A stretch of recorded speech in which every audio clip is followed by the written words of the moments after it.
However, there was another scene happening now in a noble mansion very close to the palace. The mansion was fancy, even for a noble. It was bigger and had more decorations with a lot of guards scattered around. The mansion even had a symbol of the noble family put under the emperor, one which shows the connection between the two. The mansion was even fancier from the inside with the expensive paintings and statues. This is Laurvider's family mansion. An old family that stood with the first emperor and fully loyal to the emperor, as it's counted as the royal guards. Each generation of that family work as a royal guard without an exception. Inside the mansion in one of the rooms, there was a man in his 20s sweating while walking around the room.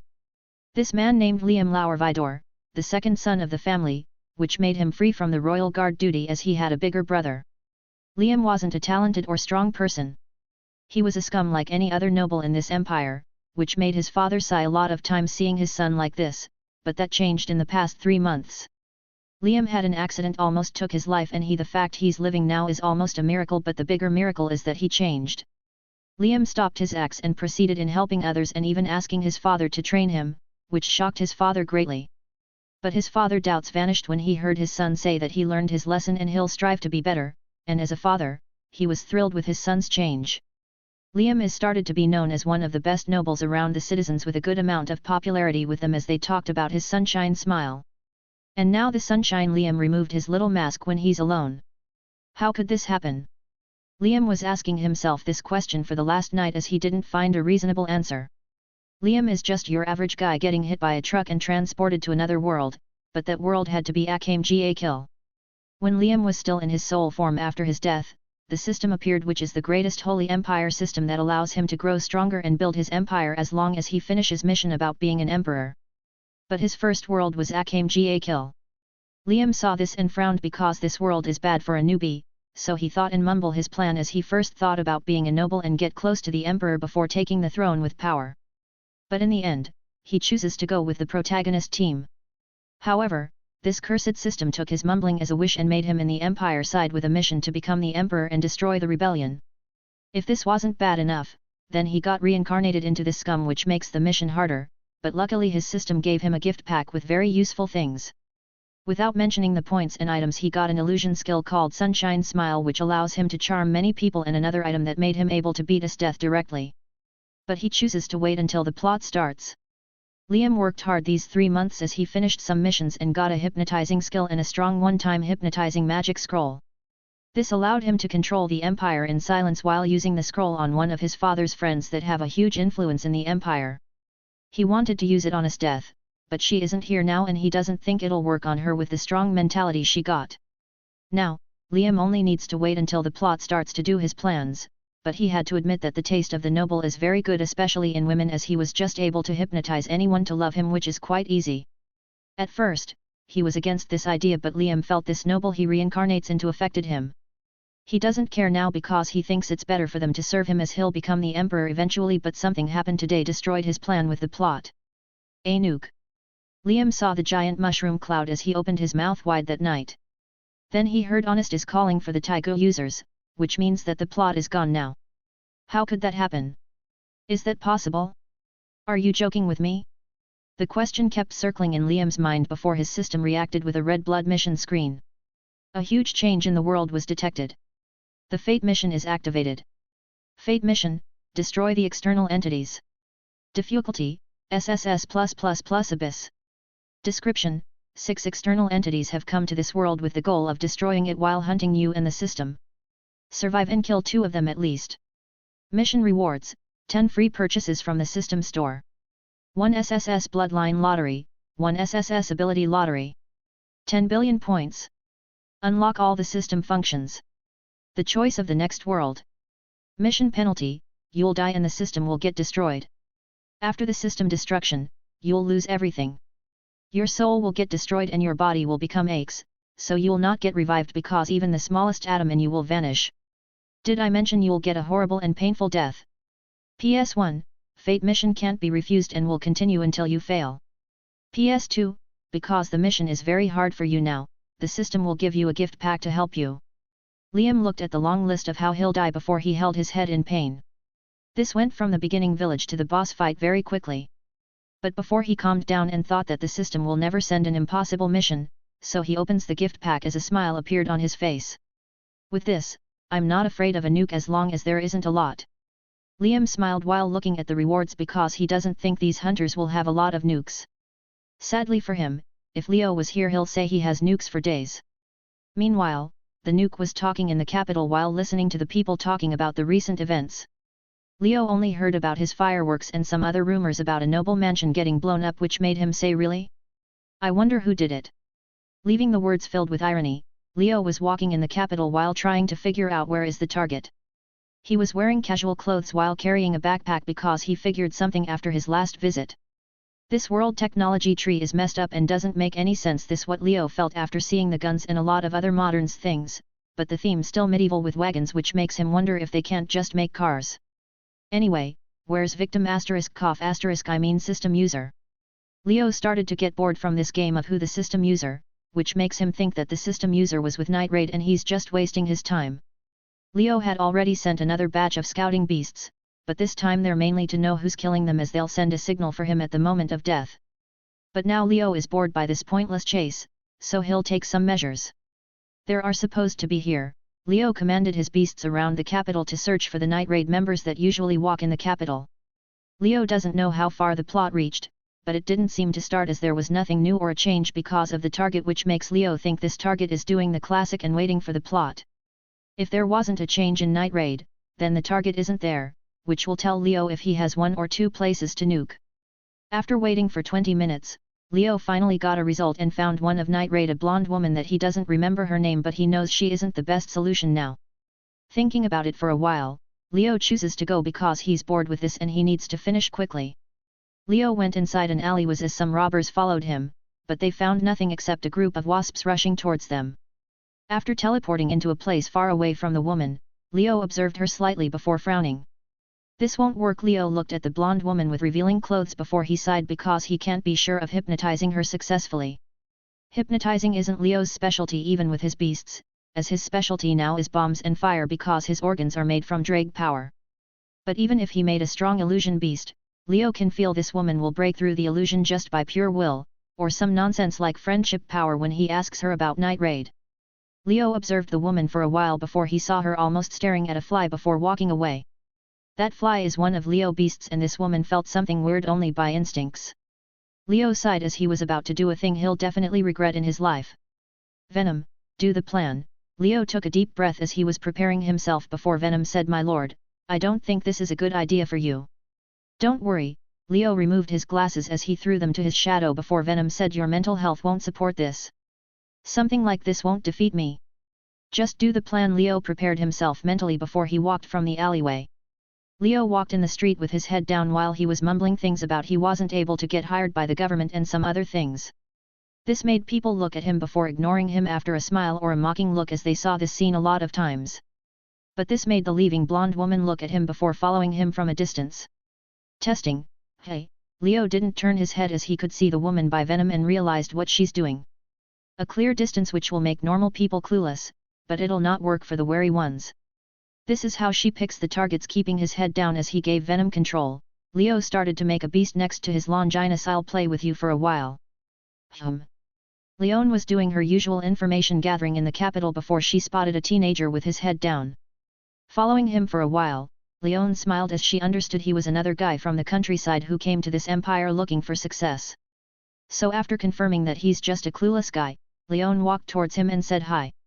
The teenager that was walking with his head down looked at Leone for a moment before a blush appeared on his face as he stared at her blankly. He's just a kid." Leone was smiling before she said, "What's wrong?" "And nothing." "Who are you?" The teenager shook his head before asking Leone as she smiled and said, "It doesn't matter who am I. But it seems you're drawn to this capital with the dream of making it here. How do you know?" The teenager was surprised, but Leone kept her smile as she said, "After you live in the capital for long enough, you can easily identify outsiders." The teenager was looking suspiciously at Leone before she said, "I know a quick way of getting hired by the government." "Really?" The teenager was shocked, but Leone nodded and said, "Do you want to know?" "I see." Leone looked at the nodding teenager before she said, "Then invite this lady to a meal." Leone looked at the teenager that thought about it before nodding as she smiled, "Easy target for today." But she didn't know under the happy, clueless teenager look there was a suffering soul right now. I want to die. Leo was having a civil war inside of him as Venom comforted him. Stay strong, my lord. Leo felt this is one of the stupidest things he has ever done in his entire life, as he feels that his canon is calling him with every second passing to bomb this empire now. He wasn't able to keep this look if not Venom was controlling his body and facial expressions now to trick this woman. Leo walked with Leon as she was introducing the empire and trying to dominate the talk as he was almost throwing up from Venom, making a blush on his face, but suddenly he noticed something. The belt she was wearing was sending some life signals, and that increased when Leo came near Leon. Oh! A big cat Leo connected saw from the key a giant lion looking at him before he activated his dragon eyes when Leon wasn't looking and sent him a message: shut up, or I'll make a carpet out of you. That message was sent with the dragon aura from Leo that matches Drake as the lion turned into a scarred cat instantly and went into hiding inside the taigu. Leon felt something weird before Leo said, is there something wrong? No, don't worry about it. The restaurant is over there. Leon was looking carefree, but she felt something now from her taigu. I feel like there is something watching me lately. Sigh after this, maybe I should lay low from sights for a while. Venom, please try to stop me the next time I try to do something like this. Leo was feeling sick from all this acting before Venom said, yes, my lord. After walking for a while and feeling the torment of soul and mind, Leo and Leon reached the restaurant and ordered food as Leon kept ordering wine and drinking non-stop. Wow, what a lady! Leo was looking at Leon drinking, but only his inner sarcasm reduced the burden on his mind now before he said, didn't you had enough? No. You can never get enough of this. Here, join me. Leon pushed the glass to Leo before he moved her hand back and said, stop procrastinating and tell me how to join the government. You're no fun. Leon drank another glass before she said, it's simple. You need connection and money. I know a guy working in the military. Leon looked at Leo with a smile before she said, if you give me enough cash, it'll be really quick. Wow, so original. I also know a guy that knows a guy, which is me, that can blow up this empire and do all the work for you. Funny, isn't it? Leo had a serious face before he nodded and reached for his back bag and took his beast. Leo took a colorful butterfly which shined with different colors and put it on the table normally, but Leon's reaction was different. Leon looked at the butterfly, but what she heard and saw was a coin bag hitting the table. This is an upgrade of his previous illusion beast, which able to affect senses if the target is weak, and Leon now is drunk, which made an excellent breakthrough point for it to work. Is this enough? Leo smiled as Leon nodded before she grabbed the air and said, definitely enough. Well, I was working with my friend in hunting danger beasts, so I got them. Leo smiled before he activated the beast and said, I came from a poor village, I didn't have much, but those friends were the best thing I ever got. Leon's smile stiffened for a moment before she smiled and said, they must have been wonderful friends, hey. Leo nodded, but in the inside, he was smiling as his plan was working. Poor condition and talking about something like friends will make someone has guilt, and if he was thinking correctly, then now he can ask the last question. Yet. Those 6 were the best I met in my life, Leo smiled as he said, but he didn't notice that his smile was a genuine one without venom control. Sigh, I could say the same. Those 7 are the best thing that happened to me. Leon smiled as she was remembering the night raid while Leo looked at her smile for a moment before he said, well, then as 2 people cherishing their friends, I invite you for a drink. Oh? Are you perhaps hitting on me? Leon smiled while Leo returned the same smile before he said, who knows? But didn't you tell me that connections are important? You're really learning fast. Then cheers. Leon raised her glass, but Leo stood from his seat as his bag turned into a dark light and vanished, but Leon and people in the restaurant didn't see it as they were affected by the butterfly on Leo's shoulders. Leon saw Leo leaving, so she said, where are you going? Restroom, Leo answered before Leon smiled and said, oh? Do you want me to come with you? Leo gave Leon a glare before he accelerated his footsteps as Leon smiled before she said, what a cute kid. Leon drank a few cups before she decided to leave. Well, count it as a lesson, and you seem to be smart, so you'll be okay. Leon stood up from her seat and reached for the coin bag, but she felt nothing. She saw that the bag disappeared and there was a note in its place. Leon read out the note, as she widened her eyes. The note said, better luck next time, and if you want to know the reason, ask the waiter. P.S. Check behind the note. Leon flipped the paper before she saw a drawing that she didn't know, but she felt the sarcasm and the mockery coming from it. It was a troll face. Excuse me, my lady. Suddenly a waiter came to Leon's table and said, your friend said you'll pay us after you finish. Hey. Leon looked at the waiter before she clenched her fist in anger as she understood what happened. That guy tricked her and left her the bill. He also told me to tell you this. The waiter cleared his throat before he said, you may be a gangster, but I'm a gangstar. Leon stood in her place speechless before the waiter said, don't look at me like that, he paid me to say it. Leon's anger increased as she clenched her fist tighter. Good, very good. Just don't let me catch you or else. Leon sighed before she looked at the restaurant and thought of running away, but she was also thinking about the weird scene of the bag disappearance. Meanwhile, Leo was far away from the restaurant as he put on his glasses again and his casual clothes. This is the last time I do something like this. Leo felt his stomach and mind hurting just by remembering what he just did before. Venom said, my lord, if you didn't want to do that, you can just let me read their minds by possession. Why didn't you say it before? Leo widened his eyes before Venom said, you insisted on doing your plan. Leo took a deep breath before he started to think of his next move. It seems the plot didn't start, and the target is in the Empire. Leo got all that he wanted from a single line, Leon said. Night Raid without the protagonist and Leon are just 7 members, which means that the system user isn't with Night Raid. If there were 8 members, then Leo had to check if there was a Tatsumi, but now he doesn't have to care about Night Raid. One less place to bomb, I guess. Now Leo raised his head as he looked at the giant palace from afar. If I can't find him, then I have to go to the bigger source. Leo looked at the palace before he picked Yamato and the wind cat appeared on his shoulder. Leo can enter and leave that palace at any moment and leave like he's in his house, but now he needs a target. Leo wants to go to that prime minister, but even if Leo isn't a fan of torturing, he'll not be satisfied if he didn't blow up that guy and his death isn't in the Empire, so this leaves 1 target, or 2 if count what he's holding. This Empire has 2 generals, after all. Leo nodded before he teleported to one of his beasts in the palace. It's time to become an assassin. Time skip 19 minutes. The guards were walking inside the palace and doing their usual routine, as they were looking serious because this place is next to the General Budo training ground. Unlike most of the guards, General Budo will punish them if they did any mistakes. But today the hallways were silent. 2 of the guards in front of the training ground were waiting for the other guards to arrive because their shifts ended, but they waited and nothing happened as the hallways were very quiet, which is strange during the day. Suddenly, the 2 of them felt their lungs lost all the air, and they weren't able to breathe. They weren't even able to scream or talk as they heard footsteps coming from the front. A man wearing a long white trench coat was walking slowly towards the entrance as his face was covered with an upper-face white mask with golden lines and a hood. The 2 guards weren't able to do anything before they got their heads shot with an air bullet as they died instantly. Leo didn't care about the guards as he looked at the giant gate before he said this place was like a maze. The combination of wind and space control makes Leo a silent killer, which allowed him to pass this palace like nothing, and it would be easier if the place wasn't like a maze. Leo sighed before walking to the gate and kicking it open before looking at the big training ground with only 1 man in it. The man was a tall, muscular man with spiky blonde hair with 2 longer bangs resembling horns and blue eyes. He wore black skin-tight top with long sleeves, a dark grey suit of armor with golden gauntlets. This man is the General Budo, and he wasn't looking happy when he saw Leo. Leo looked at Budo for a moment before he said, hands up.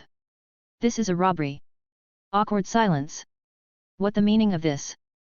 Budo looked at Leo as he seemed like he's going to explode from rage. Robbery, hands up, what didn't you understand? Leo gave Budo "Are you okay?" stare before he walked towards him. Budo gave Leo a silent gaze filled with rage. Budo understood this guy is an assassin and he actually dared to face him. And worse, he's inside the royal palace. Budo can't describe the anger he's feeling now as he was looking at this assassin walking casually with no worry. This is an insult for him to the Empire which cannot be forgiven. Leo didn't know what going on in Budo's mind right now before he raised his hand and 10 blue blades appeared around him and aimed at Budo. So. Dodge. Leo waved as the blue blades flew towards Budo with an astonishing speed. These blades surprised Budo as he didn't see any Taiga with this ability, but he didn't have time to think. Jumping to the side, Budo avoided 4 blades, but the other ones rushed towards him. Budo looked at the blades before thunder appeared on his gauntlet and punched all the blades, breaking them to pieces. Is this all you got? Someone like you dare to tarnish the palace? Budo stared at Leo before walking towards him with thunder all around his body. Well, I'll let you guess. Leo smiled at Budo before he snapped his finger as Budo vanished from this place with a blue glow. Next time. Don't touch my blades. Leo took a look back to see the guards coming to the training ground before he teleported from this place. Outside the capital, in a forest next to it. A blue light flashed before Budo appeared with thunder all over him as he was looking at the surroundings with vigilance. But he didn't wait for long as another light flashed and Leo appeared. Who are you? Budo finally started to take Leo seriously as he said there's no Taigu with this ability except one which you don't have. Identify yourself. Leo stared at Budo filled with thunder and lightning before he put his hand on his chin and said, who am I? Wait, I need a minute, I need to think of a speech. Hey. Budo didn't understand what this guy is saying, but Leo was thinking about his speech before he nodded and looked at Budo. We're the light that shines above the darkness, but never yearn for the brightness. Leo took a step forward before he said we don't have a gain or personal goal. So the shadows will never swallow us. We who always walk in the light and hunt the shadows. Leo raised his hand as he drew Yamato from its scabbard. Darkness can never be overcome by darkness, so we'll be the light that burns it to the ground. I'm light and Leo looked at Budo as his eyes transformed into Dragon One before he said we're Day Raid. Budo stared at Leo before he lowered his head as thunder clouds appeared in the sky. I see now. You're a clown. A clown that dares to attack the Empire in daylight. Who gave you the courage? Budo glared at Leo with anger and rage. Did you even listen to my speech? Light and brightness? Day Raid? I mean it obvious, are you stupid? Leo looked at the thunder clouds as he remembered his fight with Whitebeard. First, it was those rats of the rebellion that I would rid of them. Budo walked towards Leo as he raised his Taigu Adramelech and reached for the clouds. Leo did a sound like he understands. But now, there has to be a clown that dares to oppose the Empire. Budo controlled the clouds as they flashed with lightning before he said, I don't know your little rats gang, but I'll find them and kill them all. Cool. Leo didn't seem to care as he was getting impatient. But first, Budo hit his fist together as he was charging thunder before he said, I'll kill you. And make you an example for everyone that dares to oppose the Empire. Oh? You see, there's a problem with your speech. Don't you think it'll be intimidating if you were? Leo looked at Budo and the thunder before he said, intimidating. Are you mocking me? Clown. Budo was reaching his limit as he wanted to thunder this rat. Me? Mocking? No, no, no. Leo shook his head before he stopped and said, who am I kidding? You're a joke. Leo looked at Budo almost exploding from rage as he took a breath and red energy glowed on his body before rushing to Yamato, which shone with a bright blue light. Die. Thunder dropped from the sky as it reached Leo in an instant and hit the ground, making an explosion. But this didn't end as more and thunder strikes hit the ground and destroyed everything in Leo's place before it stopped. Budo stared at the smoke and dust as he felt something is wrong before he felt a pain in his abdomen and his vision shifted. Sorry for the quick finish, but... Leo appeared behind Budo as he was the glowing Yamato before he said, you've already passed my enemy's monologue's limits. Budo body separated from his abdomen as the blood rushed like a fountain before his upper body fell to the ground. I can say. I chopped the thunder. Leo stared at the shocked Budo before he put Yamato in his scabbard. Using his new source of energy, Leo can finally use some of Yamato's true power in combat as he chopped this guy armor and thunder like nothing. Thunder clouds in the sky dispersed as Leo walked towards the dying Budo that lost the power of his Taigu before he looked at his shocked face that was coughing blood. But something happened made Leo surprised. Thank you. Budo gave Leo a thanks before he looked at the Empire one last time before he closed his eyes. Venom. Leo commanded Venom as he rushed from his body and engulfed Budo's head. After a while, Venom went back to Leo's body as he sent the report, sorry, my lord, but because of his death, most the memories disappeared except the fact someone controlled his mind and made him a traitor which was tormenting him in every second of his life. That person was a noble from the Empire named Liam Lauer Vidor. Leo nodded at Venom's message and the memories he showed him before he looked at the Empire. So the victim the prey. Well, it all the same. Leo waved his hand as he figured out it was going to be like this. Equivalent exchange. If the chat room sends us to fight someone with the power to at least destroy planets, then the rewards will be much higher. Leo reached for the Budo cops. They took his Taigu as he stared at this gauntlet, feeling the thunder beast inside of it and the rejection coming from it. Shut up. Leo forced his dragon vitality inside the Taigu as it calmed down like a puppy in fear. Leo looked at the Taigu before he ordered Venom to analyze its DNA, but another surprising thing happened. Sorry, my lord. But I can't fuse with this DNA or my own DNA will collapse because I'm not compatible with thunder or fire abilities. Leo frowned as he saw that even if he removed Venom weakness, it still has that rejection for things like fire and sound. Can this be fixed? Like fusing with Incursio? Leo asked before Venom said, from your memories, this may be possible with the adaptation and evolution power of that Taigu, my lord. I see. Leo nodded at Venom words before he said, it seems that day raid is going to raid the night raid. But what I'm going to do with this? Leo looked at the Taigu before Venom said, even if I can't fuse with it, I can analyze it and teach you how it DNA work, my lord. Hold on a minute. Leo looked at Venom before he said, you can do that? Yes, my lord. I can teach you the most profound things about DNA that allows me to analyze them, but it may take some time because even if I send you the knowledge, you'll not understand it simply as it's my race thing. Venom sent some information to Leo about DNA he never knew they even exist before. Venom said, but I assure you, my lord, if you learn them, you'll surpass your world DNA recherche by hundreds of years.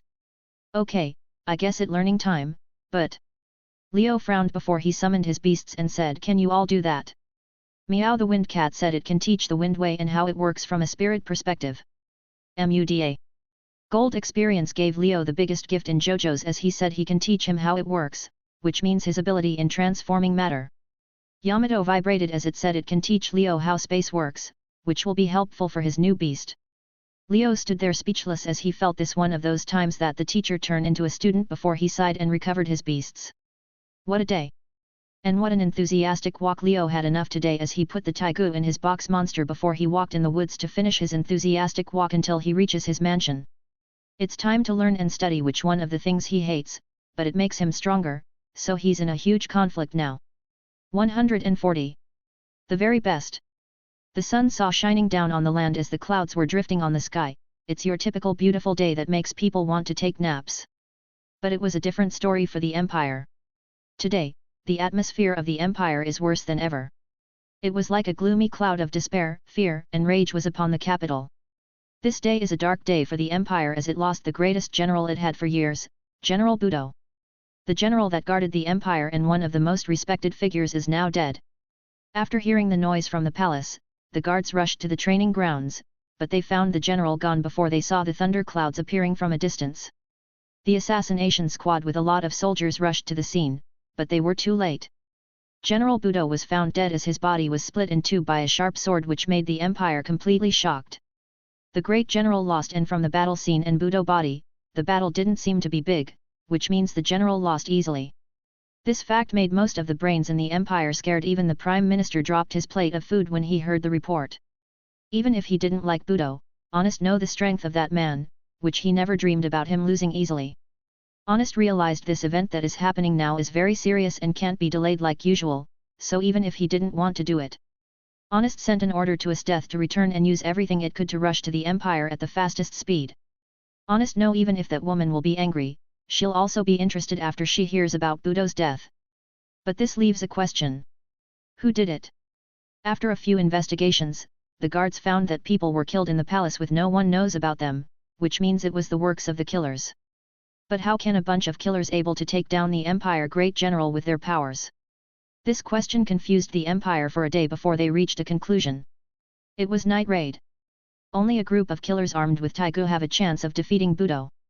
This made most of the army and the soldiers that were under General Budo and most of the people that respect him angry. They even gathered forces as they wait for the General's death to launch a total attack on the revolutionary army. Honest saw all that happening, but he said nothing as this was beneficial for him, even if he wasn't feeling quite right about the night raid killing Budo. But he didn't have another target to blame or a reasonable theory that explains why Budo died. So, 3 days passed and the Empire atmosphere was getting even more intense, like a war is about to start, as the Empire was focusing completely at the revolutionary army, which didn't understand why someone killed Budo then threw the blame at them. When the Empire was burning with rage and the revolutionary army didn't know if he should thank or curse this mysterious person. The cause of all the chaos was sitting on a table outside as he was writing some very complicated things on papers. There was a chestnut-haired girl writing with him as they shared their thoughts before writing again. It has been 3 days after Leo's walk in the woods and it was very long 3 days for him. After coming back to the mansion, Leo started his study with Venom and Gold experience for now. First, Leo made a beast to fix weapons and upgrade them. It was a Pack-a-Punch. The one only needs to put his hand and put his power like stamina as the Pack-a-Punch will charge and transform the weapon. Whitebeard fixed his Naginata after putting it, and he felt it was better than ever before he agreed to fight Leo again. Kazuma also saw this as his face stiffened after he saw the pack-a-punch before putting the Dio sword inside. Dio sword upgraded and became sharper, but Kazuma regretted his decision. The sword now has 2 Dio faces at his sides, and when Kazuma pulls it from the scabbard it says, "You thought it was a sword, but it was me, Dio." Kazuma had more nightmares in the following days. Honestly, Leo felt his mind is not enough for these informations about the DNA and matter transformation, but after these 2 days, he scratched the surface using his enchanted glasses and the memory increase by Venom. DNA scanning was progressing smoothly, especially when Leo was focusing on the Taigu as he wanted to study it first before moving into other things. Leo has to say that Venom knowledge was a bunch of nonsense that violated all the known scientific researches, but after studying it for 1 day without sleeping, Leo figured that it's just taking a different approach, which is more profound than the normal human science. Leo was able to progress even faster after he throws away his previous knowledge and accepts this one as he learned more about DNA effect and how can this Taigu generate electricity in huge quantities and control electromagnetism to create thunder clouds. But Leo has to admit that his study speed increased even more after Misaka joined him in this. Misaka saw his huge stacks of papers before she picked one and read it as she didn't understand at first, but after reading over 100 pages, she joined Leo in this study. Misaka put different theories and some of her equations as Leo put his knowledge about DNA, and a huge debate about the electricity started. But even if it was a debate, it was more like 2 people sharing notes as they both benefits from it. However, Leo wasn't able to understand a lot from Gold experience about how it just works. Even Misaka felt that her LVL5 brain power is nothing against the nonsense Gold experience was writing. But Leo understood few things like Gold experience somehow able to mimic 2-atom fusion and generate some energy from it in the form of life, which is completely weird, or rather say bizarre. Drake also woke up from his sleep on the 3rd day, and the first thing he saw was Leo buried under papers before he understood what is going on. Leo asked Drake if know things about fire, but he said it's his instinct as a dragon before he pointed to Leo that he should feel fire more with his energy as it's faster with his dragon power.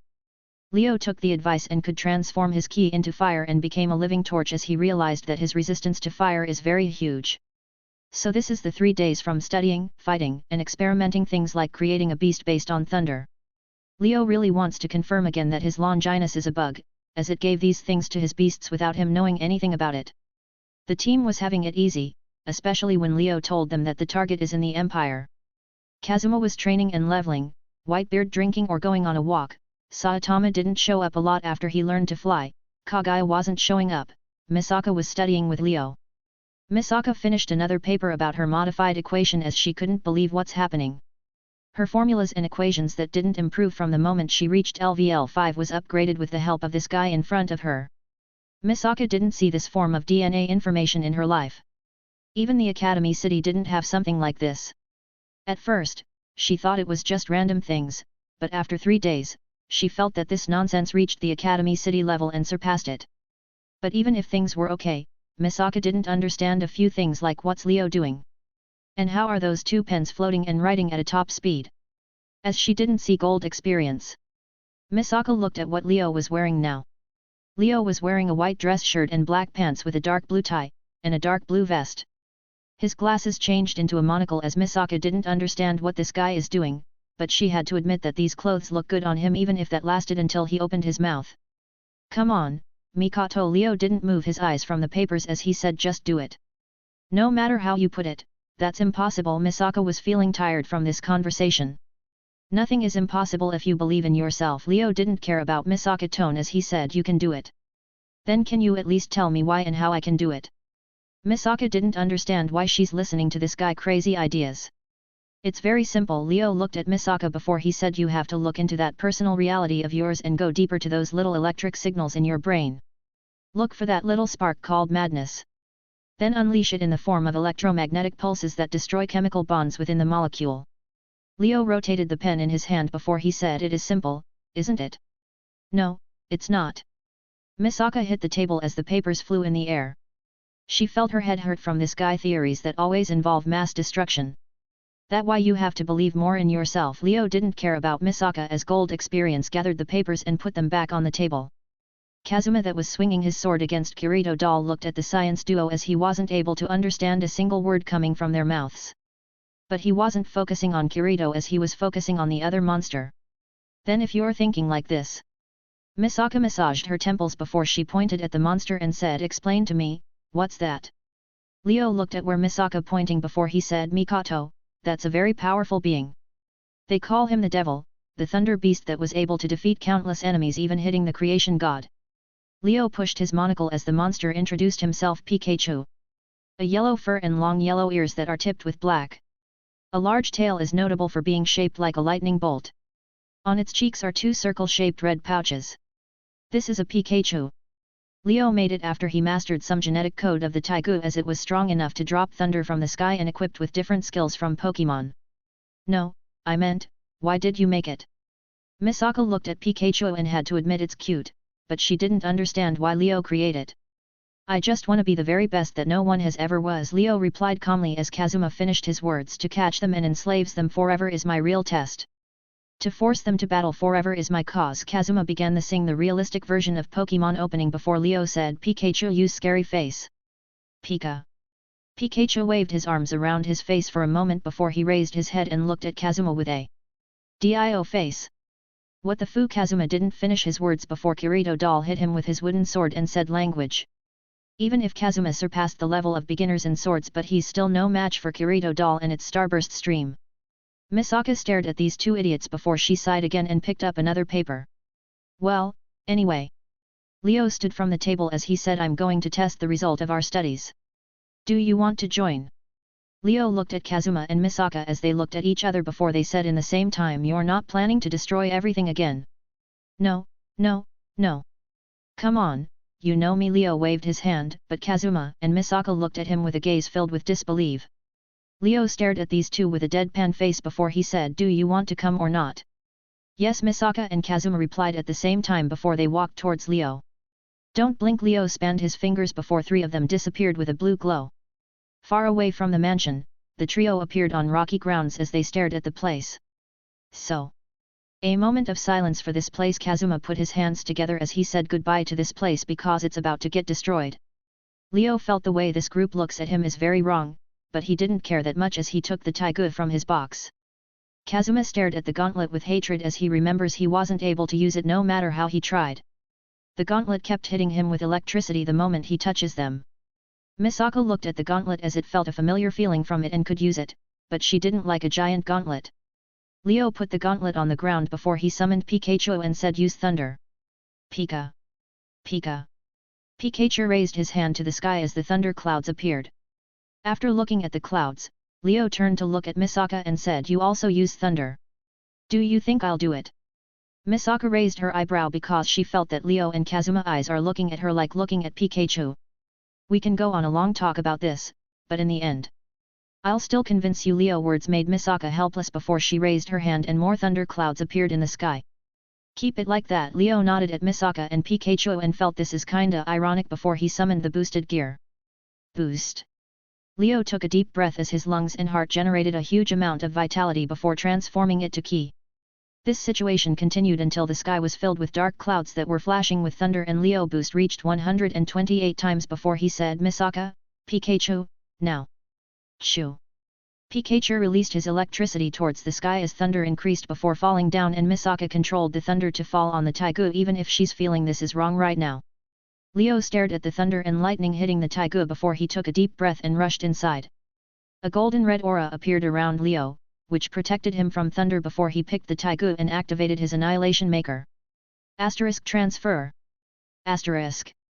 Boosted gear transferred the power to the Annihilation Maker as a giant ball of dark light appeared around Leo and absorbed all the thunder around. Misaka and Pikachu kept sending thunder until they noticed that the ball rose and absorbed thunder by itself. Leo was standing on the ground as he looked at the dark thunder ball, reached the clouds and absorbed all the electricity in them. "Now, what?" Kazuma was feeling this is going to go badly as Leo smiled before he said, "Wait a moment." Misaka looked at the clouds in confusion because she noticed that the electromagnetic energy in the sky increased at very high speed with much more clouds appeared. Leo smiled as he felt it complete before he walked forward and made a distance between him and Misaka and Kazuma as he said, "Witness this moment." Leo raised his hand towards the sky as yellow thunder was flashing on the clouds before he said, "I, Leo Arisaltek, the Destruction Creator, now release your constraints." "Hold on." Kazuma stared at the clouds before he looked at Leo, raising his hand as something flashed in his mind.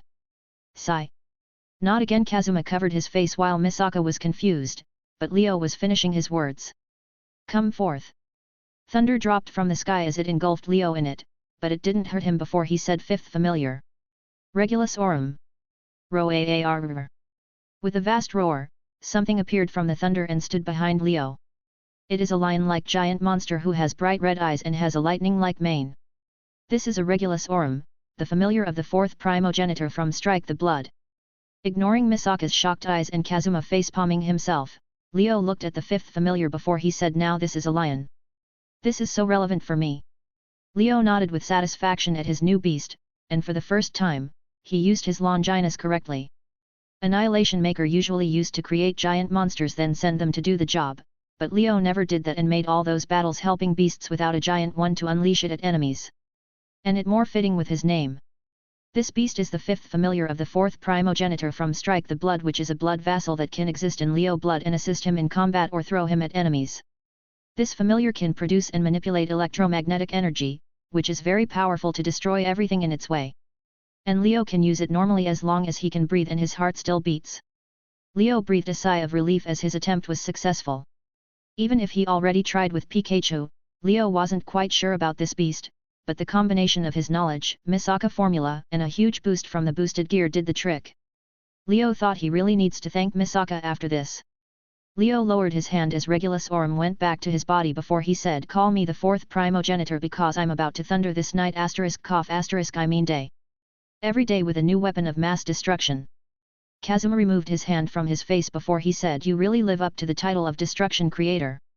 It's Annihilation Maker, but the alternative title isn't bad. Leo nodded at Kazuma and the shocked Miska before he snapped his fingers and moved back to the mansion. Sigh, why it's always destruction. First the nuke, now this. Misaka sighed before she said, sometimes, I feel you guys enjoy things like killing. Awkward silence. Misaka raised her head as she saw Leo staring at her calmly before he said, Mikoto, here another lesson. When you kill for the first time, you may feel sick or guilt and sometimes you may feel nothing like I did, but... Leo stared at Misaka seriously before he said, there's a line you should never pass. Honestly, even if I kill millions, I'll not care, but certainly, I'll never enjoy it. Leo stared at the confused Misaka before he said, never pass those lines, Mikoto. Yet. I mean killing and such, but there are limits. Kazuma scratched the back of his neck before he said, like the difference between a never-kill hero and psychopath that enjoy killing. Misaka lowered her head as she felt that she said something wrong at that time. But before she apologized, she felt a hand on top of her head. Don't apologize and keep your head up. Leo patted Misaka's head before he said, I know you're also trying, so you don't have to be sorry for anything. Leo knows that this stubborn girl sometimes goes outside the mansion to fight with danger beasts as she got used to seeing the blood of monsters, which is a great step forwards. Misaka was shocked as she didn't know how Leo knew about that. Like I said, don't worry, Mikoto, and good job. Leo smiled at Misaka before he said, you showed me, I really can't underestimate the railgun. Oh. Misaka wasn't able to say anything while Leo kept patting her head before she recovered from the shock. Hey.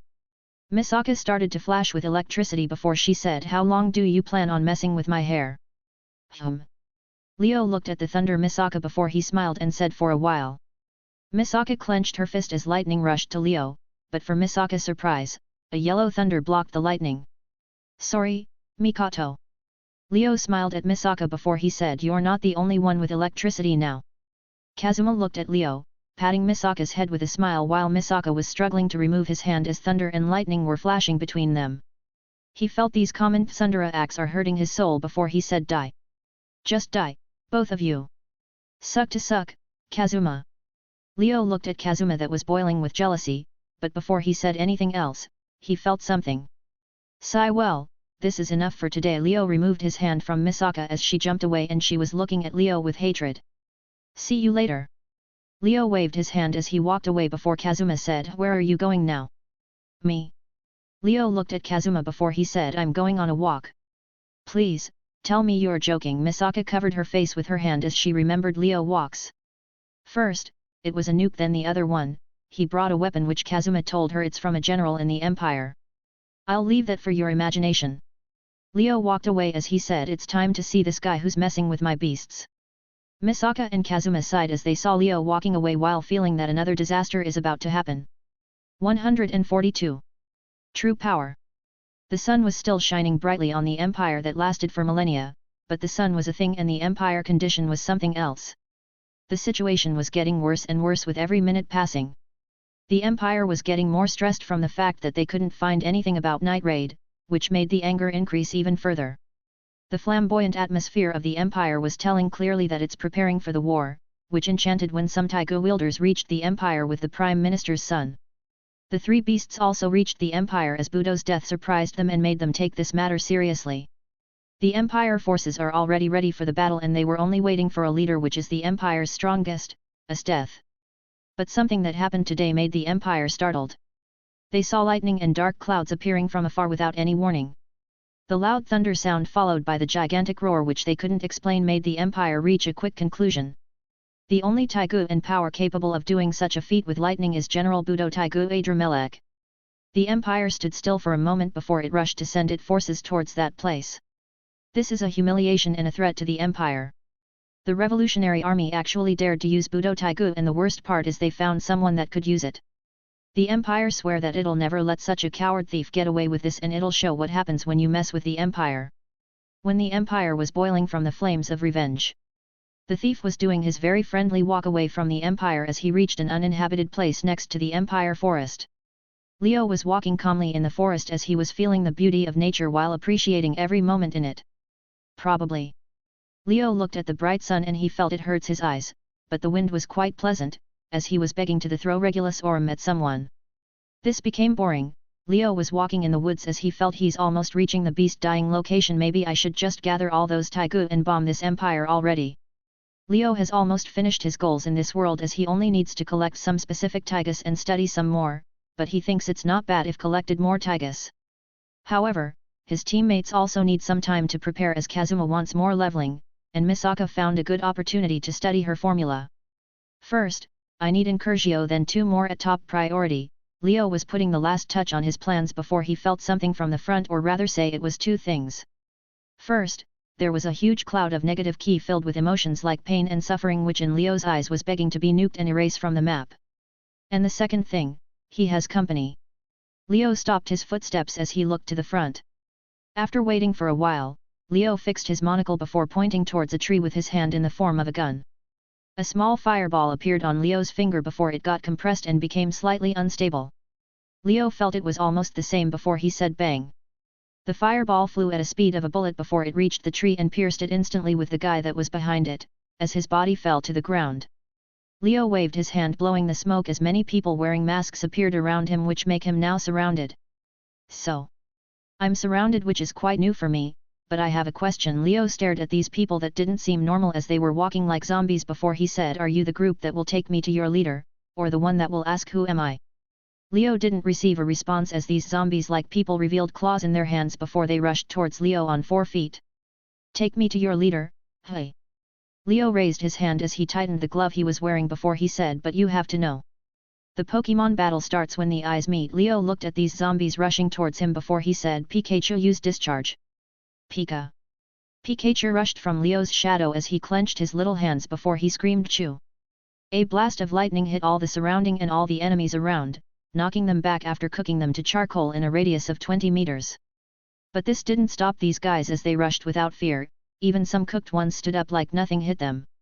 Leo, that wasn't hurt by Pikachu's attack, looked at this scene before he sighed and summoned the wind spirit while Yamato was hanging on his waist. Wind started blowing furiously as a small tornado and a lot of wind's blades appeared around Leo before he waved his hand and heads flew in the air.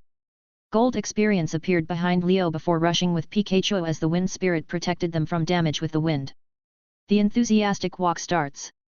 Leo walked forwards as he spanned his fingers and 10 blue blades appeared behind him before they ignited by a crimson fire that melted the ground behind him. Now, Leo walked towards the battlefield as the winds, thunder, and fire were destroying everything in front of him. When Leo was finally getting some action in that boring forest, there was something happening inside the Empire's secret recherche base. Inside a giant laboratory with different kinds of danger beasts and human bodies lying inside tubes, there was a man with black hair.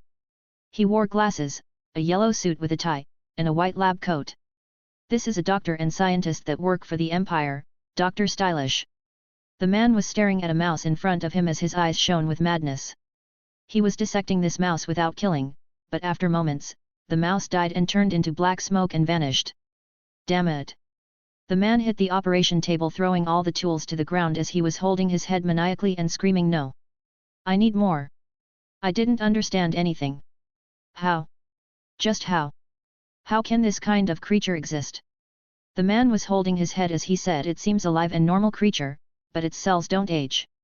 It doesn't need to eat or drink, even breathing is optional, and when it dies it'll turn into black smoke." The man calmed down before he walked from the operation table before he did a pose and said, "Is this the secret to immortality? I need to know." Stylish remember when he was experimenting with some rats because he was waiting for the next group of volunteers from the Empire before he notices this kind of creature. After it dies, it turned into black smoke, which surprised Stylish and asked where did they get this kind of creature. After a lot of investigation, Stylish found out that these creatures came from the Empire and caught by some guards, which made Stylish experiment's obsession awaken as he wanted to know about them. Stylish made one of his men that had a giant nose smell all the rats in the labs before they found that these creatures have an unfamiliar smell than the usual rats. So after confirming this, Stylish ordered his man to collect every rat, mouse, bug, and bird from the capital and send it to him, as he discovered a lot about these creatures but he felt he doesn't know anything. Sadly for Stylish, all the creatures now are dead, which stopped his researches, and now, he can only hope that his men find more in the capital. Lord Stylish. Suddenly, 3 people rushed from the lab door and sprinted towards Stylish. "What wrong with you guys?" Stylish put his hand above his hand before he said, "Don't you know that the lab is forbidden?" "My deep apologies, Lord Stylish, but we found what you need." A man with a giant nose said as steam was coming from his nose. Oh. Stylish eyes sparkled before he held the man's shoulder and said, where is it?" "Outside the base, surrounded by your forces, Lord Stylish." A man with blonde hair bowed down before clearing the path for Stylish. Stylish didn't care about these 3 before he rushed as fast as he could towards the entrance as his men followed him. "Lord Stylish! There's a problem." A woman with giant ears suddenly panicked, but Stylish didn't care as he reached the base entrance and walked outside to see something shocked him. A yellow ball of electricity was jumping around the place, destroying his men easily with one hit. A small cat was floating with a tornado and killing everything in its way. Stylish was even more surprised when his men got their head crushed by an invisible thing screaming "Muda!" Leo was standing in the middle of flames and magma as the surrounding ground was filled with corpses. He was holding the head of a green-haired guy that tried to sneak attack him. The man opened his mouth as bullets fired at Leo, but all of them got blocked by his toki before venom turned into a blade and cut this guy's head. Leo looked around with his dragon eyes to see Stylish looking at him in amazement before he said, "Welcome to the party." Stylish and his men stood there in shock as they watched their army of hundreds getting crushed like ants, but Leo didn't care as he was looking at Stylish gloves. Who are you?" One of Stylish man woke up from the shock and said with fear. "Me? Well." Leo put his hand on his chin before he said, "I'm a new Pokemon trainer, just came to this region to fight the Elite 3, Honest, Death, Budo, but I accidentally killed one of them. So, I'm here to take my badge from you." "Hand it over." Leo pointed at Stylish gloves, which is his taigu, and the only reason Leo still didn't blow up this place. "Splendid. Stylish." Stylish shook like a madman as Leo didn't understand what wrong with this guy. Stylish men stood behind him as they were waiting for the moment the poison work on Leo. They spread the poison after they saw the massacre going outside. "What is that creature? Is it the same as the other ones?" "This is." Stylish was getting more crazy as he was looking at Pikachu and Wind Spirit, but Leo was getting annoyed, so he stopped him. "Okay, I've to stop you there. I don't care about you, or what do you want to say, so I'll take this." Leo pulled Yamato as Stylish gloves teleport to his hands, which made Stylish widen his eyes because he didn't understand how this happens and why his poison isn't working on this guy.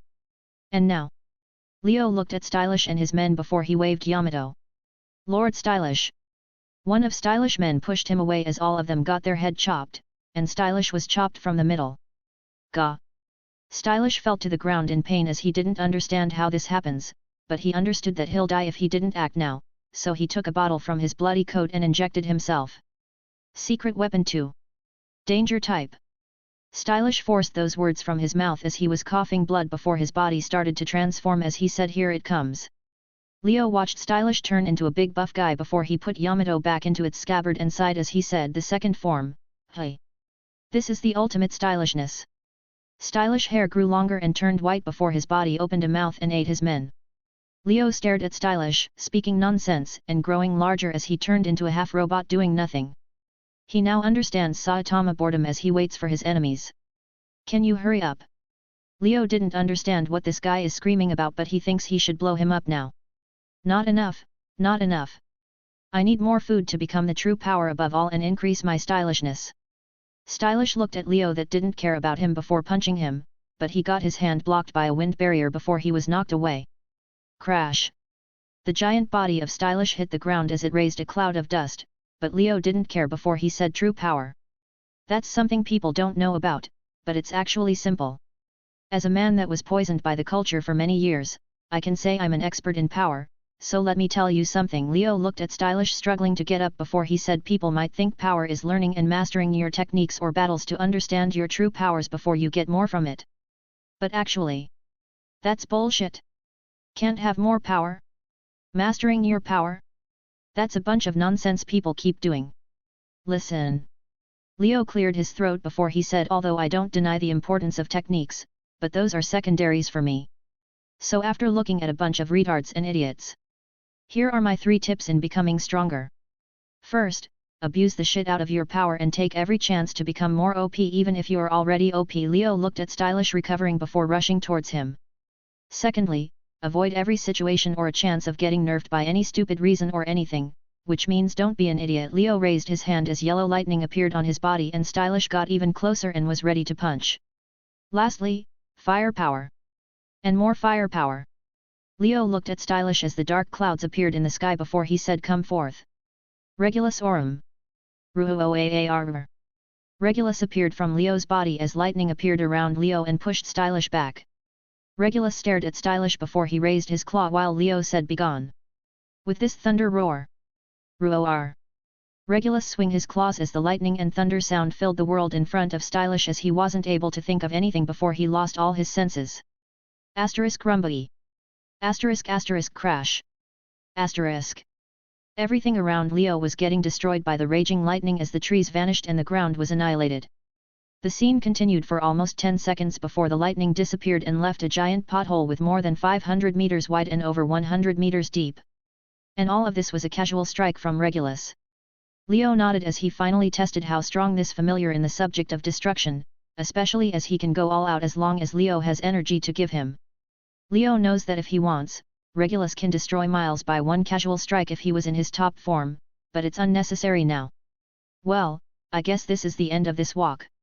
Leo fixed his monocle as he wanted to leave, but suddenly he noticed something before he said, "Well, hello there." Leo turned his head as he saw a man panicking in a place far away from the battlefield before he walked towards him. It seems that this enthusiastic walk is still long. 90. Property damage. When Leo was starting his fight with Stylish troops, the Empire was investigating the cause of the weather change. Assassination squad led by a girl with black hair rushed towards the scene the fastest they could while the soldiers were led by the 3 beasts. However, even if they rushed the fastest they could, it was impossible to reach the location immediately. Except one person with a special taigu. What a waste of time. A young man with an unpleasant expression on his face, was standing in the place where Leo created Regulus. The young man had a pale lilac hair with golden eyes. He had a noticeable X-shaped scar on his face and a crown-like headgear. He wore a white skin-tight shirt that revealed his stomach and white pants. This is the Prime Minister's son, Siura.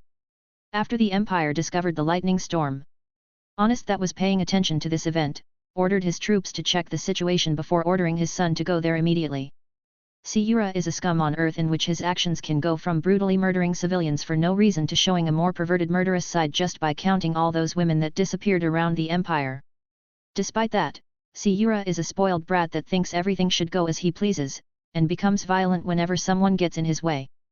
The only thing that keeps this guy in check is his obsession with his father and fear from the true strong like Budo and his death. Siura, who has daddy issues that involve brainwashing by Honest from a young age to make him obsessed with pleasing his father and becoming emotionally unstable if he lost his approval, won't refuse any order from his father. So, he rushed from the palace immediately without even informing his team. Even if Sayura thinks this is a waste of time, he's eager to prove himself to his father, and after knowing his father's concerns about this event, he used his Taiguo Shamhala, which capable of spatial manipulation. Its user is granted with the ability to teleport people or objects over a large distance, using markers placed at the target of the teleportation. But after reaching the location by using a previous mark near it, he found nothing weird in the place, except a giant scorching mark on the ground which shows he's in the correct place. Those rats! Sayura had a disgusted look on his face. He heard from his father about the revolutionary army killing Budo, which made him laugh for a long time. But he still hates those rats more than Budo. Sayura looked at the place for a while, but he saw nothing useful. So, after cursing a few times, he was preparing to return, but something happened at this moment. Asterisk Ra'ambali. Asterisk asterisk crash. Asterisk. A vast sound of thunder spread across the empire.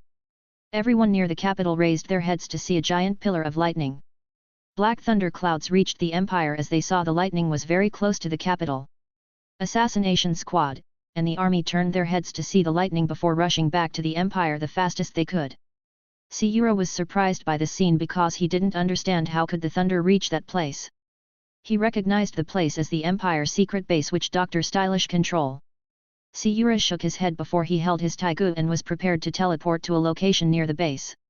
He wasn't afraid of the enemy as his Taiguo is the best in escaping and it never failed before. Sayura activated his Taiguo as a purple yin/yang formation appeared under his feet before he disappeared from this place. Now, who's this bast? Sayura arrived in a place around the base instantly before he looked at the scene in front of him. The base has disappeared completely and left a giant pothole filled with magma which was similar to the surrounding grounds. Flames were filling the place as they burning the corpses and melting the ground to lava.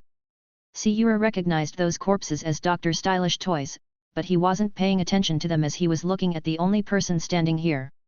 Sayura was looking at a teenager with black hair, and a monocle on his face standing on the lava without burning as lightning was flashing around him. But what shocked Sayura is the giant lion behind the teenager. Sayura hunted a lot of danger beasts in his life. Those beasts were larger and more ferocious looking than this lion, but he never felt this kind of fear that he's experiencing facing this lion. Suddenly, Sayura saw the teenager looking at him as the lion did the same, which put a chill down his soul, especially after he saw the eyes that didn't belong to humans. Sayura used his Taiguo quickly as a purple aura appeared around him before he vanished from that place. Pant, pant. Sayura appeared inside his room in the palace as he was holding his chest and breathing heavily. The lion put a huge pressure on Sayura, even beyond Budo and his death. That bastard! After a few breaths, Sayura panic turned into anger before he said, "Just don't let me know who he is or..." But suddenly, Sayura's vision changed as he appeared on the previous location. He felt a hand on his shoulder before he heard a cold voice, "Or what?" Leo stared at this guy before him as he failed to remember his name. But he didn't care that much because he spotted something in the Sayura hand. "Oh? Did you bring me a present?" Leo finally remembered Sayura's identity, but not his name because of this Taiguo. When Leo saw Sayura disappeared, he was a little surprised before he walked to his location and used Yamato on a mark in space which allowed him to teleport Sayura back here. "You?" Sayura snapped from his shock and jumped backward. He doesn't feel confident about this fight, especially with Regulus looking at him now. Sayura used his Taiguo, as a giant purple yin/yang circle appeared under Leo's feet. He's planning to teleport Leo from here to get some time to escape, but things didn't go his way. Leo stared at the purple light around him before he pushed Yamato from its scabbard with his thumb. PFFF. In Sayura's surprised eyes, the yin/yang circle was cut into pieces before it vanishes. Next. "You're going to say it's impossible?" Leo put Yamato back to its scabbard before Sayura said, "I am posse. Are you making fun of me? Why don't you just guess?" Leo didn't seem to care about this guy as he already made this space unstable by using Yamato. Motherfucker. Sayura lost his reason as he never been treated like this before. Raising his hands, Sayura focused his Taiguo on Leo before he used his trump card. "Oh. This is surprising." Leo stared at the giant yin/yang circle and the purple light as he felt this is an alternative space. Pant, pant asterisk. Sayura almost fell to his knees as he watched Leo getting teleported into an alternative space. This is his Taiguo trump card which creates and teleport his enemies into an alternative space. However, before Sayura's smile he felt a pain in his arm, but he didn't care as he was looking at the alternative space getting chopped in two. Leo walked calmly from the space crack as he watched the alternative space behind him collapse before looking at Sayura that lost his arm and the taigu he was holding. Sayura saw this and rushed to escape, but Leo appeared in front of him before he raised his fist, which was filled with flames. Clench your teeth. Fire Dragon!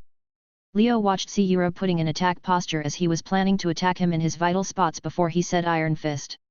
Sayura fist hit Leo body as it got blocked by venom before Leo fist hit Sayura face. Crack! That was the sound of Sayura's skull getting smashed before his dead body was sent flying by Leo. Well, this is enough for today. Leo stared at the destruction around him before he picked Shamhala, recovered his beasts, and walked away from this place. Leo is grateful for this guy that delivered him one of his goals. He now needs that ring that controls water and Incursio to complete his important goals. This spatial taigu which contains the DNA of a danger beast that can control space is very precious for Leo Dragon God.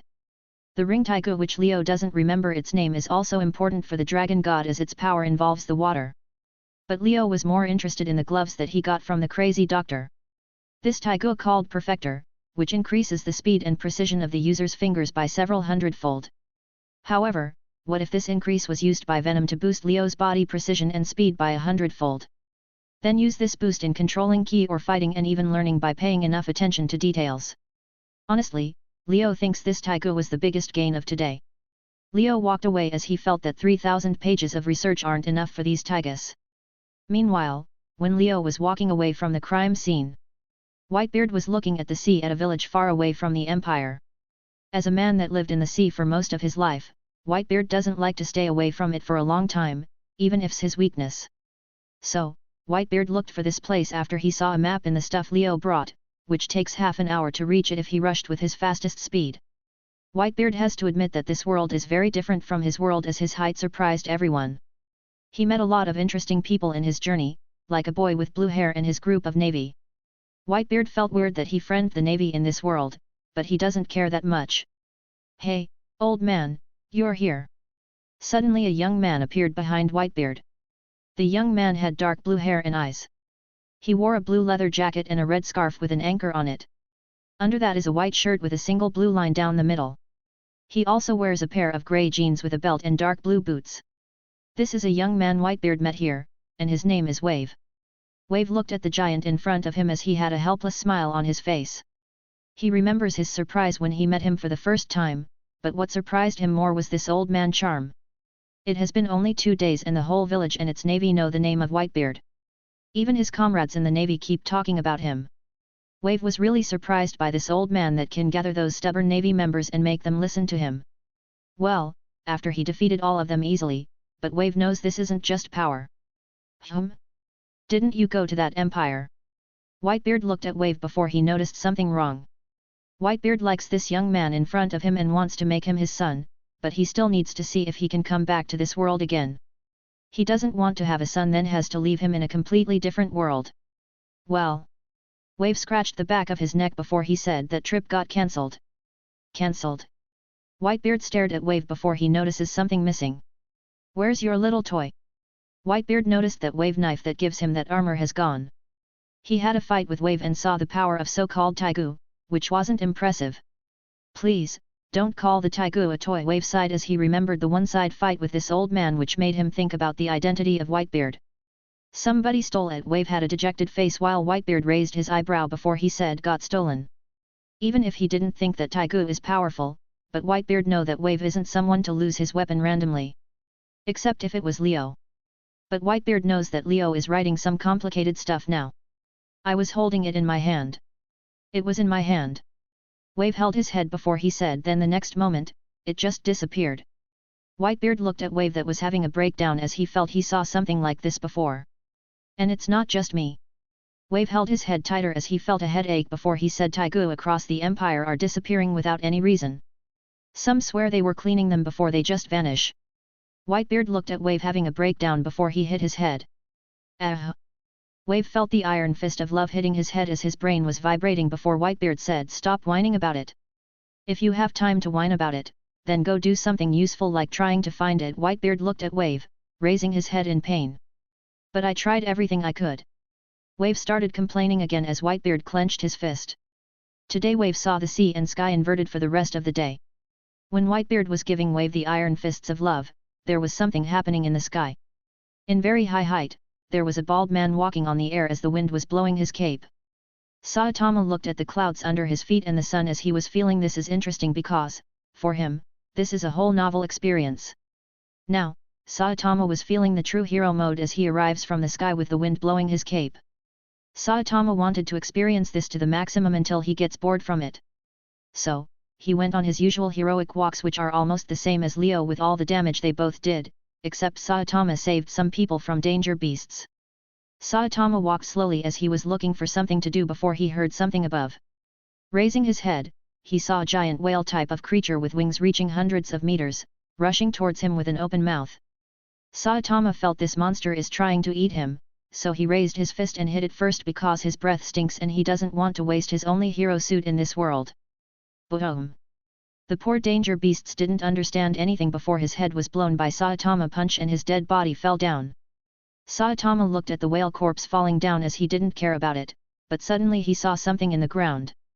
The whale's body kept falling down as its speeds increased before it hit a large building demolishing it. This might be bad. Saitama felt he should run before someone sues him for property damage. But as a hero, he needs to check if everyone is okay. However, Saitama didn't know that he'll face a bunch of angry assassins. 115. Villains Group. Somewhere in the uninhabited lands of the Empire, there was a large reinforced building merged with a mountain, located 10 kilometers north of the capital. It's surrounded by the woods and is located near a river where there were a lot of fishes. However, it wasn't in its best form today. A giant whale was sticking his bloody head in the building, destroying a lot from it, and raising dust to the air. Inside the building, in a room which seemed like a meeting room, there were 7 people lying on the ground while looking at the ceiling. The ceiling was completely broken, but it didn't fall on the group as it was supported by very thin wires. Is everyone okay? A young man with wires coming out from his gloves asked his friends. The young man had shoulder-length green hair that covers his left eye, green eyes and red goggles on top of his head. This one of Night Raid members, Lubbock. He holds the Taigo cross-tail. I could have been better. Leon rubbed her head because she took a hit when the whale hit the base. Ha ha ha, this was really surprising. A man wearing a white armor and holding a red spear said to Lubbock. The man was wearing a white armor with a white cape and his eyes were yellow. This is Bullet in his Taigo and Curgio armor. What happened? A woman with long purple hair raised her head before she realized something and said my glasses. The woman had long purple hair and purple eyes. She wore a revealing sleeveless lilac cheongsam with detached lilac arm sleeves and white boots while a giant scissor was near her. This is Shili, the user of Taigo Xdace. Sigh. Here a girl with twin tails haircut helped Shili getting her glasses before she said with an annoyed tone, they have attacked us. The girl had very long pink hair tied in twin tails on the right and left sides of her head and pink eyes. She wore a pink outfit and held a rifle in her hand. This is mine, the user of Taigo Pumpkin. Danger Beast Winged Whale. A girl with long black hair looked at from the window before she frowned. The girl had long black hair and red eyes. She wore a black school uniform with a red tie and was holding a katana on her side. This is Akame, the user of Taigo Murasame. It shouldn't appear at these places. A woman with a mechanical arm stood up from the ground and said, which means we've been attacked. Ready for battle. The woman had short silver hair and purple eyes. She wears an eye patch where her right eye used to be. She wears a black suit that shows her cleavage. This is Nayenda, the leader of Night Raid. Nayenda looked at the whale's head blocked by Lubbock Taigo as she frowned. She expected an attack but not this soon. Night Raid were having a meeting in their base about the change of the Empire. Nayenda felt the events that are happening are very fishy, and weird. First, the unknown weapon that day, then General Budo death which shocked her. The Revolution Army gave orders to Night Raid to stand by and prepare for war, but this didn't calm down Nayenda. Nayenda thinks this is all a big plan from someone to make the Revolution Army fight with the Empire then strike both sides when they are weak. Night Raid members also had their thoughts which were similar to Nayenda. However, things took a turn after they received a letter from the headquarters. The letter said that all the Taigu in the Revolutionary Army headquarters disappeared mysteriously. Night Raid received an order to rush back to the headquarters and be wary of any attack. Nayenda widened her eyes at this news which stated that even her Taigu Susanoo disappeared magically from his test tube. After realizing the seriousness of this matter and the fact that they might be the next target, Nyenda ordered a retreat this day. But they were ambushed by this attack. But luckily, Lubbock stopped the attack with the help of Bullet that stopped the whale advancement with his spear. I can't see the enemy. Mine grabbed her taigu and looked outside, but she didn't spot anyone. Are they hidden? Nyenda frowned before she looked at Lubbock and said, did you find anything, Lubbock? Nothing.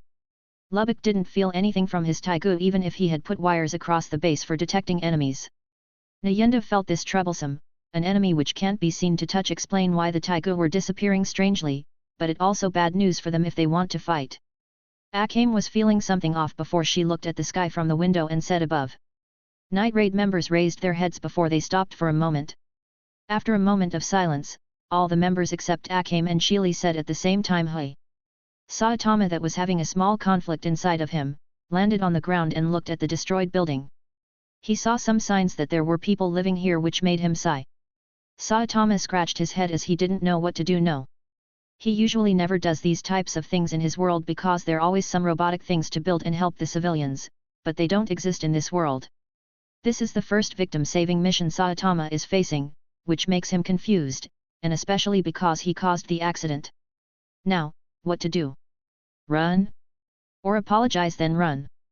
Saitama was thinking hard about this issue before he remembered that he didn't see if people were all right. But suddenly, Saitama tilted his head to the side as he avoided an orange beam of light. Saitama looked over to see a pink-haired girl from the building window aiming at him. Okay. They don't seem to be friendly, Saitama wanted to sigh, but he jumped to the side while avoiding a red spear which could have ruined his only hero suit in this world. Saitama looked at the front to see a man in a cool white armor looking at him. But Saitama didn't focus on him more than the wires creeping around him. Saitama looked at the wires before they stretched and cut the trees as they reached him, but he caught them with his hand before breaking them, which saved his hero suit from getting dirty. What? Lubbock stared in shock as he saw his taigu wires getting destroyed easily by this bald guy. This guy isn't simple. Lubbock frowned before he asked Mine, did you find any other enemies? No.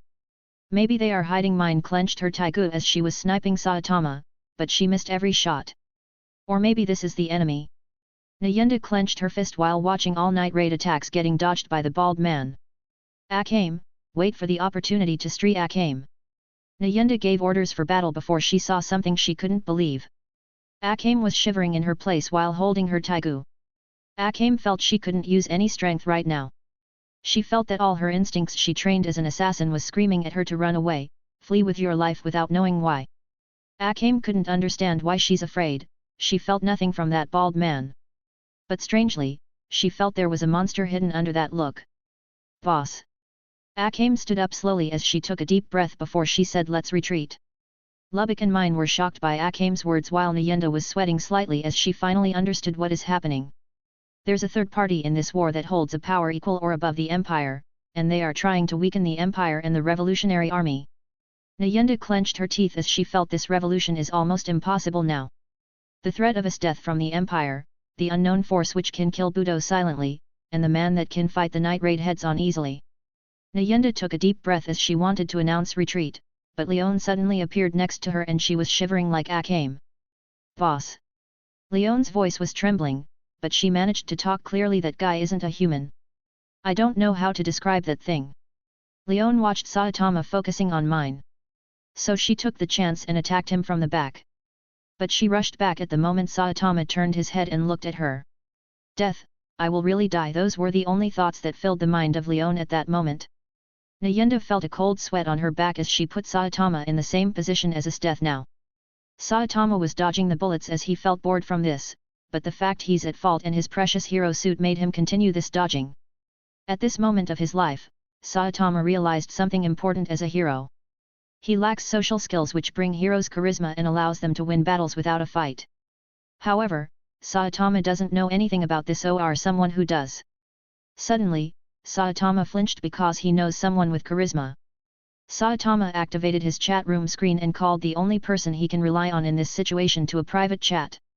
The strongest man in the world, what do you need, Saitama? Saitama called Whitebeard because he's the only person he could help here.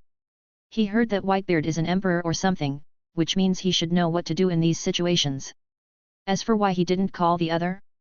Misaka is just a little girl, but the others are a bunch of assholes that will make things worst. A hero for fun, if you were in this situation, what will you do? Saitama wrote his current situation before Whitebeard replayed instantly. The strongest man in the world, I see. The only solution to this situation is to beat them. A hero for fun. Seriously? The strongest man in the world, of course, I'm serious. The problem here is that you feel this is your fault and some duty as a hero, so you need to turn the wrong into a right. A hero for fun, by beating them? The strongest man in the world, yes. Beat them until they acknowledge it was their mistake to build the building there. And keep doing so until they apologize to you. Saitama was feeling now that this man got his emperor title by beating everyone in his world. And that's actually what happened. A hero for fun. Thanks, I guess. The strongest man in the world, no need to thank me. You can also check a thing in the files which Leo Kid told me it's for members that don't understand the world. Saitama eyes flashed as he found a solution while dodging bullet attacks. If he learned about the world, he might be able to avoid this problem. But Saitama forgets who usually writes the files in this group. Saitama opened the file called The Rules next to the introduction file. He only saw the file for a moment before he stopped and let Bullet hit him, which shattered his spear. Bullet was in a complete shock as he saw his spear turn into pieces just from hitting this man. But Saitama didn't care about him as he was reading the rules. The rules. Rule 1, always go for the mayhem route. Written by Annihilation Maker. Rule 2, violence is the best solution for problems. If it isn't solving your problems, you aren't using enough of it. Written by Annihilation Maker. Rule 3, all the members should yearn for gender equality. Written by Advocate of Gender Equality. Rule 4, if you can't handle the true gender equality, then hate everyone equally. Written by Annihilation Maker. Rule 5, we welcome all members on sharing their ideas about trolling people, written by Neat Princess. Saitama almost punched the screen as he saw the rules go from drop-kicking girls to a long speech about why Dio is our savior, Escanor is a badass, and the last one about saying day raid whenever you do something in this world. He almost couldn't read the embarrassing speech about brightness and light. Saitama covered his face for a moment before he looked at the night raid members clenching their weapons. He stared at them for a moment before he turned and walked away. Saitama had enough, and he doesn't care anymore. He learned today that this group is almost becoming a villain's organization. Honestly, Saitama always thinks about what happens to these guys. He felt that Kazuma was normal at the start, but now he's devolving into trash, as he losing some of his morals every day. Kazuma that was fighting with Kirito sneezed, which caused him to take a hit to the face. Saitama also remembers that girl named Kagaya. Isn't she supposed to be millions of years old? Why she's acting like a teenager? He feels troubled and sad for her at the same time. Kagaya that was floating in the sky looking for something sneezed, which almost made her hit a danger beast during the flight. If there is someone Saitama is thankful for, it'll be the girl named Misaka. But he feels that she'll get corrupted eventually. Misaka sneezed as she was reading the DNA analysis papers, which made the papers flew to the air. Saitama doesn't even want to talk about Leo. He swears that Leo is losing some screws in his head after he made that nuke. And unlike Kazuma, this guy didn't have morals in the first place. Leo was putting a green heart-shaped headband on Pikachu's head before he sneezed, which made some danger beasts notice him in the forest. I had enough. Saitama walked away from the night raid member, but suddenly a girl with long purple hair appeared in front of him waving a giant scissor. Saitama tilted his head and body to avoid Sheely attacks easily, but he got annoyed as she kept attacking his head. I'm sorry. Sheely waved her taigu, and she was sure to land a hit on Saitama as he stopped dodging, but something happened made her froze in her place. Asterisk crack. Asterisk. Saitama opened his mouth and bite the taigu. The taigu didn't last a second before it broke into pieces. Sheely fell to the ground and stared at her taigu that turned into pieces while Saitama looked at night raid members. Night raid members woke from the shock that a taigu able to cut anything was broken by a bite from someone. Akame quickly hidden her taigu as she saw Saitama looking at her. You bald head! Mine shoots at Saitama as he turned his head and dodged her bullets. Mine, retreat! Nayenda stopped Mine from shooting, but Mine was angry. But boss, look what that bald egg-looking head with a silly suit did to Sheely. Mine clenched her teeth as she saw her friend looking at her broken taigu without moving. Bald egg.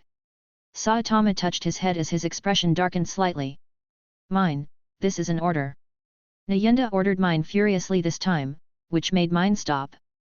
Yes, Mine saw Nayenda like this, so she had to agree, but she still looking at Saitama as she said with a low voice, egghead with a silly suit. Saitama stopped his footsteps as he looked at Night Raid members before he raised his hand and did a chop in the air. After a few times, Saitama nodded before he disappeared from his place and appeared in front of the invisible Bullet. What? Bullet didn't know when Saitama appeared, but he didn't have time before Saitama hit his head with a karate chop.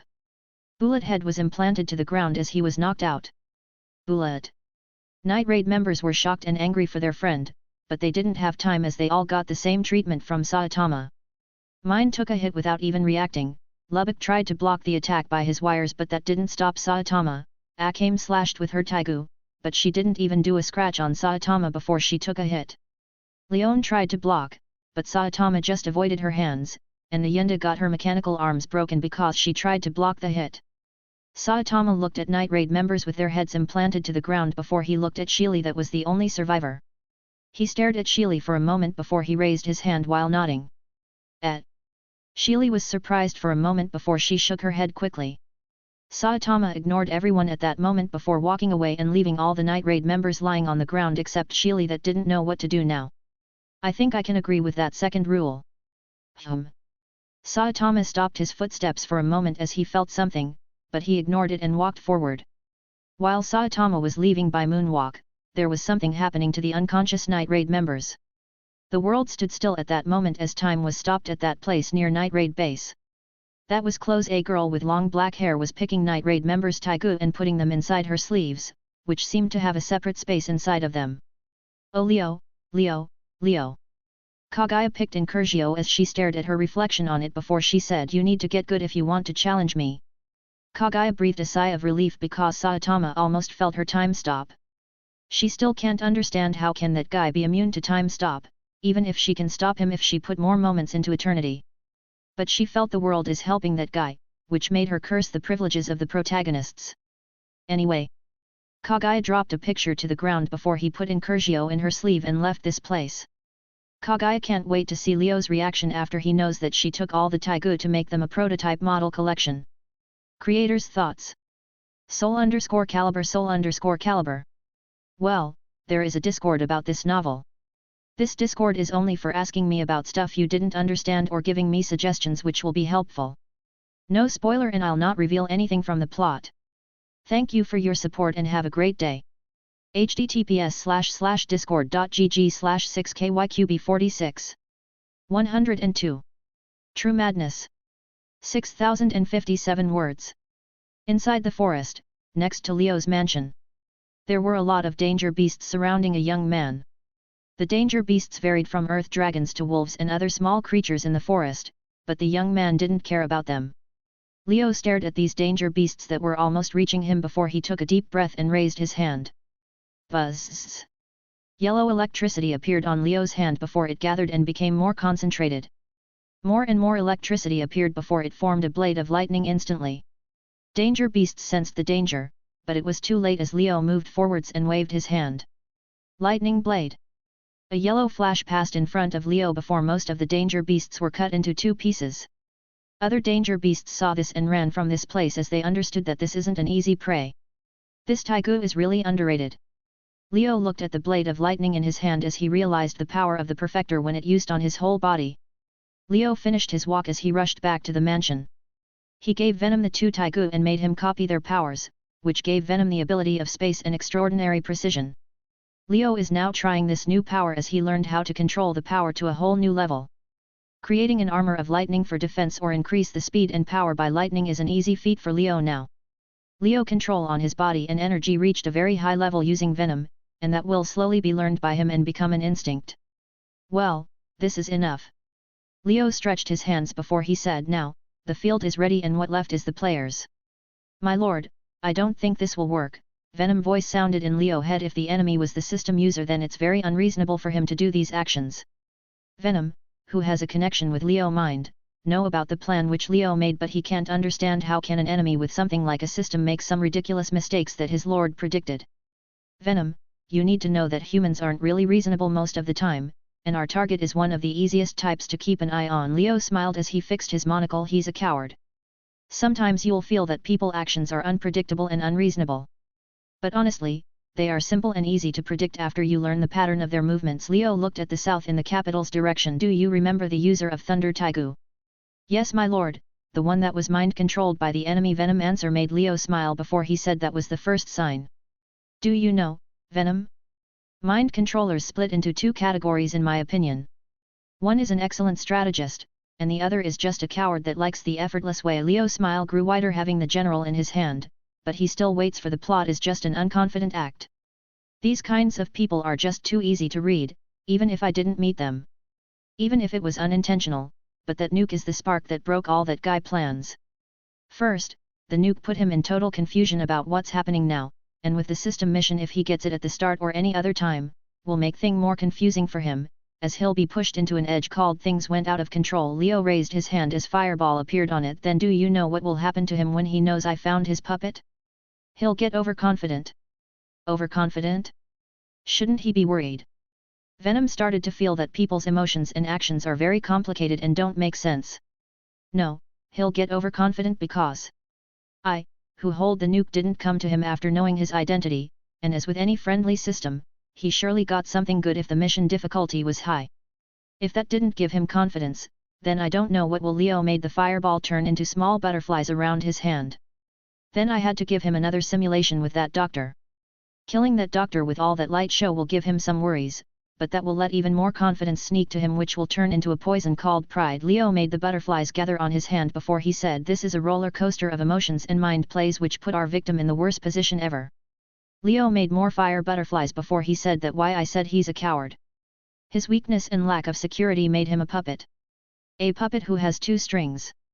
One is me. Leo made a puppet from the fire before he said, and the other is his system. My lord.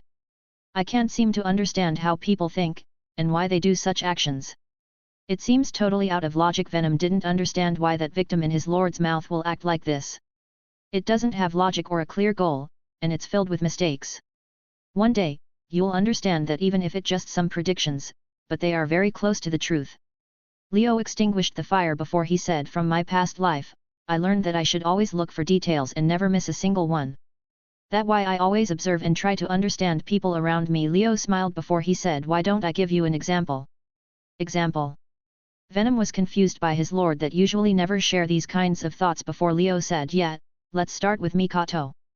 Mikoto, even if she seems to be angry at those times, but she's trying to join the fun or learn how to enter in a good conversation with us. She even wanted to thank us a few times, but her tsundere side will kick in. Leo shook his head helplessly before he said, Kazuma is trying to learn all that he can from us, and take some points from this mission before he uses the chat room and his adventurer job to learn all the skills in his world. Whitebeard seemed to have something interesting going on, but I bet it's related to his family. Leo smiled slightly before he said, and Saitama is enjoying moonwalk before he gets bored from it. What about the old hag, my lord? Venom said the official name of Kagaya in Leo's mind. The old hag? Well. Leo put his hand on his chin before he said, she's trying to troll me, and if we count her personality with the power of time, then traced my own steps because she's after me. She's collecting Taigo. Leo didn't even change his expression with those facts, but Venom had another reaction. Do we prepare for battle, my lord? No, it's unnecessary. And we'll not mute her. Leo looked at Gold Experience, raising his fist before he said. Yet. Why do you seem to be calm about this, my lord? Venom always put Leo goals as his wishes, so he couldn't tolerate that old hag. Well, it's Kagaya, so something like this was meant to happen, but it's nice for someone to collect those Taigu with me. Leo waved his hand as he didn't seem to care because he knows how to get those Taigu from Kagaya hand. My lord, sorry to be rude, but Venom didn't finish his words before Leo interrupted him. You want to ask why I didn't get the Taigu first, or why my actions that seemed without reason all have a secret behind them? Well, that because I hate planning. Honestly, I'm Annihilation maker, not tactics maker, and I'm not obligated to share or explain my actions to anyone. Leo smiled as he fixed his monocle. I don't care what others think, but if I'm going to do something, then I'll do it in my way, which include a lot of jokes, trolls, and making fun of people. Like our group here. Do you know why Saitama and Whitebeard didn't go to the capital until now? It's because they don't want to lose control and do something which will ruin the team plans. Leo knows that Saitama and Whitebeard didn't want to see the Empire condition with their eyes or something bad will happen. Never underestimate us just because we love to have fun. That'll be your downfall if you underestimate an enemy without knowing the reason behind his actions, even if it seems to be ridiculous. I see, your wisdom completely shocked me even if I didn't understand the reason behind it. As I expected from my Lord. Venom swear he'll learn from his lord, which made Leo nod before he said, oh, good luck. Let's go back now. Leo walked from this place before Venom said, what about the old hag, my lord? Don't worry about it. As a man of culture, I can see that Kagaya isn't doing this for no reason, and that reason will probably make me laugh. Leo smiled before a normal yin/yang circle appeared under him. Venom has already copied Shambhala powers and he can use it freely, but the circle is normal yin/yang, unlike the purple one. Leo suddenly felt something before he smiled and looked at the capital direction. But if someone looked at his monocle, he'll see the reflection of a hallway with one man walking on. Oh, right. I didn't tell you the reason why I did all of those actions. Leo smiled before he said, let's say I want my two targets to be in the same place and make sure they stay that way. With those words, Leo disappeared with a black glow. Meanwhile, in the Empire capital, there was a giant building in the middle of the capital. This is the royal palace. But today it didn't seem to be normal. The palace hallways were too quiet as all the guards and maid disappeared, leaving one man walking in the hallway in the direction of the emperor's throne. This man is Liam, who changed after these 3 days. He was taller and his hair grew past his shoulders. I need more. This isn't enough. Liam clenched his fist as he felt the power contained in them now. He's now sure to take down nukes easily without threatening his life. Hey, who are? 2 guards appeared in front of Liam, but they didn't finish their words before Liam put his hand on their heads. Blue aura passed from their bodies to Liam before they fell to the ground dead. This is really fascinating. Liam has no doubt now to complete the mission. He got 2 of the most broken abilities from this system and his enemies didn't seem to be strong as they were afraid to attack him. Liam now will take care of the Emperor and the Prime Minister to get more points. He wants to become stronger before he sees those entities. But he didn't notice that he wants to stay in the Empire waiting for the chat room members, as this place will become his grave with the Empire. Time skipped to midnight. The bright moon was shining in the sky, bringing some light to this night. The light breeze was blowing the leaves as tonight was slightly cold. Misaka was inside her room checking from papers about her formula and making sure she understood everything. Unlike Leo that only needs to know how and why it works, Misaka needs to learn and optimize the data before she includes them in her formula. Misaka didn't sleep these days a lot because she didn't want to waste time. But she noticed something now. Budo. Misaka turned her head to see Kuroba looking at the window. She felt that he wants to go somewhere. What happened to you? Misaka moved closer to Kuroba before he pointed at the forest next to the mansion. The forest? But what do you want to go there? Misaka frowned, but Kuroba kept insisting on even dragging her, which made her sigh. Okay, I got it. Let's go. Misaka didn't understand what Kuroba wants, but if it seems to be something important. So in the eager gaze of Kuroba, Misaka walked out of the mansion and went to the forest. After that, Misaka followed Kuroba for a while before reaching to an empty spot in the forest. There was nothing in that spot except grass. Are you sure this is the place? Misaka frowned because she walked for over 10 minutes. But Kuroba ignored her and rushed forwards. Misaka watched Kuroba flying forward until he disappeared from her vision. What? Misaka stood there for a moment before she rushed forward to check what happened. But suddenly, she felt her body past some sort of a barrier before clashing voices reached her ears with powerful whines blowing. What's this? Hey! Misaka blocked the wind with her hand before she saw Kuroba staring and 2 men in the middle of the empty spot. The ground was destroyed, and potholes filled the place. Misaka was having a hard time believing this is the previous spot, but she noticed 2 familiar figures in the middle of the battlefield. Asterisk clang. Asterisk clang. Asterisk. A katana and a naginata were clashing against each other, making sparks in the air. Leo and Whitebeard were fighting with their weapons only as the wind was blowing from every hit they exchange. Leo was moving faster as he was dodging or looking for an opening before striking Whitebeard that remained calm and blocked each hit before sticking. But Leo dodged all his attacks with the least movement needed. Asterisk clang. Asterisk. Leo and Whitebeard's weapons were interlocked before Whitebeard said, "You got better, kid." Well, It not like I'll stay the same, isn't it? Leo smiled, but Whitebeard rotated his naginata and made Leo lose his balance. Leo didn't have much time before he rotated Yamato in his hand and blocked Whitebeard attack, but that made him retreat 10 meters. But it seems you're still cheating. Whitebeard hit the ground with his naginata before he looked at Leo and said, it feels like you're very uncoordinated. Didn't I say it before, old man? I'll come with more tricks. Leo smiled before he said, and I can't stop even if I know this is wrong because this is me. Leo was feeling a little helpless because he finally knows more about his essence. The Fool essence is powerful and opens a lot of possibilities for Leo, but if there is something good then there'll be something bad. Jack of all trades is one of the symbols of this essence or can be called power. Leo noticed that anything he starts can be learned quickly, even if it was something he never knows before, like DNA recherche. Leo feels it more like enlightenment as he could start and learn it faster than Misaka with her LVL5 brain power, but that power also has its drawback. Jack of all trades can never be the master of something, and this also implies on Leo. He can never be the best in something because he was never meant to be the first in a single thing. Leo can't just take a sword and train to be the strongest swordsman ever. Even if it isn't impossible, but it's very hard to accomplish. He can have all memories and abilities of swords, but Leo can't be the strongest in it. So, as a fool and jack of all trades, Leo needs tricks, different moves, and powers. If he can't be the first in one thing, then he'll have tons of others to fill the gaps. Leo will combine those powers and make it his own style. This is the correct way of the fool. Tricks and more tricks. This will be my way. Leo smiled before he rushed forward and stabbed with his katana. Whitebeard frowned before he raised his naginata and blocked the strike, but Leo moved Yamato with an extraordinary precision a millimeter to the left, which made Whitebeard naginata slid on Yamato. Leo pushed Yamato as he almost hit Whitebeard's neck, but he tilted his body to the side, avoiding a punch which made him miss the target. Not bad. Whitebeard had a grin on his face before he raised his naginata. I could say the same to you. Leo had the same grin before he raised Yamato and a new clash happened between him and Whitebeard. Misaka outside the battlefield watched Leo and Whitebeard fight as they seemed like trying to kill each other, but they seemed to hold back at the same time, which seemed to be strange for her. It was like they both know that the other will be able to dodge or block. Watching the battle for a while, Misaka wanted to interfere, but she stopped and watched the battle silently with Kuroba next to her. 1 hour, 2 hours, 3 hours. Whitebeard and Leo clashed their weapons for the last time before they stopped.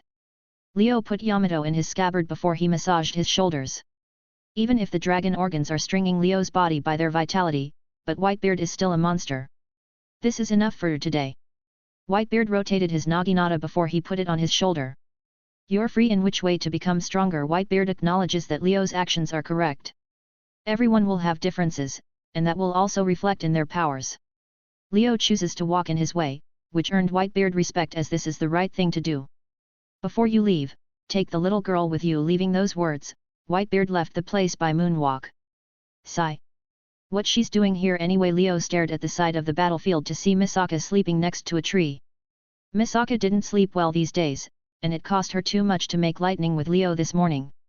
So, she surrendered to sleep a half hour ago as she couldn't keep watching Leo and Whitebeard exchanging hits. Did you bring her here? Leo walked towards Misaka and asked Kuroba. Whoa! Kuroba nodded while floating around Misaka, which made Leo sigh again. This whole place is set with a barrier that blocks vision and sound from the outside world, which makes it invisible, but Kuroba can just feel where Leo is at. Well, come here. Leo picked Misaka before he called Kuroba to get closer as a yin/yang circle appeared and they disappeared from this place. Inside Misaka's room, Leo appeared holding Misaka before putting her on her bed and leaving the room. Kuroba looked at his master leaving before he went with Misaka and closed his eyes. What a day! Leo was walking in the mansion hallway as he was thinking of his next action. He has a long space DNA that can blow his mind just by thinking about it and a lot of different things to try. Leo was walking as he was thinking about his plans before he noticed something at his side. On the balcony of the upper floor, there was a girl with long black hair staring at the bright moon in the sky. The scene was beautiful with the enchanting look of the girl, but Leo's reaction was different. Ugh! Leo was feeling very unlucky to run into this old hag in the middle of the night. Ah! Hello, Leo. Kagaya smiled before she said, it's a very beautiful night, don't you think? Honestly, it's better if you don't smile. It's creepy and doesn't suit you at all. Leo had a deadpan face while looking at Kagaya. That's a very rude thing to say to girls, but you're right. Kagaya went back to her degenerate mode before she said, my face hurt from all this smiling. Aren't you an immortal with regeneration abilities? Leo deadpan face didn't change much, but Kagaya ignored the question. So, what are you doing? Leo looked at Kagaya to see her looking at the moon in the sky before he said homesick. Well, I would be lying, if I said no. Kagaya smiled while looking at the moon in the sky. Tha moon, hey. Leo frowned because he thinks this is a sensitive subject for Kagaya. He control people and play with them, but he doesn't like to bring the people old scars. You should know my story already, so it doesn't matter. But I'm curious, what do you know? Kagaya looked at Leo that moved closer to the balcony. Not a lot, just an elixir, and then you were exiled from the moon and loved the life at the surface. Then you went to Gensokyo with your friend Iron. Leo gave Kagaya a resume of what he knows about her, but that made her frown. That's all? There's no way an anime will only tell those things. Kagaya frowned, but Leo gave her a light laugh before he said, game, a small bullet hell game. No anime, but the art is cool. Even so. Meh. Kagaya clenched her fist while looking at the smug Leo before she took a deep breath and said, I was a princess in the moon, but I was exiled after using the forbidden Auri elixir, which made me an immortal. Leo raised his eyebrow as he was looking at Kagaya, giving him her origin story without him asking. I was exiled to the earth for thousands of years for my crime and went to live with the humans that I once despised. But I come to love this new home. Unlike the icy moon where everyone was like machines, humans and earth felt real and warm. Kagaya sighed before she said, I learned a lot of interesting things during my stay in the earth. I remember that time some people came to ask for my hand in marriage, but no one could complete my 5 impossible requests. Hold on, who the stupid that will go for something has the word impossible on it? Leo felt some people were lacking some screws in their heads to play along with this demon called Kagaya. I know, right? But they tried and didn't win. Kagaya smiled while Leo was feeling a little sorry for the poor guys. So, after years and years of calm life, I found that I really loved this new place, but something happened. Kagaya looked at the moon before Leo said, let me guess. You forget that your punishment is over and was surprised by the moon people that came to take you back. No. I didn't forget. Okay, I forget. Kagaya admit defeat under Leo interrogating gaze before she said, then I found Iron, which helped me to flee with her to Gensokyo. We found an old mansion in the forest and took that place as a refuge. After that, I lived a most carefree life with Iron, and this is my story. Kagaya looked at Leo as he was putting his hand on his chin before he said, I'll give it a 4/10 for clichés and predictable storyline. Kagaya clenched her fist again before she said, oh, yeah? Then tell me yours. My story? It's your normal life, nothing special. It had happy moment where I smiled, and it had sad moments where I cried, nothing special until I got reincarnated. Leo shrugged his shoulder before he said, I'll give my story a 2/10. Kagaya stood there speechless as she didn't know what to say to someone roasting himself. Honestly, you shouldn't think too much about it. Leo waved his hand before he said, you're afraid that the moon will come looking for you and your friend, but if you want to move forward and stop these moon-staring nights, then you should face your fear. Happiness and sadness, we all had moments from them in our lives. No one can live without taking his share of happiness and pain from this life. In Kagaya's eyes, Leo smiled before he said, there's no use in running away from those things because they define what we are now. I personally felt pain and sadness in my life, even that regret that was tearing me apart, but I learned to accept it and live past it. You'll have a lot of scars during your life, some will heal and be forgotten, and some will never, which will keep remind you about your lesson that day. And this made me myself today. Leo looked at the moon before he said, I don't care about other people's way of looking at me, so I live as I like. But even someone like me has things to live for and people to care about. So, even if they called me a hero or a villain, a murderer or a complete madman, that will not change who I am. Leo looked at Kagaya before he said, this is me, Leo Arisaltek. Kagaya stared at Leo for a while before she said, your speech is too long. I know, but you'll listen to it anyway. Leo was laughing while Kagaya sighed. Honestly, you're the most human person I ever met, even if you aren't a human now. You feel so real even if it with all those flaws, but you walk past them without fear. Kagaya sighed again before she said, what happened to you in your past world?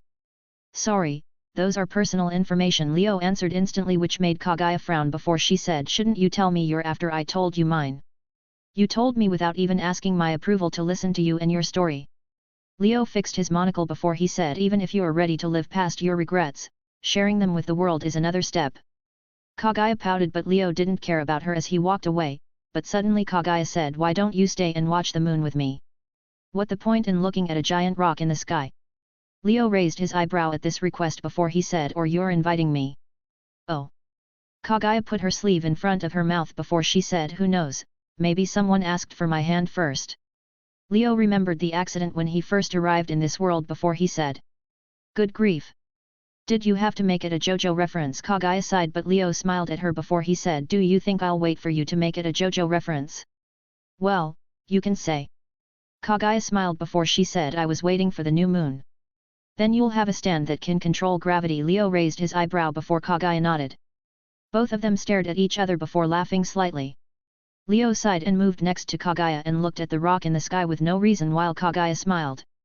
After a while, Leo felt this is more painful and less entertaining than looking at the sun burning his eyes. But Kagaya said, hey, Leo. What? Leo looked at Kagaya that looked at the moon and said, thank you. And that monocle looks stupid on you.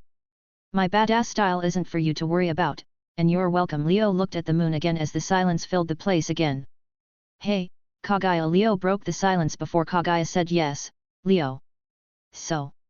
Did you collect the taigu? Leo stared at Kagaya that flinched before she said yes. All of them? Leo asked again while Kagaya was looking at his face before she said almost all of them. Oh. Leo looked at the moon again while Kagaya was on edge right now before she said, what with that weak reaction? Shouldn't you be pissed and bring out your nuke or something?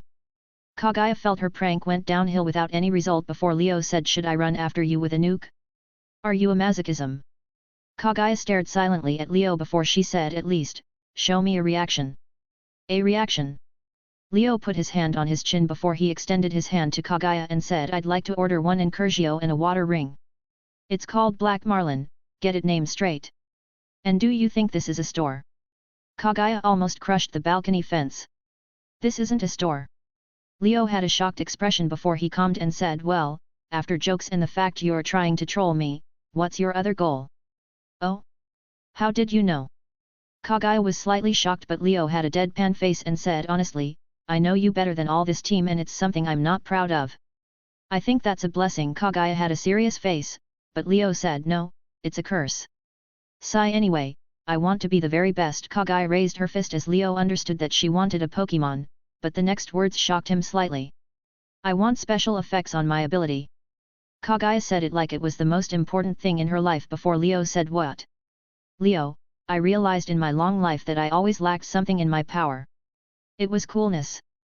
Kagaya raised her hand to the sky while looking at Leo deadpan expression before she said, I want something that gives my dull no special effects. Time stop, the effects of the world. You mean the globe? Leo didn't show any excitement, but Kagaya snapped instantly, the world. The globe is very stupid.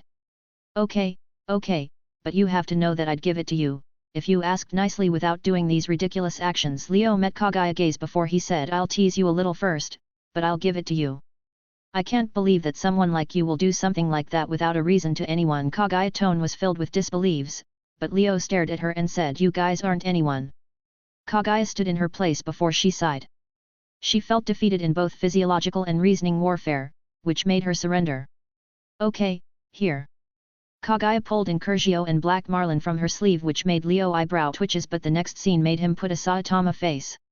Leo can swear that Incurgio was normal, but the next second it was filled with pink hearts, ribbons, and a phrase called Sundara Sword. Leo looked at Incurgio and Kagaya for a while before he said seriously. Yes, Kagaya replayed seriously, which made Leo extended a hand from Venom and catch Incurgio with Black Marlin. Venom sacrificed for his lord. TCH. Kagaya clicked her tongue before she said, don't you want another taigu?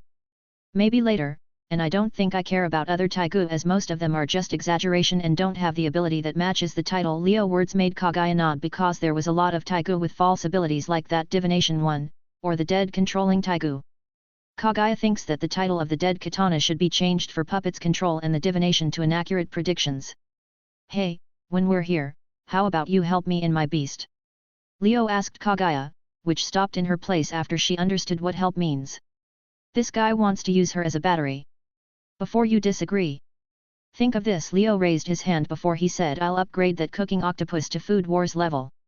Kagaya stopped in her place as was put in a tough decision, but she gave up after her stomach entered the battle. Deal, but I want to borrow your sword for a while. Kagaya looked at Leo before she said, you know what I'll do, and it'll be beneficial for both of us. Deal. Leo know what this old hag is planning, and he doesn't mind someone does it for him, so he agreed. Okay, then I'm leaving. Staring at the moon is boring. Leo wanted to leave but Kagaya stopped him before she said, I know. Do you want to play a game? Leo stopped his footsteps before he looked at Kagaya holding the console in her hands as he said, you have consoles here? Yeah, I brought a complete set. Kagaya smiled while Leo said, instantly count me in. Both Kagaya and Leo reached Kagaya's room instantly as one stopped time and the other teleported. Leo stood there watching the messy room before he said, you had this room for 4 days and now it's screaming for mercy. Don't worry about it. Kagaya moved to the TV screen in the room before she picked a game. Look, this is my own mod for this game. Kagaya smiled before her expression turned gloomy. I usually make games and mods. But no one plays them with me because Iron isn't interested in games, and I'm usually alone. Heh. Leo had goosebumps looking at this Kagaya. But she recovered quickly and showed the game to Leo, which made his Saitama face more deadpan. Dark Souls 0. The Simplord Edition. The Tale of Subaru, the Safuru. A/N, Re, 0 reference. Leo eyebrow was twitching as he was looking at the rules of no weapons, no heals, no level up, HP low, etc. Basically, this is even deeper than the abyss. Are you afraid? Kagaya smiled, which made Leo angry, so he grabbed the console and sat down next to Kagaya. Bring it on. Leo prefers death than admitting defeat to this old hag. Kagaya smiled before she took another console from her sleeve, which made Leo's eyebrow twitch again. What in that sleeve? A fourth-dimensional space. Leo didn't understand how that works as he didn't feel the energy from it. Oh? This is a space spell, but the dress has a function of hiding my spiritual energy. Kagaya always was preparing for worse, so she's ready. How convenient. Leo logged into the game as he went into character creation. Can't you learn magic from your world? I think DXD magic can do a lot of stuff. Kagaya didn't understand why this guy with dragon heart and lungs is so persistent about ki. Well, magic is good, but... Leo looked at Kagaya before he said, I don't want to be nerfed. What? How can magic nerf you? Kagaya felt she isn't keeping up with this guy logic. That because... I want to be an angel, Leo said with a straight face while Kagaya felt that she has a hearing problem. You an angel? I bet you'll turn into a fallen in less than 3 seconds, ha ha ha ha. Kagaya laughed for a bit before she looked at Leo and said, so, what about light power? And it'll be the angelic dragon. Sigh, I thought you know me, Kagaya. Leo entered his name in the game I Love Emilia, which made Kagaya sigh. You see, Kagaya. I, who have been blessed by God and got his gift. Leo stared at Kagaya before he said, I'm the fool who dared to challenge the shackles of heaven. I'm the fool that broke the shackles and became a sinner. Leo smiled before he said the last phrase, and lastly, I'm a dragon. Kagaya frowned as she felt this going into a place she doesn't like before she said, so, what's the meaning of these? You know that there's some connection between world. Leo finished his character creation while Kagaya nodded. Some rules and abilities can be similar between worlds, which can help the group find abilities even without the chat room store. So, I think a heavy religion meaning is helpful in my plans. Leo smiled while Kagaya opened her mouth from shock because she understood what this guy is doing. I want to become an angel. Leo started the game before he said, from Mikoto world. Kagaya dropped her console to the ground as she realized the true madness which even shocked Drake that day as he said, even Great Red and Off Eyes can't save this guy. 127. Space and Time. Once upon a time, there was a world filled with magic to a huge degree. Magic was something that can't be explained by science, means and reasoning. Magic is a complex system of power, arts, and discipline which is completely unknown to human science, which sought to distort and manipulate certain aspects of reality. Additionally, all forms of magic are based around a certain ideological premise. This kind of premise can originate from almost anything culturally narrative, including religions, belief systems, mythologies, or even fairy tales. Despite the grand system of magic, its root was a simple thought of making those without a talent do the things of those with talent, which stems from the human nature of greed and envy. However, nothing is perfect and there has to be a change. This change represented in a man that hated God, who created the world and its rules. This man is Aleister Crowley. Aleister Crowley hated the world and how it operated, which stems from the magic that took the life of his daughter. He planned for many years to destroy all phases which are avail on the world and created from different religious beliefs or powerful magicians like magic gods. By destroying the phases, Aleister Crowley believes he can make a magicless world, so he searched for a lot of methods until he found and summoned an angel. An angel of the bottommost layer of the world, below the phases of religion and magic, right at the pure world, a world of science unaffected by religion. This angel was Aiwass. Angels, both divine from the heaven or artificial from science, are very powerful beings capable of causing great destruction. So much is their power, that their very existence can distort the world. Even their language sounds like gibberish to normal humans because as higher beings humans can't understand their existence. However, Aiwass wasn't a part of the regular angels. He didn't have a divine origin or being created artificially, but he possessed an enormous power as a being from the deepest regions of the world, close to the pure world. This was the start of the Espers, as the whole project was a part of Aleister's plan using the Book of the Law, which was given by Aiwass and holds a lot of secrets about magic and Christianity. He used this new knowledge and created Espers. The Book of the Law supposedly has the angelic technique, a spell that exceeds human limits, and no human is able to use, and has spells about human angelification. After creating the Academy City, Aleister started his plan by making Espers, which includes spreading aim fields. However, Espers who had a connection with the Book of the Law start to show angelic features after exposure to certain conditions, and this phenomenon referred to as an awakening. Like a certain accelerator that didn't know there's something called brakes before getting a punch to the face. Despite the fact that the magic has a connection to the Espers, they can't use magic because mana or magical energy is incompatible with the aim fields that Espers produce. As a result, whenever an Esper performs magic he/she becomes severely injured. Leo is planning to use this principle by becoming an Esper and unlocking his personal reality before awakening, which will be a hard journey. But he feels that his connection with God, even if it isn't from Tuaru world, will have a reaction to the Esper project. Leo didn't want to get mana even if that chat room maybe has a way to solve the problem, but he doesn't want to take chances or rely on that chat room a lot. However, there was another reason which is very important. Magic needs spells, singing, and even dancing. Which is something I hate. Leo was holding Yamato in its scabbard while looking at Kazuma with Dio sword. It has been 5 days since the last destruction day for the group. Nothing important happens during this period except group had a game night which almost destroyed the mansion. That night made the group decide to never play games again, especially the competitive ones. Now the group is taking it easy by doing their things without worry. Be it studying, leveling, fighting, or doing nothing at all. Leo is fighting Kazuma now because Kazuma wanted to switch from the cursed Kirito doll, and Leo had nothing to do as he finished most of the DNA about space and water. Venom absorbed Incursio's DNA and changed slightly. Leo didn't feel a lot of increase in power, but the thing that surprised him is that Venom can become a giant black sword now. The sword isn't strong, or sharp like Yamato, but it seems that Venom can use his abilities better in the sword shape, which weakens a bit if he changes into other weapons. However, Venom is getting stronger with time as it seems to adapt and evolve with every second passing by. Leo found that Venom is able to use the lightning powers from the last Taigu, and even be resistant to the fire of Leo after he was exposed to it for a while. So, what is your level now? Leo raised Yamato and blocked a hit from Kazuma's sword that kept screaming WRYYYYY. I'm level 16. Kazuma kept attacking, but Leo blocked all of his hits with the least movement possible. Oh. Then what are you planning to? Leo lowered his katana while Kazuma retreated and made space between them. I plan to learn skills from my world.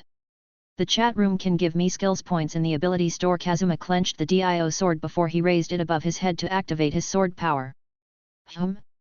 Skill points. Leo stared at Kazuma before rushing quickly and put Yamato in front of Kazuma's face before he said, don't leave yourself open when you try an ability. Oh.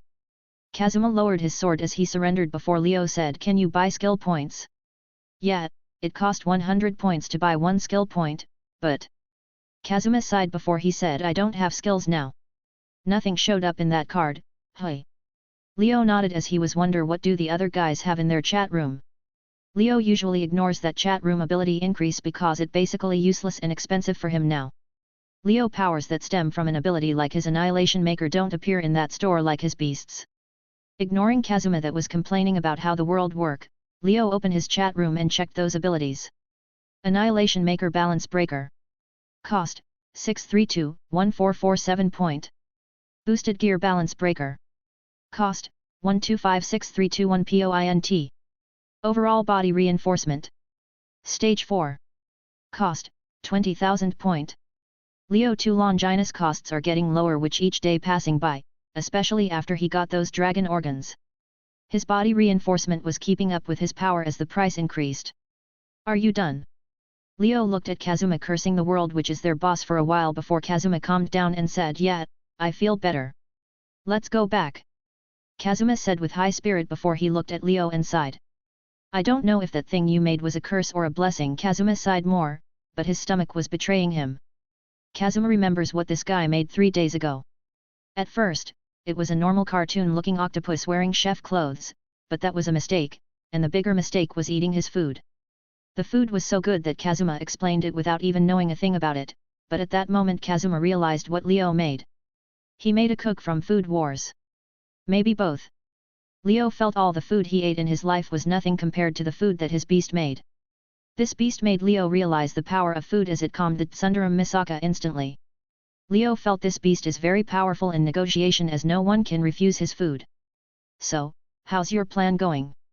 Kazuma listened to this guy plan the last day as he felt it had a lot of problems. "It's going very well." Leo was looking with his monocle as it was showing the picture of a man sitting on the royal throne. Leo monocle is connected to his beast's vision and there was a mosquito looking at the system user right now. Leo didn't understand this guy's powers, but he assumed that he's absorbing souls or something from people. For Leo, this guy was like an inflated balloon that will blow up at any time because he saw his energy is mostly out of control, and his body increase in size. However, he didn't seem to be afraid of that. So Leo is thinking this guy has a backup plan. Seriously? Kazuma looked to the front as they were close to the mansion. "Yup, my plan is flawless." Leo didn't care about Kazuma gaze because he was thinking about what he'll do after this. "You know that I can poke a few holes in that plan of yours." Kazuma stated his true thoughts, but Leo smiled and said, "And that is why it's flawless." Leo and Kazuma entered the mansion before they headed for the backyard because that's the place where usually the group gathers. "Hey!" Kazuma didn't understand where this mentality is going to, but it didn't seem to be normal. When someone makes plans, they usually care about its steps, but I don't care about that. The only thing I care about is the result. Leo walked forward as he entered the backyard before he said, "That guy is in the Empire and that's the most important thing." "I see that." I didn't understand anything. Kazuma still thinks this guy brain work on different circuits than the normal people, so he didn't want to go deeper into this. Kazuma prefers to look at the scene in front of him as it was far more entertaining. The group was sitting in the backyard while eating food that is cooked by an octopus. But Kazuma was interested in Kagaya that was staring at something in front of her. Kagaya didn't speak or blink as she was looking at the creature in front of her. The creature has a blue body with a light blue underside. It has a large head with a blue fin on top and a light blue tail fin. It has black, beady eyes and orange, star-shaped gills on its cheeks. This a mudcup which was staring at Kagaya for a while now. Kazuma wants to laugh, but he doesn't think this hag will let him go now. He remembers clearly the time Leo gave mudcup to Kagaya. Flashback 2 days ago. Leo arrived at the backyard and went to Kagaya before he said, "So, I heard you like mudcup." Kagaya that was having tea, looked at Leo holding mudcup as he almost put it in front of her face. "Actually, I don't like mudcup that much." Kagaya wanted to push Leo away, but he got closer and said, "But everyone like mudcup." "I really do." Before Kagaya finished her words, Leo's voice turned serious before he said, "Everyone love mudcup." Mudcup replayed to Leo words before Leo put him in Kagaya arms and left. Kagaya stood in her place speechless while mudcup looked at her before he said, "Mud. Kib." Kagaya felt that she should make her request clearer the next time. Flashback ends. Hi. Kazuma waved to the group before he joined the food fight. Kagaya that was looking at mudcup turned her head to Leo before she said, "Next time, I'll make my request clear." "Everyone loves mudcup," Leo replayed with the same serious tone while mudcup affirmed his words with a nod. Sigh. Kagaya turned her head away to see a Pikachu wearing Dio clothes as she gave up. "Oh, right." Leo suddenly remembered something before he said, "Do you guys have anything to do, or should we just go finish this mission?" Whitebeard looked at Leo before he said, "Are you finally done?" "It took forever." Saitama was focusing on the food more than the subject. "What? This quickly?" Misaka felt surprised because it has been 11 days after they arrived and they will finish now. "Yeah, actually we could have just finished in the second or the third day, but there were things to do. Leo nodded at Misaka before he looked at Kagaya and said there's one last thing, but it'll be quick if someone agreed to help. Oh, right. I completely forget. Kagaya clapped her hands before she picked Mudcup and floated toward Leo. Give me Yamato, it'll not take a minute. Leo stared at Kagaya for a moment before he put Yamato in her hand and said don't lose it. However, Leo didn't think she heard him as she disappeared instantly, which made him sigh. Well, here goes that. Leo shrugged his shoulders before he looked at the team and said so, this is the last time in this world. Does any one of you have something to do before the last show starts? Nothing. Kazuma didn't care that much because he found that he can't have skills here, so it is not very beneficial for him. I'm ready. Misaka replied seriously, which made Leo think she's the most worried person here, but he said nothing because it was her choice, and he doesn't think she's weak. I was waiting for this. Whitebeard had a grin on his face as this was his first reason for coming to this world. Oh. Saitama didn't show much reaction, but he seemed to agree. Leo nodded at his team before Kagaya appeared from nowhere. I'm back. So, you actually did it. Leo took back Yamato as he stared at Kagaya holding a pot filled with blood that was sending chilly air. Blood. Misaka wasn't that uncomfortable with blood after these days, but she didn't like the blood Kagaya was holding. Whitebeard frowned because he remembered something from his world when he looked at the blood, while Saitama didn't care. Hold on. You did it. Kazuma was shocked while pointing at Kagaya and the blood she's holding. Well. Don't worry about it. Kagaya put the pot on the table before she picked Mudcup and remembered what she did in these few seconds. In the north, there was a huge army stationed, and ready for battle against any enemy might come in its way. In the middle of the army, there was a tent far more luxurious than the other tents. This is the tent of the General Asdeth, but the tent was too quiet. Asdeth was on the ground in her tent, tied like a worm with the duct tape on her mouth. Her eyes were red from anger as she felt that her Taigu has disappeared. This is more humiliating than death for Asdeth, as she was looking at the words the culprit left on her tent wall. Blue hair never wins. Asdeth felt this is another mockery as she swore to torture this bastard who did this to her. After she gets rid of these ropes. Yup, don't worry about it. Kagaya smiled sweetly, but that smile gave the group chills. When Kazuma was having a moment of silence for Asdeth, Leo went shamelessly and created a container beast before putting some blood in it. Okay, done. So Leo put the container in his shadow before he looked at Kagaya. That was refreshing, the degree of how much Leo can be shameless. Let's go. Leo nodded satisfyingly before he looked at the group and said this time. Anyone who can't survive space storms better not come. Kazuma looked at Leo lazily before he said, I honestly think you are taking this world as a nuclear testing grounds. Misaka nodded as she only saw destruction when this guy was making his beasts. Whitebeard didn't seem to be interested in the matter, and Saitama didn't even care about Leo creating something. My Annihilation Maker title isn't for decoration, Leo corrected Kazuma before he walked to Kagaya that put a lid on the pot before putting it in her sleeve. Leo nodded at her before a yin/yang circle appeared under them as they disappeared from the mansion. The group stared at each other before they ordered food from the octopus. In a location close to Leo and Whitebeard battle 100 kilometers from the mansion, Leo and Kagaya appeared here as they walked forward to a slightly open location. To think about it. What are you making? Kagaya was slightly interested in what Leo will make, especially after she understood this guy level of madness. You'll see in a moment. Leo nodded at the location before he extended his hand to Kagaya. Kagaya stared at Leo's hand without taking it, which made him say, what? You know this is the only way. No, it's not the only way. And Kagaya took a deep breath before she said, why in the hell taking life force make someone feels pleasure? I mean, what wrong with your world? Aren't taking life something painful and filled with suffering? It's DXD, what do you expect?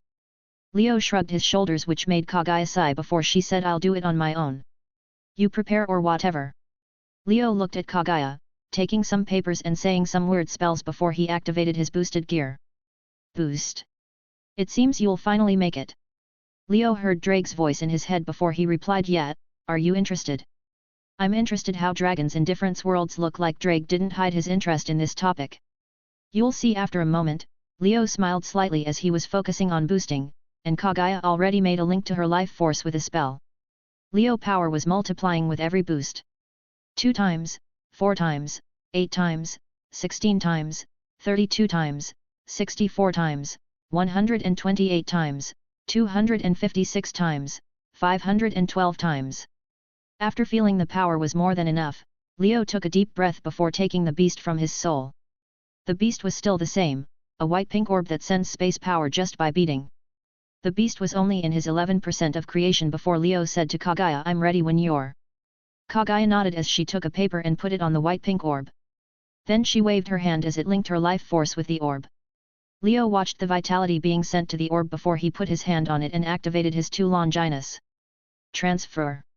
This is the first time Leo boosted his Longinus to this degree, as a pitch-black fog engulfed the orb before it rose to the sky.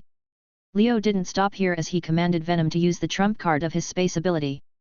A giant yin/yang circle appeared under the orb in the sky before the surrounding space became an alternative space away from the actual world. Now wah! Hey! Kagaya watched her vitality being sent to the orb before she saw something completely weird. The entire space around this area distorted before it cracked from any random location except where she and Leo were standing. "Are you sure you aren't taking this world as a nuclear testing grounds?" Kagaya saw the space getting destroyed before a giant space shock destroying a hill in the distance. "Well, when we reached this point, I don't think this matters anyway." Leo smiled at Kagaya before another space shock hit a mountain, turning it into dust. Ignoring Kagaya's gaze, Leo focused his ki and power and any additional boost to support the alternative space as the beast was devouring it.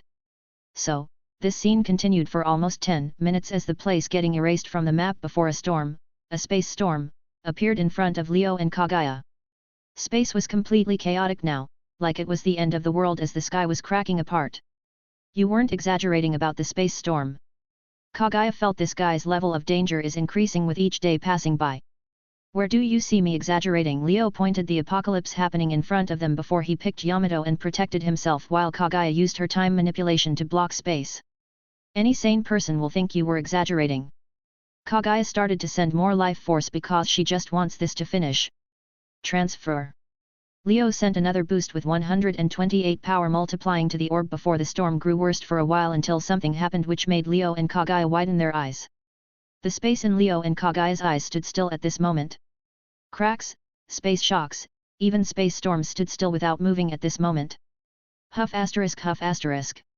Strangely, Kagaya heard breathing sounds as she felt that her time power stopped working in this space and she need more power to maintain them. She felt the space was getting stronger with each breathing sound, even the crack in space was getting fixed and space became stable. "This was harder than I expected." Leo breathed a sigh of relief as a pink portal appeared in the sky before a giant white-pink orb came out of it. "This is..." Kagaya widened her eyes as she saw the being in the orb. "It's what you think, Kagaya." Leo smiled as he walked forward towards the orb location. Crack crack. Cracks filled the orb as the creature inside of it opened his eyes that shone with golden light. "You see, Kagaya." Leo smiled as he turned towards Kagaya while all the space destruction and orb was behind him. "I'm not the type who likes to start slow and weak. So if I can make a god, then I'll make one." Leo's smile grew wider as the beast destroyed its shell and appeared behind Leo with white and pink space derbies floating in the air. "And compared to you, I'm now." Leo waved his hand as the beasts raised his arm and space was fixed before he said, "The very best." "Ruo arua aaoo." The beast screamed as all the danger beasts that survived the space destruction or the ones far away felt fear and chills down their souls. The beast has light pink gray-white colors on its body and a linear section being purple. Its arms and shoulders are covered by large, armored plates, and each hand holds 5 nails. The round plates on its shoulders each have a large pearl in the center. On the back there are wings, but they didn't seem to be used to fly. This is Palkia, the god of space from Pokemon. A powerful Pokemon that only his breathing can stability space and make it even stronger. So it's an anti-Kagaya beast. "This is..." Kagaya stared at the beast with her shocked eyes before she said, "Obi-Wan Kenobi Varactyl. A/N, Star Wars." Awkward silence. Leo and Palkia stared at Kagaya that was making fun of Palkia's cry. "Cough, oh, my. Look at the time.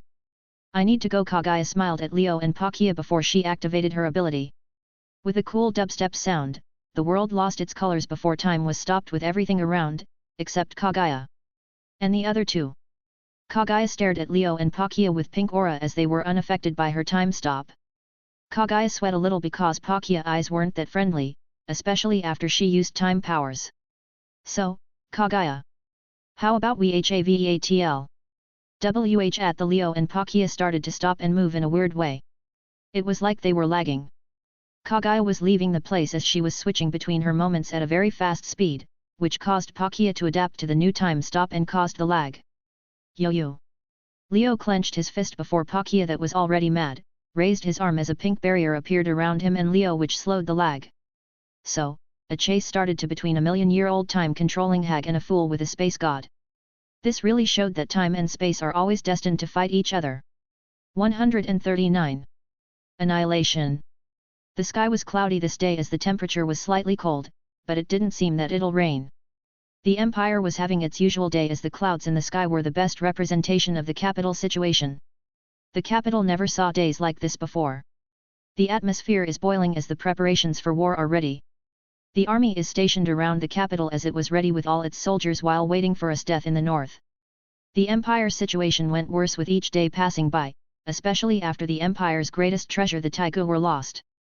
All the Taigu has disappeared mysteriously. This caused a huge loss in the Empire powers, which reflected in the army's uneasiness and the commanders. But this also confirmed that this is a threat need to be eliminated immediately than letting it grow. Even if the Empire lost the Taigu, it still had a lot of other weapons like guns and its technologies that surpassed the other parties. These facts gave confidence to the Empire forces in this war. Meanwhile, inside the royal palace, there was a man sitting on the throne while clenching his fist. My body can't handle this power. Liam was staring at his fist before some blue aura flashed. The throne he was sitting on cracked from the uncontrollable force. Damn it! Liam forced his body to stop releasing energy because this will only make his condition worse. Liam got from the system an incomplete, mysterious formula that allows him to absorb souls and enchants his power. He used it at first and made his power skyrocket with no problem, but after absorbing a lot of souls, his body lost control. Even the energy has become chaotic and out of control. After figuring the consequence and the reason the formula is incomplete, Liam wanted to stop, but the formula ignored his control and absorbed souls on its own. He tried a lot of ways to stop, but that was futile, which made him stay away from people. Liam sighed as he had to use all the points he got from taking control of the Empire to strengthen his body and increase his control. The points he got from controlling the Emperor and Honest were huge, but it didn't help him that much. The formula requires a lot of power from Liam, but he felt lucky that his other power solved this problem in the beginning. However, now it doesn't do much for him. This formula is very dangerous, which will cause his death if he didn't solve its problems. Liam stood up from the throne and walked toward the entrance. He wanted to sell the Emperor Taigu to the system to get more points, but something he never expected happened at this moment. A pink wave of energy appeared from above the capital and passed all the locations in the capital without an exception. What? Liam was surprised when he saw the wave of energy passing him. He didn't even feel where it came from or the reason behind it. Did they come? Liam thought of the only possibility that might cause this situation, and it's the hunters in his mission. He even felt a lot of his mind-controlled dolls are disappearing, so he released most of his energy in the form of a barrier, even if the energy is uncontrollable. I need to survive this, then I'll strike. Liam felt this attack was so sudden, but he didn't think that it'll break his barrier or his body at this moment. However, 30 seconds passed after the wave happened, but nothing happened to Liam. He raised his head in confusion and looked around to see everything normal. The palace still intact and the Empire outside still exists. Like nothing happened except some of his dolls disappeared. Nothing. Liam frowned as he felt something isn't right. Maybe this is a strategy from his enemies to weaken him, but he didn't feel weak at all. Maybe there was nothing. Liam walked towards the balcony and stared at the normal Empire that seemed quiet than usual. However, Liam felt something above him as the colors changed slightly. Liam didn't even have the time to scream as a bright red-blue-pink beam with many glowing light spots and a giant shock wave hit him in the capital. The silence filled the place for a moment before light swept everything. Boom! The empire that stood on this land for millennia was erased from the map at this moment. 20 minutes before the annihilation. In the sky, away from the capital, there was something flying there, or rather say it was sailing because it was a ship. A giant ship was sailing with the clouds as it was moving closer to the capital. The ship had a giant whale face at the front, and its colors were mainly blue and white. This wasn't a special ship, but if someone from One Piece world saw this ship, he'll change direction immediately because this ship belongs to one of the strongest pirates group in the world. Goo ha ha ha ha. Whitebeard was sitting on a giant chair as he was laughing while looking at the flying ship that resembles his own ship, Moby Dick. I didn't expect you to make this. Whitebeard looked at Leo that was standing with the degenerate duo and Misaka before he said. I'll take it after this. I don't care, but grab me a good devil fruit from your world and I'll make an entire fleet for you. Leo waved his hand as he didn't care about the ship that much. The ship is a whole beast with the ability to fly, create a normal environment aboard, and it much more durable than normal ships. Fire or magma will not do a scratch on this beast. Whitebeard nodded as he was thinking about the Marines' reaction when they see flying ships. Stretching your hands to another power system, Kazuma stared at the shameless Leo that didn't change his face. If you count my beasts, then I'm very versatile in power systems. Leo didn't care about Kazuma's gaze as he was looking at the capital that appeared at a distance. So, what's the plan? Misaka stared at the capital before she asked the group. What plan? Kazuma tilted his head in confusion. We've a plan. Kagaya was surprised. Yeah, we've a plan and it's blowing up that capital, Leo replied calmly before he met the gaze of Misaka. Do you call that a plan? Misaka always thought the plan's supposed to be complicated, not just destroying everything. Well yes, but actually no. Leo put his hand on his chin as he felt that his plans need to be more simple. Like sending Saitama that was looking at the clouds under the ship. But that wouldn't be fun. Wow, that's very convenient for people who have mass destruction attacks. Kazuma looked at this group and he felt that only he doesn't have area attacks. Don't worry, Kazuma. Leo put his hand on Kazuma's shoulder before he said, you'll have your own tactical nuke in your world. What? Do you mean like a cheat? Or some secret power and plot hidden in my world? Kazuma's eyes flashed as he was waiting for the answer. Yeah, it's the strongest magic in your world. Leo didn't complete all his words before Kazuma celebrated. Yes. Yes. Kazuma was clenching his fist while shouting to the sky. Leo stared at this scene without an expression before he finished his words in the form of an explosive loli. However, Kazuma didn't hear him. So, like I said, we'll attack at the same time with everything we got. Leo put down the attack plan before Misaka raised her hand. Yes, Leo nodded at Misaka before she said, is it necessary to attack him at the same time with everything we got? Well, that's for insurance, I mean. We can just let him fight us one-on-one, then defeat us all, and grow stronger while remembering his past or something before he becomes the king of the universe. Leo ignored the weird gaze of the group before he said, but we don't want that, right? Yeah, I don't think this is bad. Destroy him before he reacts. Kazuma nodded at the plan before he saw Leo's eyes looking at him like he's waiting for something. Don't think about it. Kazuma looked at Leo before he raised his hand and said, Kazuma, will never sell Mijal. But before Kazuma finished his words, Leo put two gloves on his hands as Kazuma froze in his place. What's this?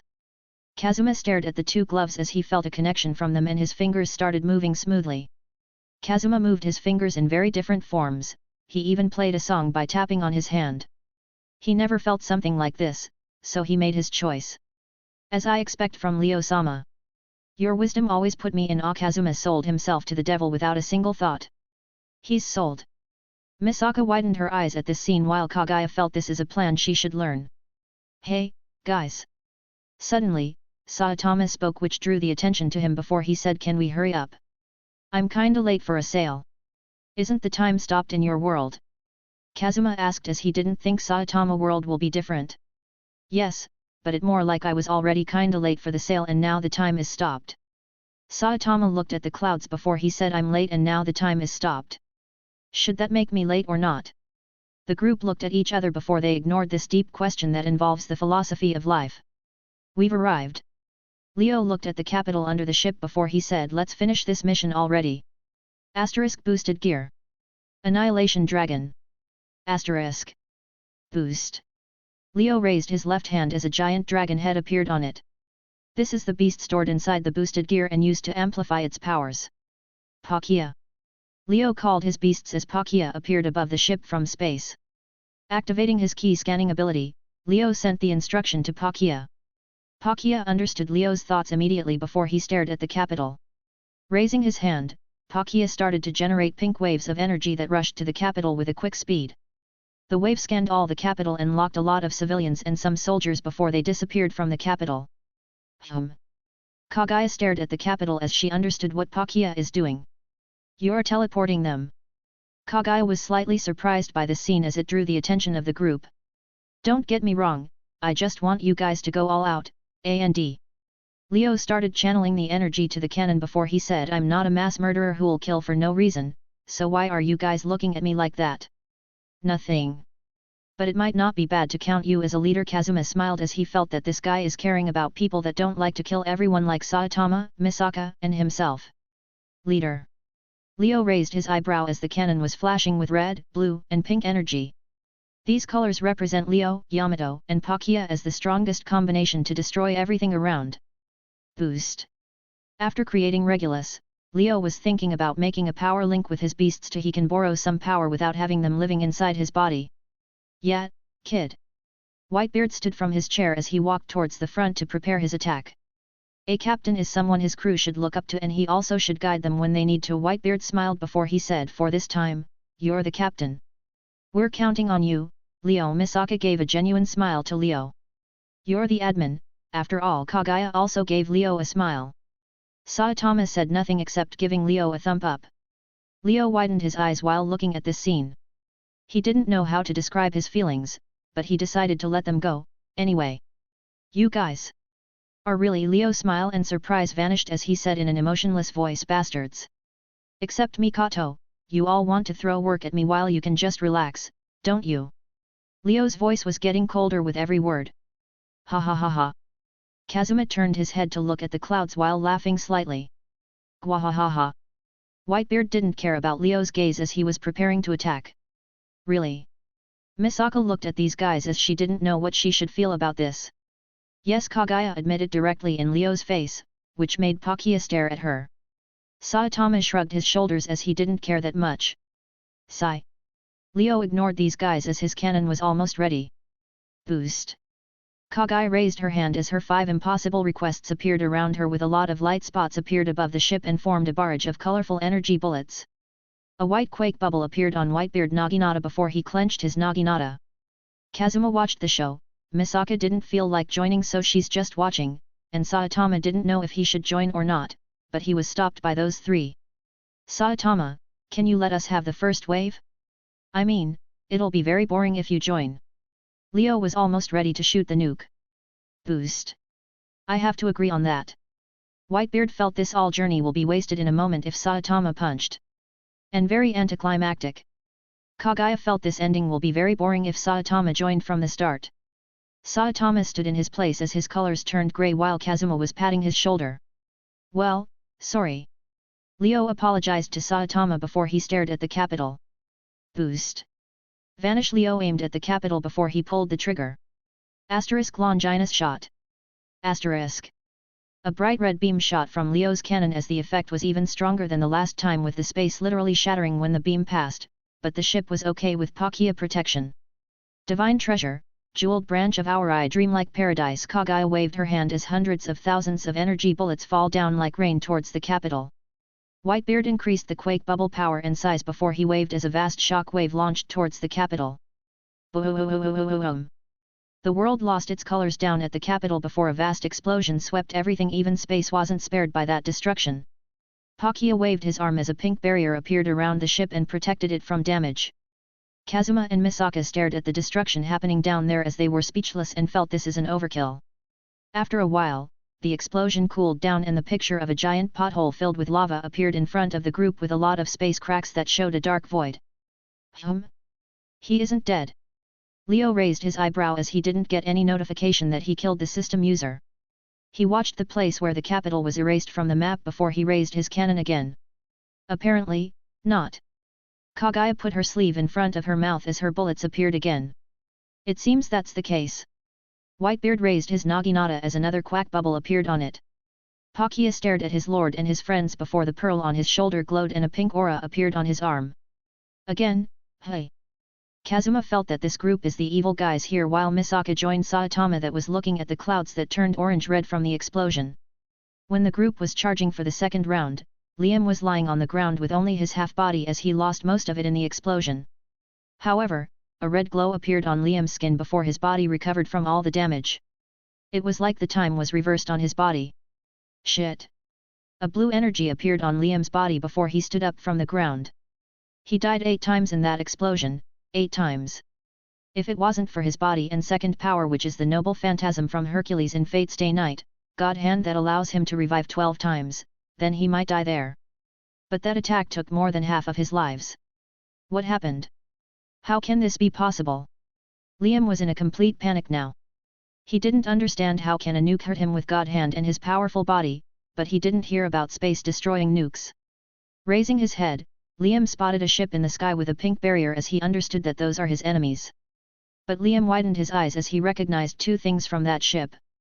What the hell is Whitebeard's ship is doing here, and secondly, is that Kagaya? Liam sweat a bit even if he can't because of the heat around him, but he clenched his teeth as he was planning to escape. Liam raised his hand as blue energy gathered before he shot a huge beam of 100 meters wide towards the ship. He doesn't believe this attack can do much, but at least it can stop them, as he doesn't think a Pokemon can stop his attack even if he controls space. Sadly for him, Kagaya isn't in the kids-friendly show right now. Kagaya watched the blue beam before he raised his other hand as a portal appeared which sucked all the beams. Another portal appeared above Liam before the beam dropped on his head and took another life of his. What was that? Misaka frowned as she saw the blue beam and the portal. Nothing important. Leo answered before he aimed his cannon that included Regulus power with the other beasts this time. Fire. Leo pulled the trigger as another beam shot towards Liam. Kagaya launched another round of barrage and Whitebeard used the shockwave, but this time Kagaya joined with his spatial rend, as all the space was distorting wherever the pink energy blade went. Boom! Another explosion hit the poor Liam. This time it was even bigger, with a spatial rend that was erasing the matter by sending it to another dimension. Liam wasn't even able to stand up and use his power because, unlike the first time, the attacks never stopped. Kagaya kept shotting energy bullets, Whitebeard waved his naginata non-stop with quake bubbles, Leo was shooting his cannon even if it wasn't as strong as the nuke, but the space damage was strong, and Kagaya used his spatial rend and pink orbs as long as the target was clear.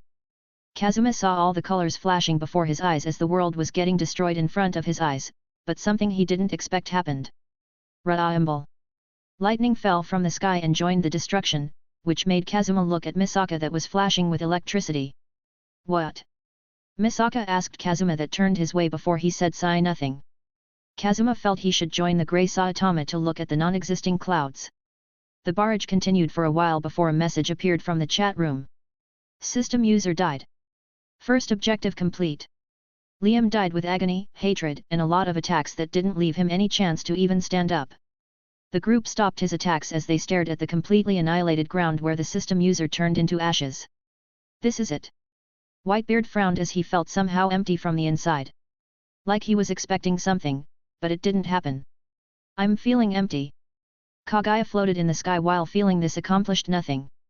This was disappointing. All those plans and tactics went to waste. Leo lowered his cannon down as he stared at the sky. Kazuma didn't have a single word to describe what he's feeling now, except he wants to go back to his world. Misaka was feeling the same. Suddenly, Kagaya felt something as he looked at Leo. Leo understood Kagaya's words before he raised his cannon again and said, "Prepare for the second round." Boom! A giant pillar of blue light rushed from the huge hole in the ground before a man appeared. The man felt like a machine more than a human as his empty white eyes didn't have any emotion. Enormous energy was radiating from the man and it was in complete control in his hands as Leo felt his energy is increasing with the second. This is Liam, or rather say the system took control over Liam's body. Liam, system, opened his mouth as blue ghosts appeared from the ground and rushed towards him before he absorbed them. He was absorbing souls to strengthen his powers. However, a pink barrier appeared around him and made him stop as it isolated him from the souls. Do you actually think I'll let you have a power-up? Leo used Kagaya to separate Liam, system, from this dimension, but to his surprise, Liam, system, destroyed the barrier with his bare hands. Affecting space now. Leo frowned before he said this might be tricky. The group clenched his weapons and prepared their attacks to face this enemy now. This might be hard, but it's challenging for the group as they showed obvious excitement. Whitebeard was even grinning. However, a yellow flash passed in front of everyone's eyes and reached Liam, system. Serious series. Saitama appeared in front of Liam, system, before he even reacts. Serious punch. Saitama swung his fist with a speed that no one could see before, a vast shock wave that pushed all the air and cleared the clouds as it hit Liam, system. Liam, system, vanished into nothing with a giant shock wave that cleared all the clouds on this planet. Even the people on the other side of the planet felt the wind blowing. The group was safe from the damage because Palkia separated them from this space, but their mind wasn't okay. Leo and Kagaya widened their eyes, even if they saw this before, but looking at it with their eyes is far more shocking. Whitebeard almost dropped his naginata, Kazuma was doubting life, and Misaka closed her eyes.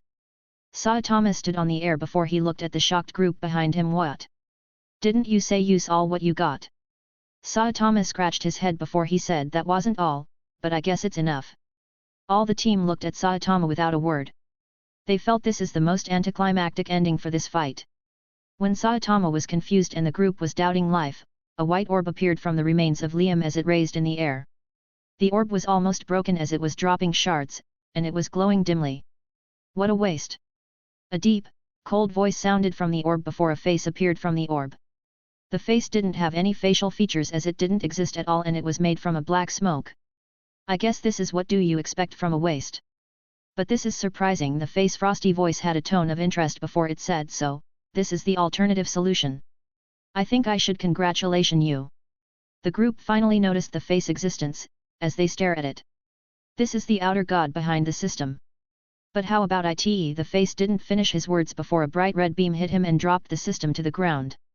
I'm not really in the mood to listen to a villain speech right now, and. Leo dropped his cannon as it disappeared with the boosted gear before he said, do you think I'm stupid to let you buy time? Leo looked at the souls that were gathering under the system location. This outer god was procrastinating until he gathers enough power to activate the system or something. So, this is it? Kazuma asked, but no one replied because they were doubting life at this moment. Leo looked at his hand as he left empty from the inside. Whitebeard sighed before looking at the clear sky. Kagaya fell to the ship as she felt this is the most anticlimactic fight she had in her life. Saitama didn't understand what happened to these guys while Kazuma wanted to go back, and so did Misaka. And with this, the first battle for the group ended with the most dull ending they weren't expecting. 113. Goals. The empire that stood on this land disappeared this day.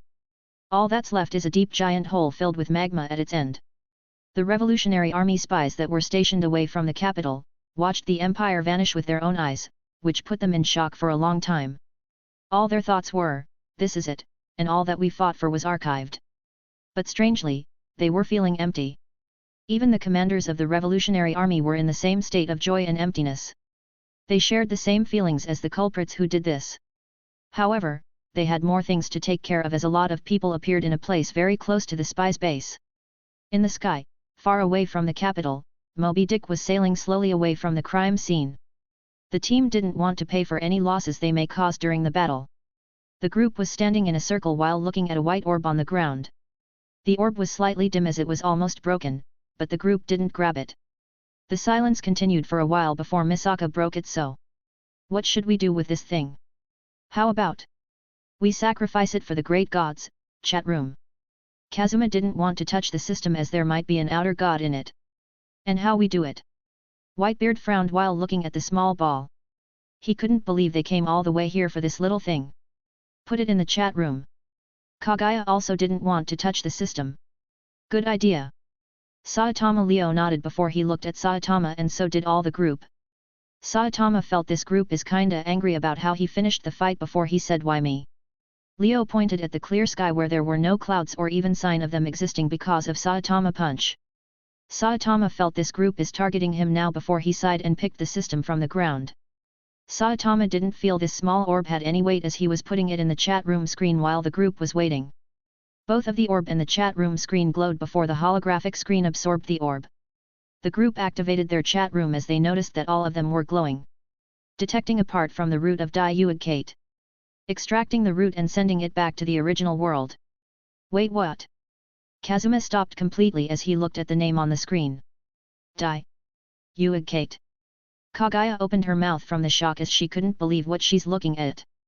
DXD, a magic formula, belongs to the world of Shinza Banshou, which allows the user to absorb souls and convert them into power. However, This formula is a completely different thing from the regular stuff. With merely 1000 souls, nuclear weapons are completely ineffective, which grows stronger until the universe isn't safe from the users of this formula. But Kagaya couldn't understand how can this thing appear here. However, Kazuma's reaction was unique from the almost calm Kagaya. Spit it out. Kazuma was shaking the chat room screen as he was screaming to get back the DXD formula. Root, Leo frowned as he looked at the screen that disappeared. He spotted a few interesting things from this brief message. Even if DXD is broken, but Leo felt there were limits after he saw the system user as he didn't kill them all, which means there's something hidden in this situation. However, Leo didn't think too much before a new screen appeared. Detecting the Greatest Holy Empire System. Recover the origin from the system. The Greatest Holy Empire System belong to the outer god number. A/N, they can't understand the existence of the outer god to read his name. The system originated from the event that almost destroyed Shinza Banshao world. The world of Akame Kill was able to lock the system in his world while waiting for the solution. The origin is now recovered and the pattern of the system is being memorized. The group was staring at the new messages, but Leo frowned even more. A message arrived. Number. Shinza Banshao world will thank you for the help 0. What? Leo stared at the K emoji as he didn't know what to feel about a world will using them. When Leo was thinking about life problems, the group stared at the screen as nothing happened. Is it? Kazuma felt he was scammed by this chat room as nothing happened. Maybe we need to confirm something. Misaka stared at the screen before new messages appeared, which made her say never mind. The mission finished and rewards will be distributed now. Another message is appearing. Rewards distribution is put on hold. The team stared at their screens as they were pulled into a private chat by. You were pulled into a private chat by number. Akame Kill World will. I have a bad feeling about this. Leo didn't like where this is going because he wasn't really friendly with this world. Misaka stared at the screen before a message appeared. Number. Akame Kill World will. You did well during your first time experiencing such events. I hope to see you again in the future or any type of way you calculate time. I can't believe a normal person like you is from the world of that will with a lot of loose screws in his head. Hold on. What do you mean my world has a lot of loose screws? Misaka grabbed the screen in desperation, but the world will left the chat at that moment. When Misaka was in desperation, Kazuma received a message. Number. Akame Kill World will. Honestly, I expected worse from you as the protagonist that his own world will keep laughing at. Hey! What do you mean by that? Kazuma completely snapped as he felt even his world is laughing at him. But the world will ignored Kazuma and went for the next target. Number. Akame Kill World will. I see that even old age can't stop you from destroying my world. Hey! Whitebeard looked at the screen as he remembered the fight with Leo and decided to not talk about it. Number. Akame Kill World will. Was it really necessary to use that serious punch? Saitama turned his head away as he knew that he could just kill the system user by a normal punch. Number. Akame Kill World will. I don't have much complaints, but can you at least recover your stupid eternities when you finish them? Do you expect me to do all the work for you? Kagaya coughed as she looked away from the screen. She remembered that she usually never stops her power when she uses it, which means the world was recovering them. Leo stared at the screen as his face was expressionless when looking at that message. Number. Akame Kill World will. I only have 2 words to say to you at first. Fuck you. Do you hear me? Even if that cannon that hit the face of that asshole, outer god, was cool, but still, fuck you. Do you have any idea about the damage you caused? I don't get me started on your stupid nukes. Space god. A fucking space god. What wrong with you? Leo watched the messages and the cursing increase until he needed to scroll down to see them all before he chooses the only thing he can do now. Annihilation Maker, admin. Well, I'm glad someone is appreciating my natural reflexes, but fuck you too. Number. Akame Kill World will. Why can you reply? Annihilation Maker, admin. Our great world will can't see the reply button. Hey! What a shame. Number. Akame Kill World will. This chat room need an update. Annihilation Maker, admin. When you're here. Can you explain why our initial goal in this chat room changed suddenly? Mr. Worldwool, who doesn't care about his origin. Leo stared at the screen as he was waiting for a reply from this Worldwool, or hoped to at least get some information. He has a lot of questions about these messages he was getting on this mission. Why the goal of this chat room changed from origin to something called roots. Why the roots seem more important than the mission or the system, even the origin, as the chat room went for it directly without looking at the system at first. Shinza Banchao's world was almost destroyed. Which means he's weak now, so are they helping that world? This world was locking the system, and Leo doesn't believe he didn't use the origin to do that, as the outer god will not just sit still. The outer god didn't even want to leave the system, as Leo saw from earlier. Leo's old habit of thinking about things kicked in again as he clenched his fist. He felt that all what he understood about this chat room was shattered by these small messages. He waited patiently before the last message from the Worldwool arrived. Number, Akame kill Worldwool. This chat room really needs an update, but when the world perish, it doesn't really disappear in a sense. However, for the other worlds, that world has disappeared and it will never come back. Leo widened his eyes as he held his head from the headache he's having now. This was a short message, but it gave more information than all that this chat room gave before.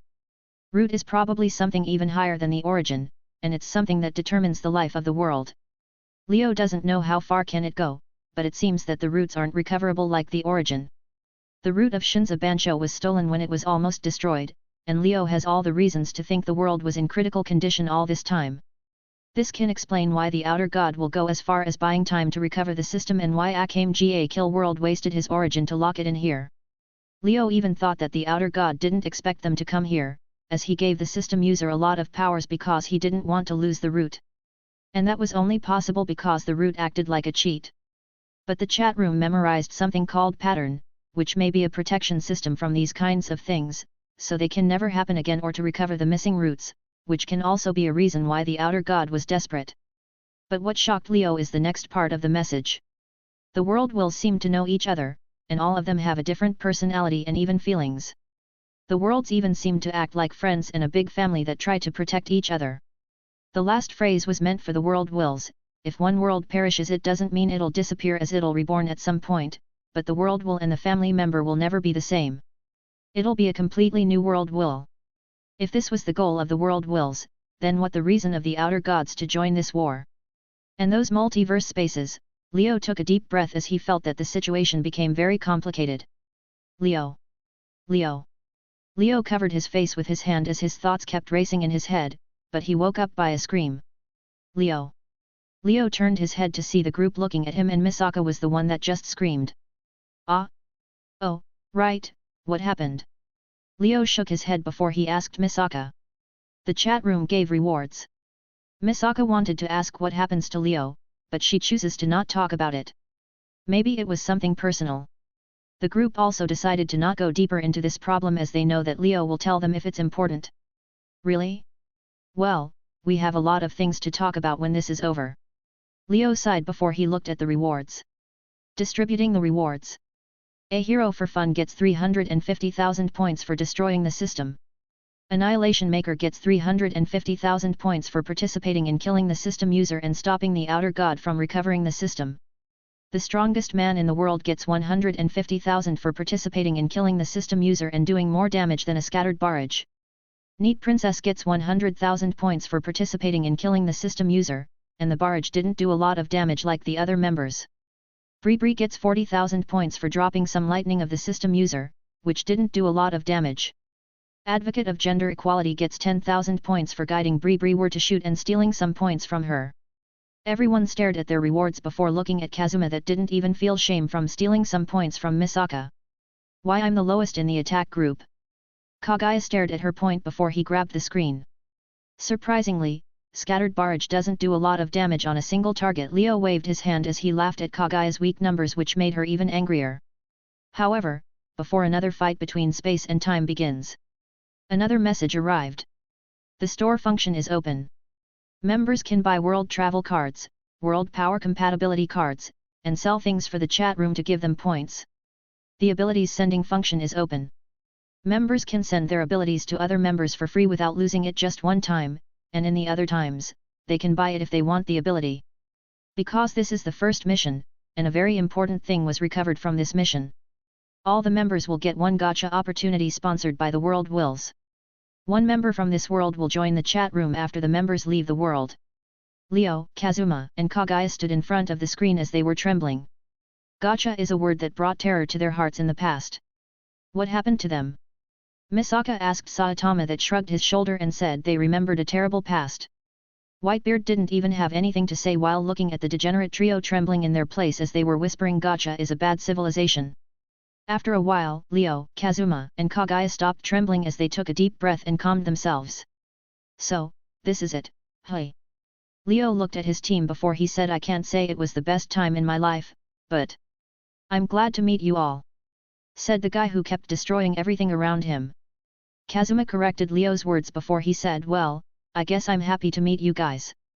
Gwahahaha. Why do you guys act like we'll never meet again? Whitebeard smiled before he said, but it was an enjoyable journey.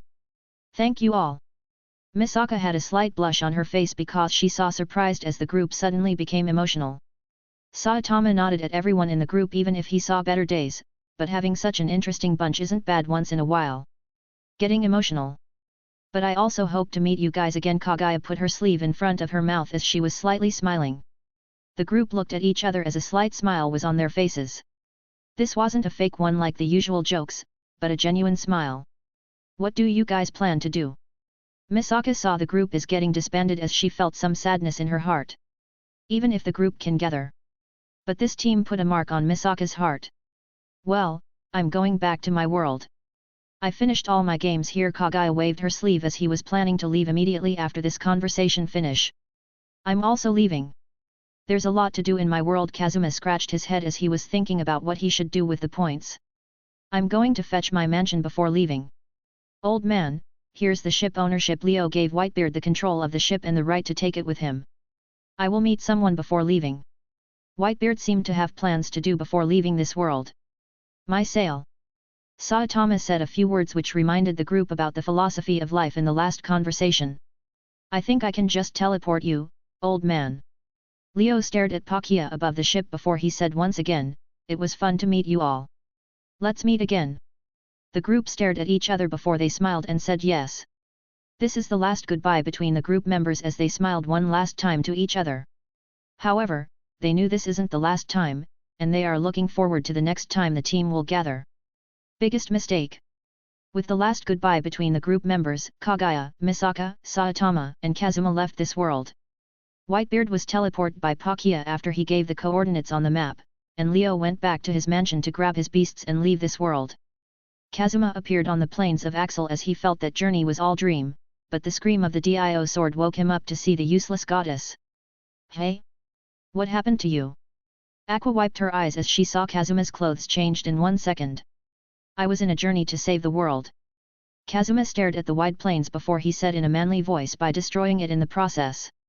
Did the buffs affected your head or something? Aqua tilted her head as she looked at her adventure card to check the effect of the buffs again. No, I'm fine. I had a lot of challenges in this journey. Kazuma still talking with the manly voice while Aqua found nothing wrong in her skills. I fought terrible opponents, even the one called the Beater. Which is a very stupid nickname. Kazuma still remembers Kirito doll and the stupid nickname he heard from Leo. Beater? That sounds wrong. Aqua felt something really happened to Kazuma, but all those ideas vanished when her instincts called. I'm starving, can we get something to eat? Aqua put her hand on her stomach that was making sounds. Food. Yeah, I need something to eat right now. Kazuma felt he needs some food after all that action he had in Akame Kill World. Finally, this goddess can do something useful than staring at you doing nothing. I need some alcohol and. Aqua raised her hand high in the air before walking back to Axel, but an indifferent voice stopped her. Aqua, did you forget something? Kazuma smiled before he said we've no money for food. No way. Aqua lowered her hands in defeat, but Kazuma said don't worry, we can just kill some monsters and get money easily. Really? Aqua eyes sparkled before Kazuma nodded and said yeah, I bet this is a simple job for a goddess. Of course, it's an easy job for me. Just you wait to see the true strength of this goddess. Aqua was in full spirits and ready to attack any monster in her way. Yes, yes. Kazuma nodded with the same calm smile before he walked away and said, "You'll make a great bait." "Yes. This goddess will make a great BA. Aqua stopped in her place as she noticed something wrong. Kazuma. You were joking, right?" Aqua asked Kazuma, but he didn't look at her as he walked away. Kazuma-san. Aqua lowered her hands as her expression froze slightly. "Hi, I'm Kazuma." Kazuma had a smile which made Aqua feel that the future isn't very bright. Meanwhile, in Toaru world, Misaka appeared inside her room as she sighed and felt a little empty from the inside. Looking at her usual room and the sleeping Kuriko, Misaka sighed before she lay down on her bed. But that didn't last long before she jumped from her bed. No way! Misaka remembered something very important. She forgot her belongings in Leo's mansion. Please tell me Leo didn't blow up his mansion because he felt like it with the last hope in her heart. Misaka logged into the chat room, but before she did anything, Misaka saw a notification sign. Misaka breathed a sigh of relief after she saw that Leo sent her belongings by the chat room. Thank God! What? Misaka grabbed her bag from the chat room but she saw a note on it. The note said, "Next time don't bring things from the chat room to your world, and if you want to travel, make sure you stop time in this world. P.S. Your taste needs improvements."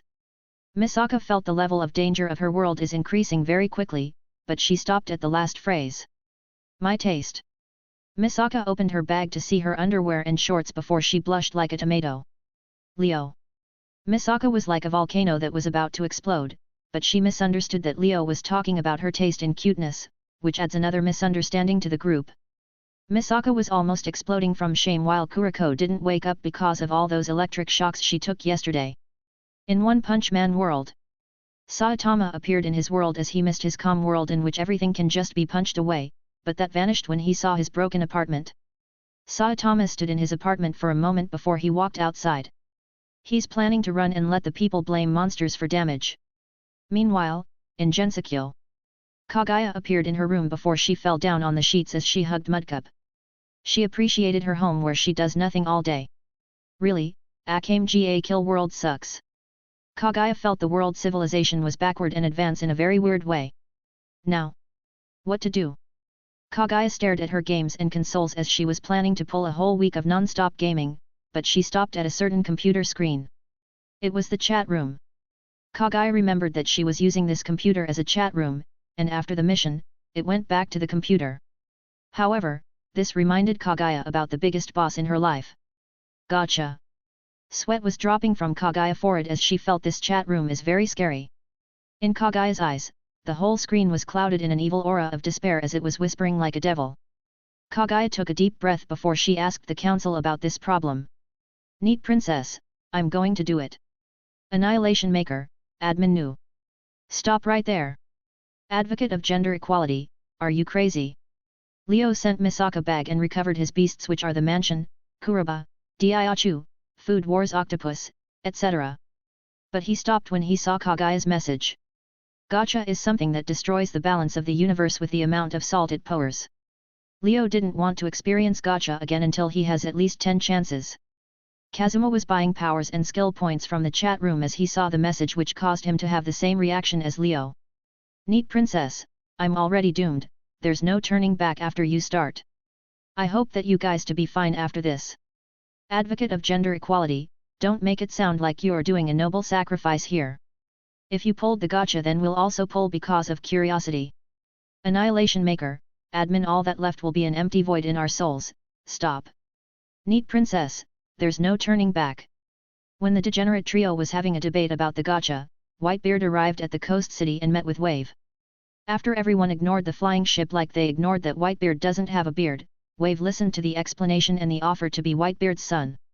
I have to refuse, old man Wave thought for a while before he gave his answer.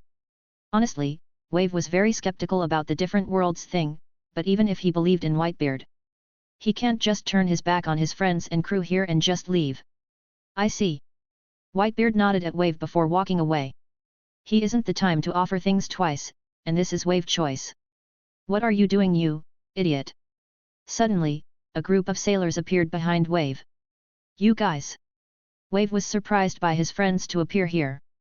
Didn't you say that you want to explore the sea, so why are you hesitating? Wave friends know about Wave love for the sea and his dreams. And what about your justice?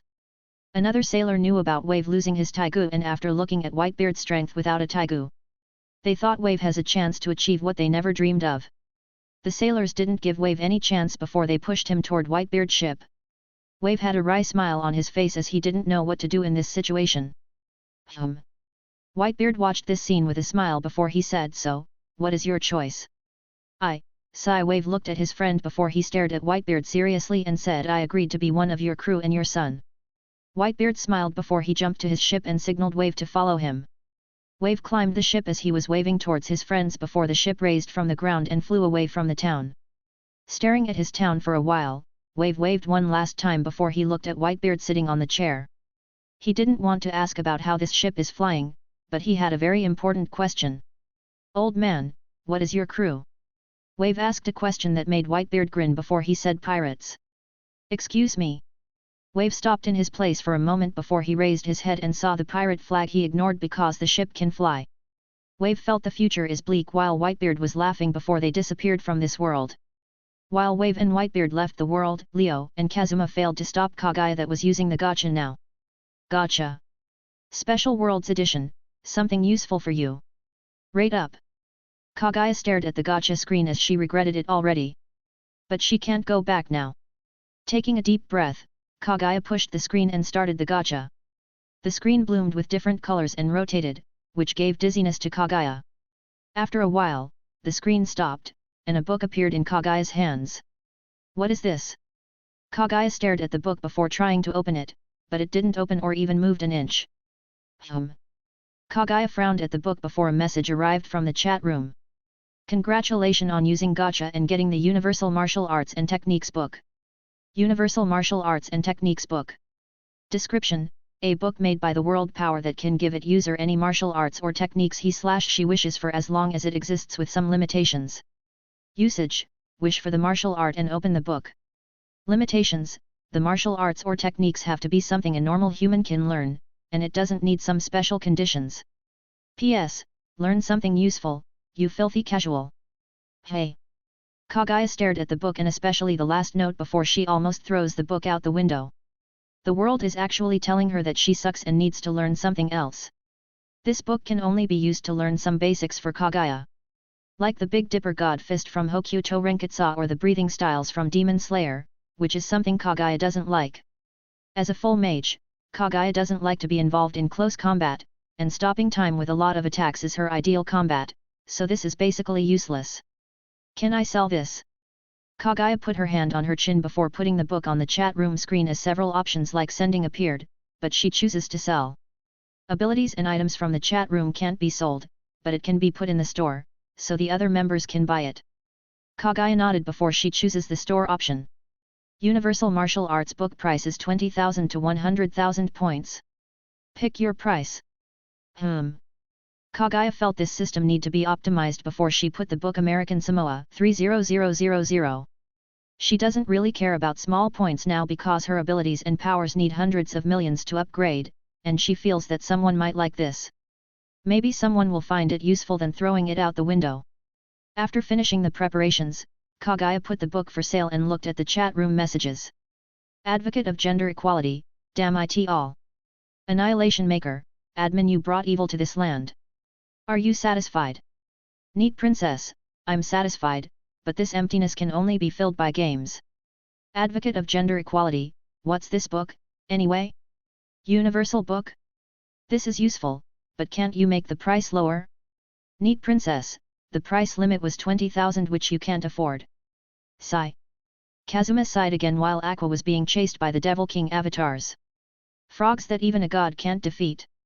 However, someone has the same idea as him. Annihilation maker, admin, brought the Universal Martial Arts and Techniques book for 30,000 points. In the base location, Leo was standing there while holding a book as his face had an evil grin. Advocate of gender equality, Leo. That was my breathing style. Neat princess, is that thing really valuable or you just want another cool ability? Annihilation maker, admin, of course, I need something cool and strong. Breath of the Sun will be very useful to me. Kazuma and Kagaya nodded as they thought Leo is creating another beast, but they were wrong. Annihilation Maker, Admin Fools. Do you really think I'll waste this on that breath? Remember our passion. Neat Princess, passion? You mean, JoJo's? Oh, so it's Haman, but isn't that the same sun and breathing? Advocate of gender equality, you'll hit people with sunlight power punches?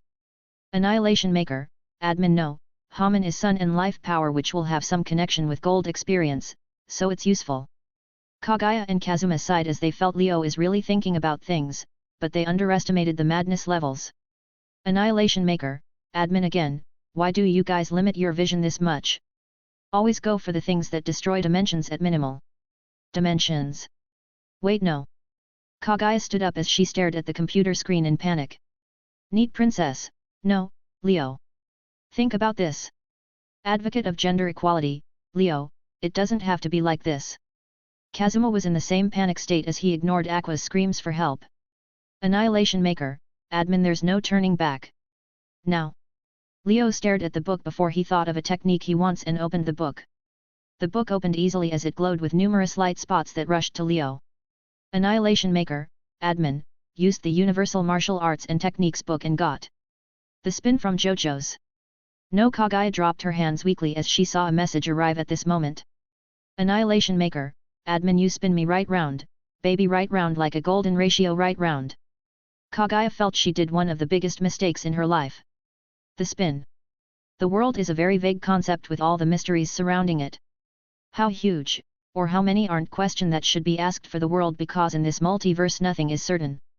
This variety of concepts and forms allows the world to have endless possibilities of what can be or what cannot exist, which also includes powers that change from a world to another. The world keeps changing and so do the powers as it spans from regular punches and kicks to the universe obliteration. This phenomenon created a lot of concepts in understanding powers and different ideas about them, but most people agree that the powers shouldn't fall into the wrong hands, even if that was for their benefits or the greater good. However, today a powerful power fell into the hands of what most the people that don't like mass destruction consider the wrong hands. So, this is the spin. Leo opened his eyes after the technique information has transferred to his mind. The book in his hands decayed instantly before it became dust, but he didn't care about it. Staring at his hand for a while, Leo smiled as he got a power he never thought he'll have a chance to see at these times. The spin is just a technique about spinning objects and stuff, but this technique took the concept of spinning to a whole new level. It is a state of perfect or near-perfect rotation, which produces a unique form of energy. This technique uses the golden rectangle, a rectangle with a proportion equal to the golden ratio which is 16:9 that when recursively divided into a square and another golden rectangle, traces the path of the golden spiral, a mathematically endless spiral. Unlike the normal rotation, the spin is persistent and produces more rotational energy than it takes to create. That rotational energy is transferred to nearby objects in the form of vibrations and can be used for a lot of purposes. All that it takes for the spin to start is a simple force to spin the object according to the golden rectangle, which allows the start of a perfect rotation and thus an infinite energy, but it takes a lot of training to master the spin perfectly. Well, I have it now, so time and learning isn't that of a problem. Leo waved his hand as he felt that he know how to spin objects with the minimum force needed, but it still needs a lot of training to use it perfectly. Ignoring the spin for a moment, Leo looked at the chat room screen to see the friendly messages there. Neat Princess, damn it. I want a refund. Advocate of gender equality, I discovered that the world is only a place for suffering.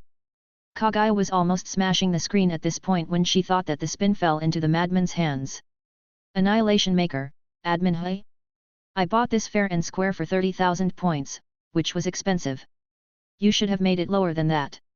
Neat Princess, you. Advocate of gender equality, honestly, I'm afraid to meet you now. Kazuma was staring at the clear sky as he felt that the world won't be peaceful anymore. Annihilation Maker, Admin why should you be afraid? I'm just a normal guy who can spin stuff. Nothing weird about it.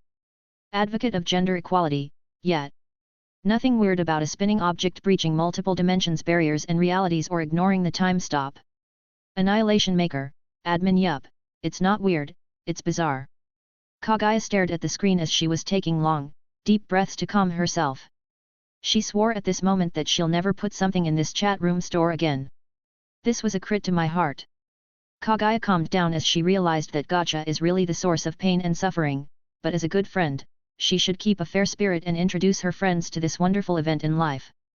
Neat princess, yeah, I was rush in my actions and I have to congratulate you, Leo. I wonder what are you doing now? Annihilation Maker, admin too busy spinning. Kagaya almost crushed the screen again before she wrote. Neat princess, good, good. But I have been wondering what will you get if you use the Gacha. Annihilation Maker, admin. Advocate of gender equality. Neat princess, think about it, it was the spin at first, so what will you get from the friendly Gacha? Do it. Do it. Annihilation Maker, admin, is offline. Advocate of gender equality is offline. Cowards. Kagaya smashed the screen at this moment as she refused to be the only one to suffer from the Gacha. Meanwhile, in Konosuba world, Kazuma stood in his place while looking at the Gacha screen. He would be lying if he said that he didn't want to pull this Gacha. It doesn't matter if it sucks as long as you don't tell others about it. Kazuma refused to do the same mistake as Kagaya before reaching towards the screen filled with despair. Ignoring the rate up sign, Kazuma pushed the screen before he closed his eyes and waited. He felt like years passed at this moment before he sensed something heavy in his hands. What is this? Kazuma opened his eyes to a black cube in his hands. The cube wasn't that big, but it was heavy even for Kazuma that has 3 times the normal human powers now. Kazuma stared at the cube for a while before he saw a screen next to it. Congratulations on using Gacha and getting the Arsenal Cube. Arsenal Cube. Description: the cube in fact is an advanced weapon which can be used with any time of energy to generate ammo from 3 types: stun, freeze, burn. The cube has 3 forms: a pistol, a shotgun, and a sniper rifle that can be switched freely. Usage: imagine injecting energy into the cube and think what do you want from it. Limitation: need energy. P.S. I know the world is harsh, but please be strong. Oh, oh, oh.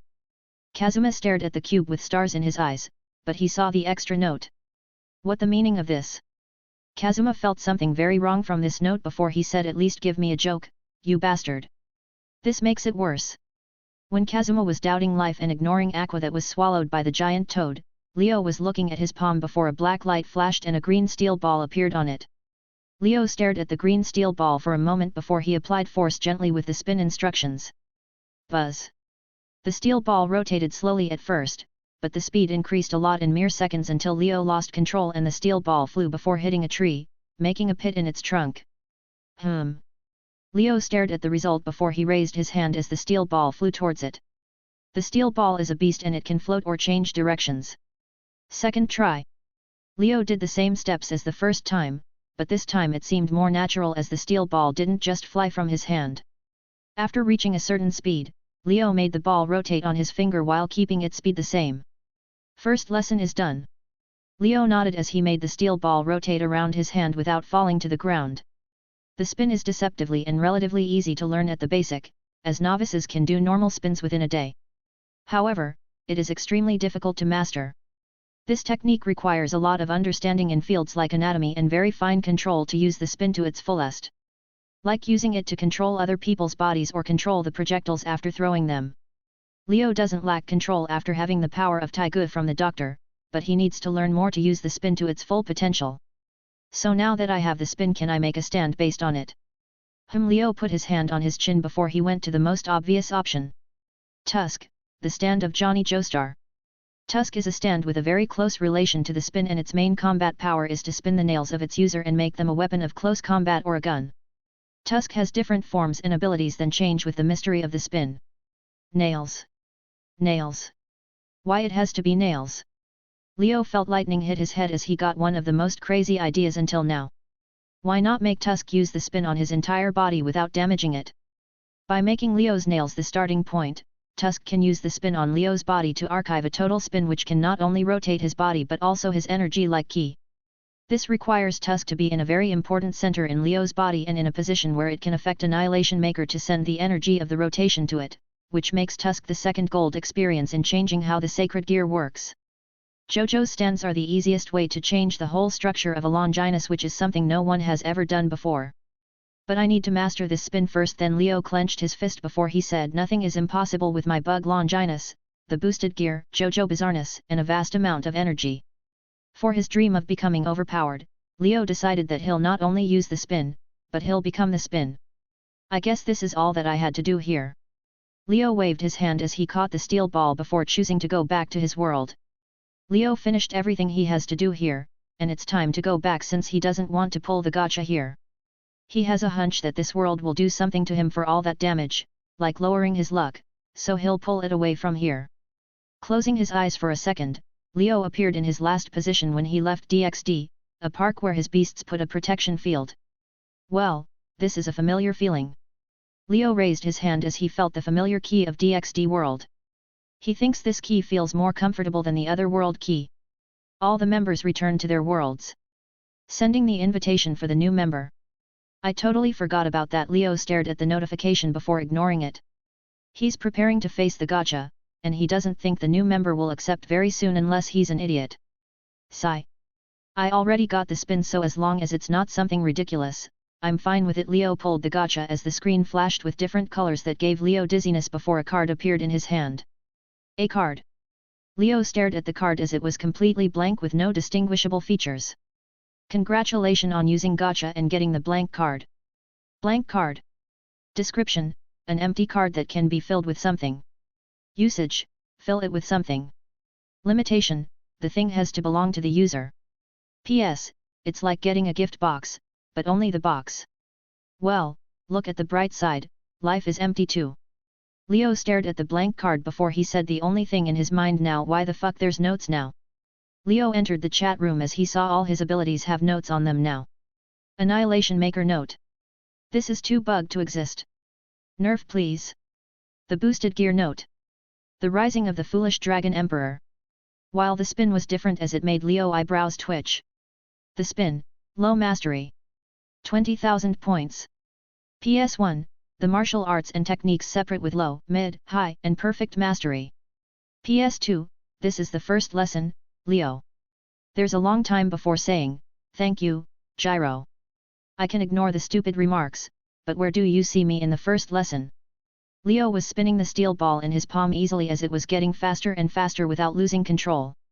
And why these notes exist anyway? What? Leo looked at the chat room screen before he spotted something. The Multiverse Chat Room 2.1 version. Did they actually update it? Leo started to feel he should talk less to those world wills since they seem to work very fast. Ignoring the stupid remarks, Leo logged into the main chat where he found everyone already logged in. Annihilation Maker, admin, what did I miss? Bree, nothing, we're just waiting for this new member. Neat princess, cowards. Advocate of gender equality, can you stop already? I told you I used the gacha, but I'll never say what I got. Annihilation Maker, admin, really? What did you get? Neat princess, good luck trying to get information. Advocate of gender equality, a charity gift from my world. What did you get? Annihilation Maker, admin, an empty gift box. Neat princess, what? What? I don't know what to feel about this. Bree, first, this gacha seems to be very scary, and secondly, what happened to you guys? A hero for fun, this gacha seems like something to get stronger. Can I throw it away? The strongest man in the world, I don't know what's so scary about it. Advocate of gender equality, just wait until you see the despair behind the gacha. As for what happened? Leo can kill people with a yo-yo now. Bree, what? Annihilation Maker, admin, a yo-yo? That's weak. I can kill people with a Beyblade. Neat princess, what about a fidget spinner? Annihilation Maker, admin. What an evil mindset. Advocate of gender equality. She's too dangerous. Bree, you know what? I don't care. So, when this new member will arrive? A hero for fun, maybe it'll take days like Kagaya. The strongest man in the world, if that the case then I need to go. I have a business to take care of. Whitebeard stared at the completely panicked Wave in the middle of his crew before he smiled. He saw that Wave didn't judge his crew from the first time he met them just because they were pirates, which got Whitebeard approval, but Wave didn't do that because he can't beat anyone here. However, before anyone left the chat room, a notification arrived. Big Sister Lion joined the chat room. We hope you don't get corrupted. Annihilation Maker, admin. This update was a mistake. Advocate of gender equality, there was an update. All the members in the chat room that know about computers looked at the chat room name as they saw the 2.1 mark. Neat princess, this chat room can be updated. Big sister lion, hello? Bree, hello. New member. Misaka stared at the screen intensely as she felt this new member is a normal person. A hero for fun, hello. Saitama that was doing his hero patrol, welcomed the new member before ignoring the chat room. The strongest man in the world, welcome to the ship. Whitebeard still taking this chat room as a ship, which he isn't wrong if you think it sails the multiverse. In Akame Kill World, inside the Revolutionary Army headquarters, there was a blonde woman looking at the air. Seriously, what is this? Leon stared at the holographic screen as she was surprised about what is happening. After getting an utter defeat from Saitama and having their Taigu's stolen by Kagaya, Night Raid went back to the Revolutionary Army headquarters to prepare for war, but they were surprised today as they got information from spies that the Empire vanished. The Revolutionary Army didn't believe the information, but their spies said the Empire has been erased from the map like nothing, which brought more worries than happiness for the Revolutionary Army. The third party did it move, and it was a very shocking move that put the entire Revolutionary Army in despair. However, they also got information about a huge number of people appearing near the spies' base, which gave another surprise to the Revolutionary Army. What was the reason for the third party to spare these civilians? This only gave more questions for the Revolutionary Army as they send their forces to check about this event. Night Raid also knew about the accident and felt shocked as the whole Empire, the reason for their fight until now, has vanished like nothing. Leon stared at her teammates as she sighed. Honestly, she also feels empty now as all that she fought for has vanished like nothing, but on the other hand, she's glad that her friends are still alive and nobody was lost in this, even if this seems temporary as there are other formidable opponents like the bald man. Leon sighed again, but there's nothing to do about it. However, before Leon went to join her team, a holographic screen appeared in front of her. Do you want to know what happened? Where did the Taigu go? Who's this mysterious party that destroyed the Empire? Then accept this invitation. Hey! Leon wiped her eyes before she found that this screen is real, which made her wary from it. Where did it come from, or what the reason behind it? Leon felt she's walking into a path of no return if she accepted this suspicious deal, but she can't refuse either. This isn't only about Leon, but it's about her friends. After the Empire falls, all the forces will try to grab this fat sheep, and the Revolutionary Army without any Taigu don't have the power to stop them, which means this is a losing battle. And more importantly, Leon wants to know the reason behind the Empire disappearing because it means the safety of her friends. Who knows when this third party will attack again and kill all of them. First, I don't know if this invitation will disappear if I told someone about it, so I'll risk it myself. Making up her mind, Leon took a deep breath before she accepted the invitation and joined the chat room. Leon was surprised about this thing called chat room and the three people that were talking about an update or something. However, Leon didn't understand, so she did the first step in gathering information and greeted everyone in the chat room after realizing she can just think of what she wants to say. They seem to be friendly. Leon stared at the replies as she was wondering if these guys are really responsible for the Empire destruction. Annihilation Maker, Admin O, a new member. As the admin, I shall welcome you with our traditional greeting. Hello, and go read the explanation file. I have spinning to do. Advocate of gender equality, you're not going anywhere until you explain what this update has to do with you. Kazuma wasn't willing to let go of Leo, who seemed to be the reason for this update. Neat princess, spit it out. I know it has something to do with you.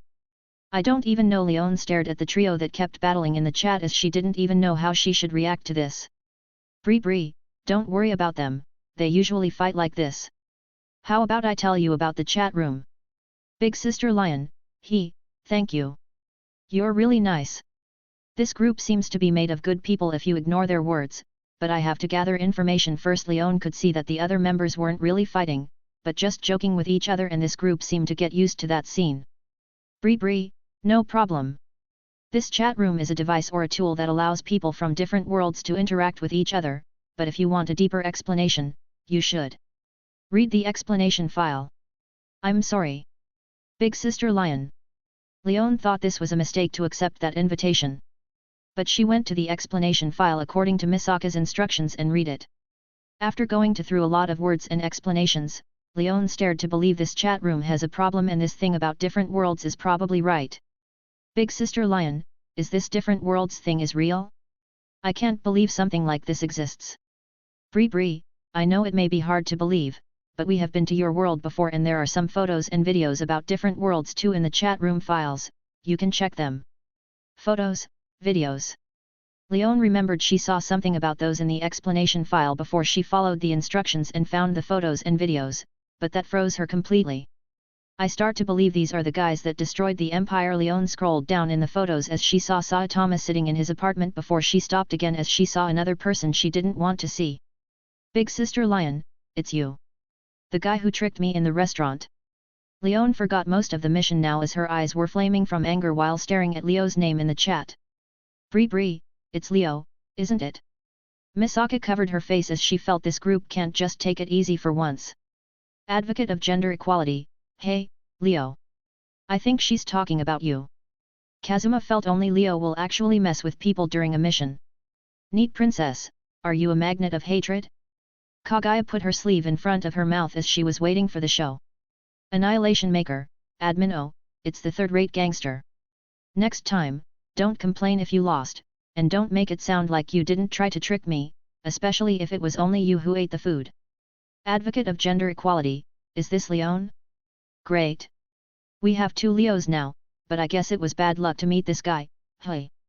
Neat princess, I can't describe how bad your luck to actually target this guy. Big Sister Lion, how do you know my name? Leon felt a cold sweat on her back as she had a feeling this group knows her very well, even better than herself. Advocate of gender equality, the wisdom we hold knows no bounds. Neat princess, as the keepers of wisdom, we know a lot of things, but we can tell you if you just ask without trying to get information in your sneaky way. Annihilation Maker, admin and actually targeting the clueless Mikoto. How shameless of you. Bree, wait, what? Misaka got another hit by this group as she felt the need to upgrade her conversation skills.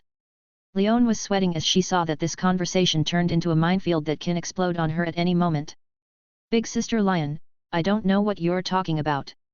Fine, I'm sorry. Leon saw it was useless to fight with people that know you better than yourself as they will poke holes in your lies immediately before she tells the truth since she saw these guys aren't scums. Big Sister Lion, well. I was told by this chat room that I'll find who destroyed the Empire and took the Taegu if I joined. Annihilation Maker, admin, is that all? Big Sister Lion, yes. What is this weak reaction? Leon saw this group is so calm before she received a message. Annihilation Maker, admin, it's simple. We erased the Empire from the map. As for the Taegu, I took a few from the Empire while the others. Neat princess, I stole all of them for my collection. Advocate of gender equality, hold on, when did that happen? Leon sat on a chair as she looked at the ceiling in silence. The Empire, which is her biggest enemy, is treated like an insect in this chat room, and the Taegu, which are the strongest weapons in her world, are treated as a collection. Honestly, Leon wants to drink and forget about these things she heard today, but she forced herself and asked the last question. Big Sister Lion, so what was the reason of that admin and the bald man for attacking our base? Neat princess, you were attacked by Saitama, but he's ignoring the chat room now. Annihilation Maker, admin, hold up. You're attacked by Saitama. Why nobody told me this? And when did I attack you? Big Sister Lion, didn't you leave a challenge message or something after we were defeated by the man called Saitama? Here's the message. Message. Leo frowned before he widened his eyes and his hand surpassed the speed of sound while clicking on the admin options. Big Sister Lion * picture of Leo teasing his cat *. The next moment. This message was deleted by Annihilation Maker, admin, because it wasn't appropriate. Buzz. Leo was standing in front of the screen as his eyes turned into dragon eyes and steel ball in his hand was spinning without stopping. Picture. Advanced technology doesn't belong to Akame Kill World. My location was away from any threat that might come and Whitebeard forgot about that event after the battle. The fact that the picture is with Leon means that the whole Revolutionary Army knows about it. The only person who has devices like those is, Leo's eyes were getting darker as he opened his mouth that was releasing sparks to say, Kagaya. But for Leo misfortune, everyone in the chat saw the picture. Advocate of gender equality, do you have this kind of hobby, Leo? Kazuma felt he saw another side of this guy who only know destruction. Bree, do you like small cats, Leo?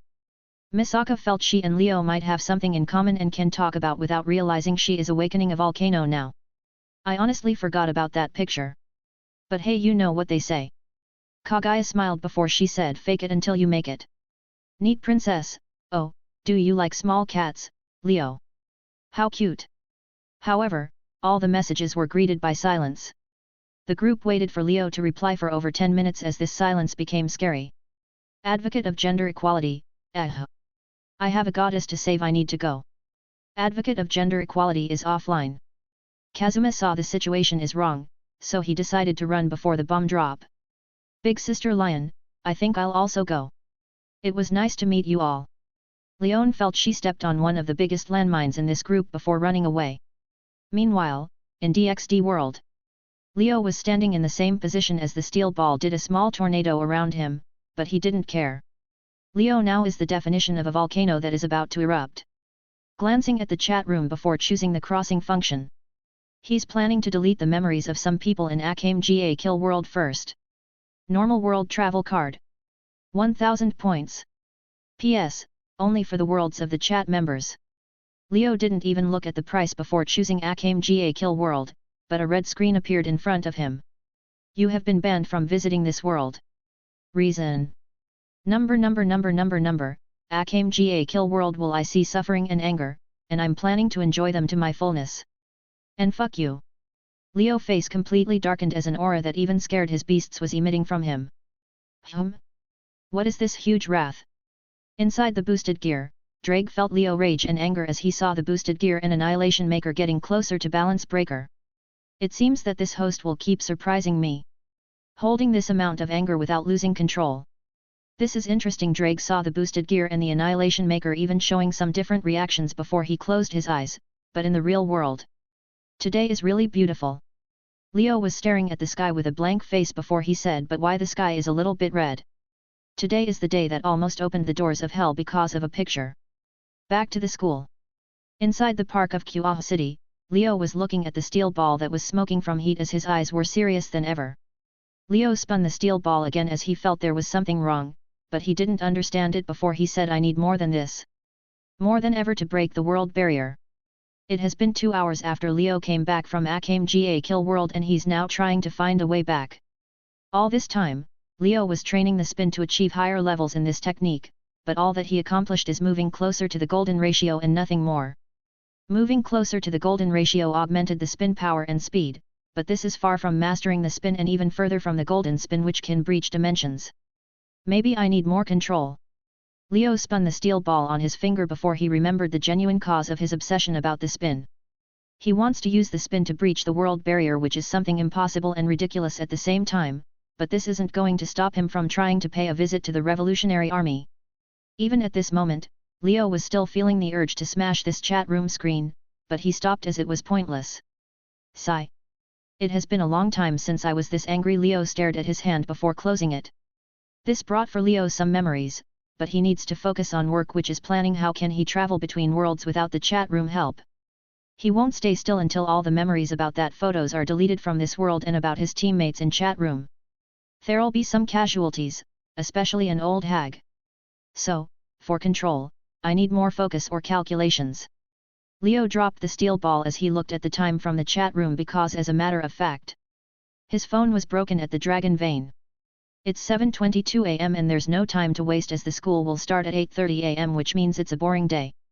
Closing his eyes from a moment, Leo stared at the chat room before he chose a private chat with the one nicknamed the only normal person in the chat room. Misaka. Annihilation Maker, Admin Mikoto, are you there? Bree, yeah, I'm here, but what happened to you, Leo? Annihilation Maker, Admin. Nothing. Bree, but why did you leave suddenly? Is it because of the photo? Misaka was curious about Leo's reaction after looking at the photo, but the next messages turned that curiosity into fear. Annihilation Maker, Admin. Nothing happened. There was no picture. Did you say something? Because everything was normal. Ha ha ha ha. Bree, but... Annihilation Maker, Admin, nothing happened, Mikoto. Bree. Oh okay. But why were you angry?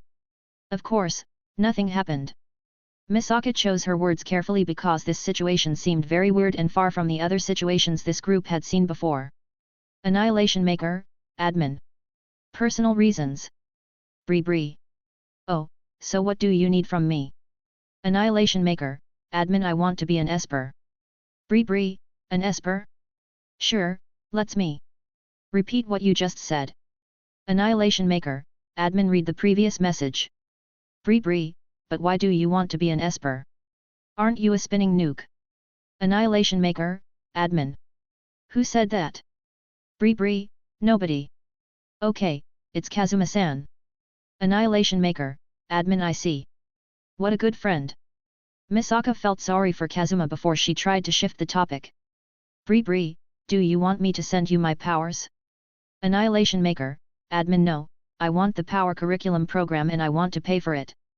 Power Curriculum program is the project that started the Espers as it unlocks their hidden potential. The program's aim is for the subjects to attain their own personal reality and gain a power that defies normal reality by going through certain tests, but the chat room should make it much simpler. Bree, okay, but I can send it for free, you know. Annihilation Maker, Admin, I fine with it this way, and I think you need these points. Bree, fine. But don't regret it.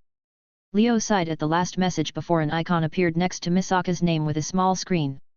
Power Curriculum Program. Cost, 50,000 points. PS1, buy a World Powers compatibility card to use this after the purchase. PS2, do you know that this thing is free into Aru World? Leo took a deep breath while ignoring the stupid notes before looking at the store for the compatibility card. To Aru World Powers compatibility card. Cost, 5,000 points. Leo looked at this screen as he felt that the only cheap thing in this chat room is world travel and power cards before he purchases it with the Power Curriculum program. Like the usual, the chat room worked quickly as Leo felt nothing before he had a weird feeling. First, Leo felt his brain is faster in processing thoughts and information, and secondly, a field appeared around Leo, which is his aim field. There was even a formula in his head that belongs to his Esper powers, which means that this chat room was nice enough to give him a formula. This. Leo stared at his hand as he understood the power he got even if he was a level 2 because of his weak formula. He didn't even feel a connection with his Longinus or any chemical reaction after having Esper's power, but maybe because his powers are weak. So, this is my personal reality. Leo had a complicated expression that usually never appears on his face before he sighed and said. Anyway, I'll do this first.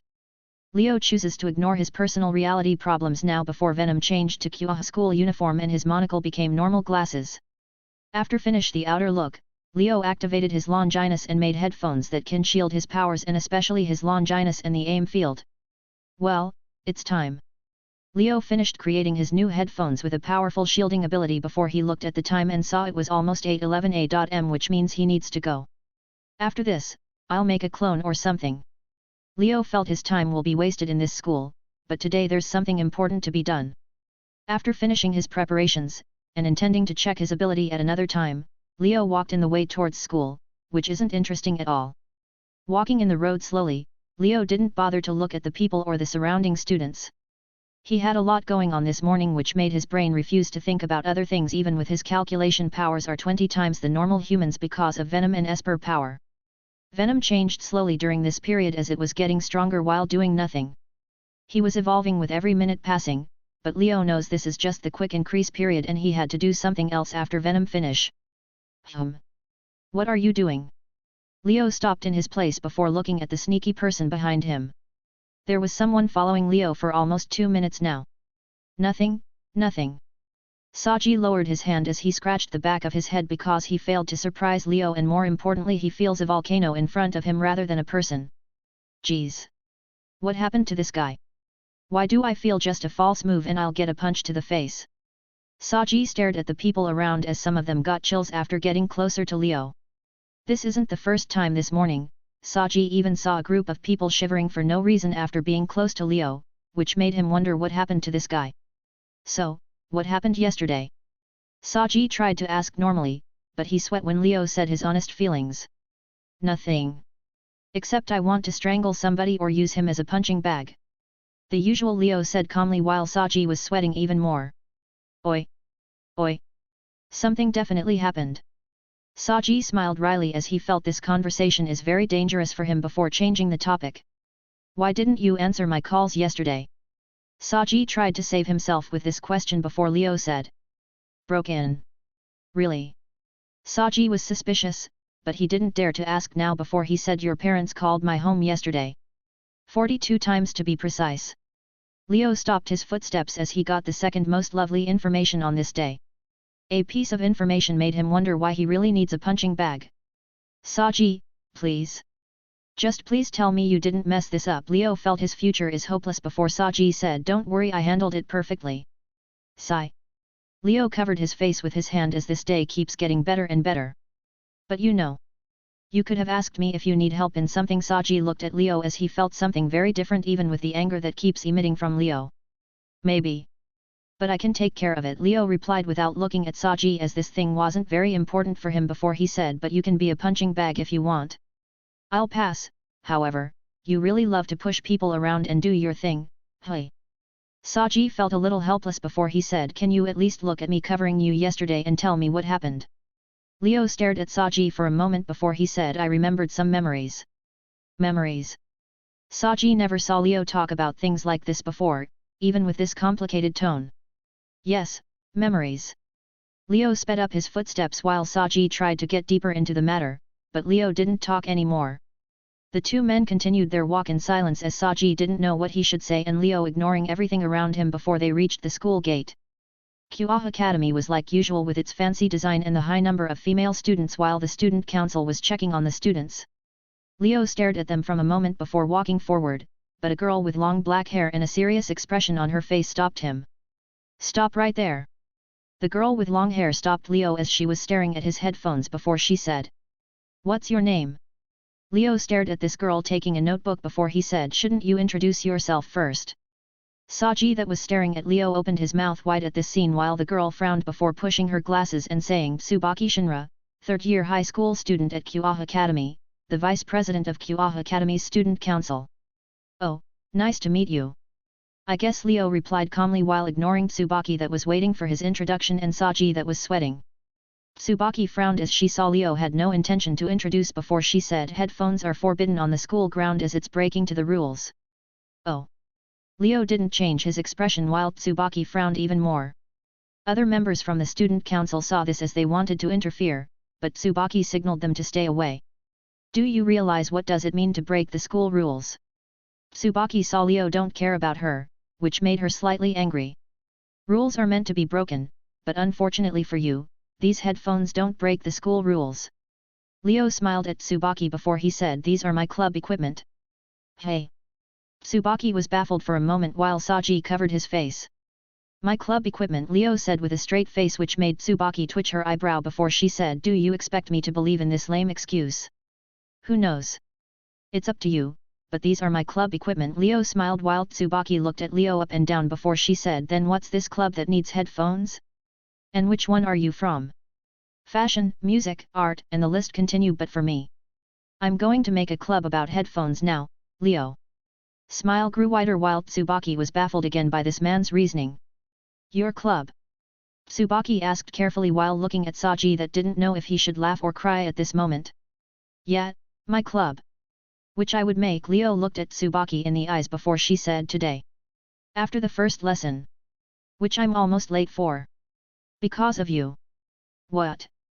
Tsubaki was really angry at this moment but before she said anything Leo said your next line is. As the vice president of the student council, you have to make sure that all the rules are being followed. As the vice president of the stuhui. Tsubaki was surprised while the students looked at this way, but Leo didn't care as he said you see, vice president. Being a part of the student council is good and all, but you know this is still a school which learning is the top priority that means you're breaking the rules now. But you're breaking the school rules and those. Tsubaki didn't finish her words as Leo did for her. These headphones break the school rules which is not because they are the club equipment of my club which is my right as a student to make or join a one if I wish for, and for that, I need to show my talents, isn't that right? Tsubaki now felt she should just confiscated those headphones without talking to this guy. You see here. You're now in a contradiction between breaking rules and not which are in both ways wrong, but don't worry, you can keep thinking about them as I go to my class. Leo walked past the confused Tsubaki as he said it was an interesting talk. Saji looked at Tsubaki and the students around before he walked toward Leo with a helpless expression. That was really an interesting conversation. Tsubaki heard a voice behind her as she saw a girl with a short bob cut and violet eyes looking at where Leo left. President. Tsubaki was embarrassed when she thought that Sana saw all that happened and how she lost easily with some words. You weren't right there, and he wasn't right either, but you fell for his trap easily. I expect you to learn from this, Tsubaki, Sana said seriously while Tsubaki nodded before she said yes, President. Do you know who that was? Sana asked, but Tsubaki shook her head as she didn't see Leo before, but one of the student council members said it was the second-year high school student, Leo Arisaltek. He didn't show up on the first day. I see. Sana nodded before continuing her student council work with her peerage. Meanwhile, with Leo and Saji as they were walking toward class. You're screwed. Saji sighed before he said to Leo, there's no way the student council will let you go now. Who said I want them to let me go? In Saji's surprised eyes, Leo smiled before he said, remember the talk about the punching bag? Well, I just found it now. Saji stopped in his place as he felt this school and its council will probably face the most crazy day in their lives today. Ignoring the frozen Saji, Leo walked forwards as he looked at students around while the world in Leo's eyes was weird. His vision was sending his messages the whole time about students around or the surrounding objects, which felt very weird and confusing for him. Even if it's slightly complicated. This ability is useful, Leo sighed before stopping his Esper's powers. Leo ability and personal reality from becoming an Esper are just looking at flaws. Yes, only looking at flaws, be it people or objects, Leo can find its flaws just by looking at it. The flaws in the matter just by looking at the weak spots according to his calculations, or finding flaws in people, words, or even personality by feeling the chemical reactions in the target brain or according to his bioelectricity, which need to be in close range to do so, but this ability make Leo feel complicated. It's just an upgrade to his usual observation of people. A world filled with flaws, hey. Leo stared at the window of the school corridor before walking forward. He has a meeting after some time and he needs to be ready for it. Heavy atmosphere. After separating from Saji, Leo walked slowly towards his classroom while feeling the eyes of the other students on him. Most of them were looking at his headphones, and some witnessed him giving life lessons to Tsubaki. Leo doesn't care a lot about these students, but to be honest, he doesn't like others staring at him like some sort of a rare animal. This made him frown as he doesn't want to blow up this place, so he walked towards a corner and made his headphones an extra ability of presence lowering.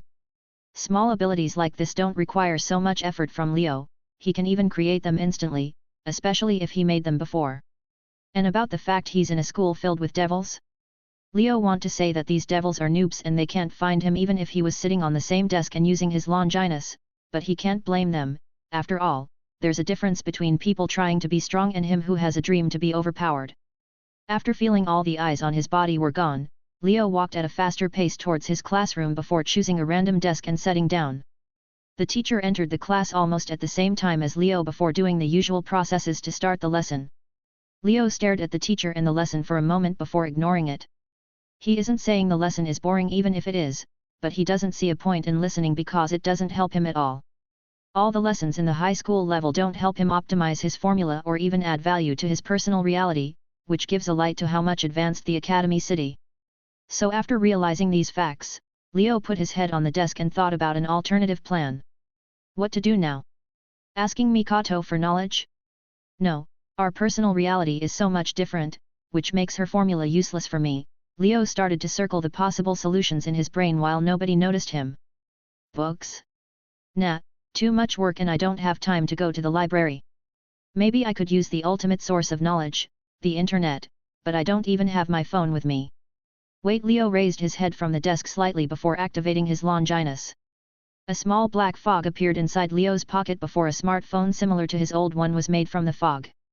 At the moment the phone was made, Leo closed his eyes as the phone screen appeared in his mind. Even the SIM card is the same. Sometimes I really underestimate my Longinus. Leo looked at the phone screen as he started checking all the new options. The phone is a beast that was made to be the same as Leo's last phone even with the same SIM card, but this one is an intelligent beast that can do a lot of complicated actions easily and it's a professional hacker on cyborg's level. However, the most important thing is this phone can be connected to Leo's mind, which means it search for information on the internet and send it to Leo's brain. Let's start with biology, chemistry, and physics. Leo thought of the subjects and the phone entered the internet immediately and showed the results. To be honest, Leo feels this phone ability to hack any Wi-Fi and get free internet is the strongest ability. I wonder how much I need to upgrade my level. Leo felt it'll take a while to upgrade his Esper level because his power is one of those abilities that spreads to all scientific subjects to archive its full potential, so the amount of calculation is huge and it keeps increasing the more complicated the flaws are. He didn't know how much it'll take, but he chooses to look at the chat room to see its price. Esper LVL2, Vision of the Flaws. Cost, 100,000 points. PS1, this is an active Esper ability. PS2. What are you fighting against? PS3, a deal that'll never repeat in your life.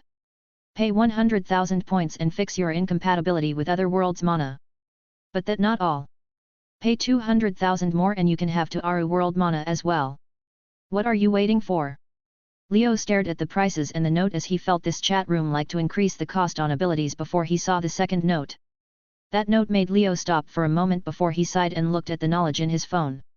This day keeps getting better and better. Leo looked at the ton of knowledge in his phone before reading them as he wants to see if he can get a degree in physics by the end of the day. When Leo was studying for his physics degree, there was a debate going on in the chat room.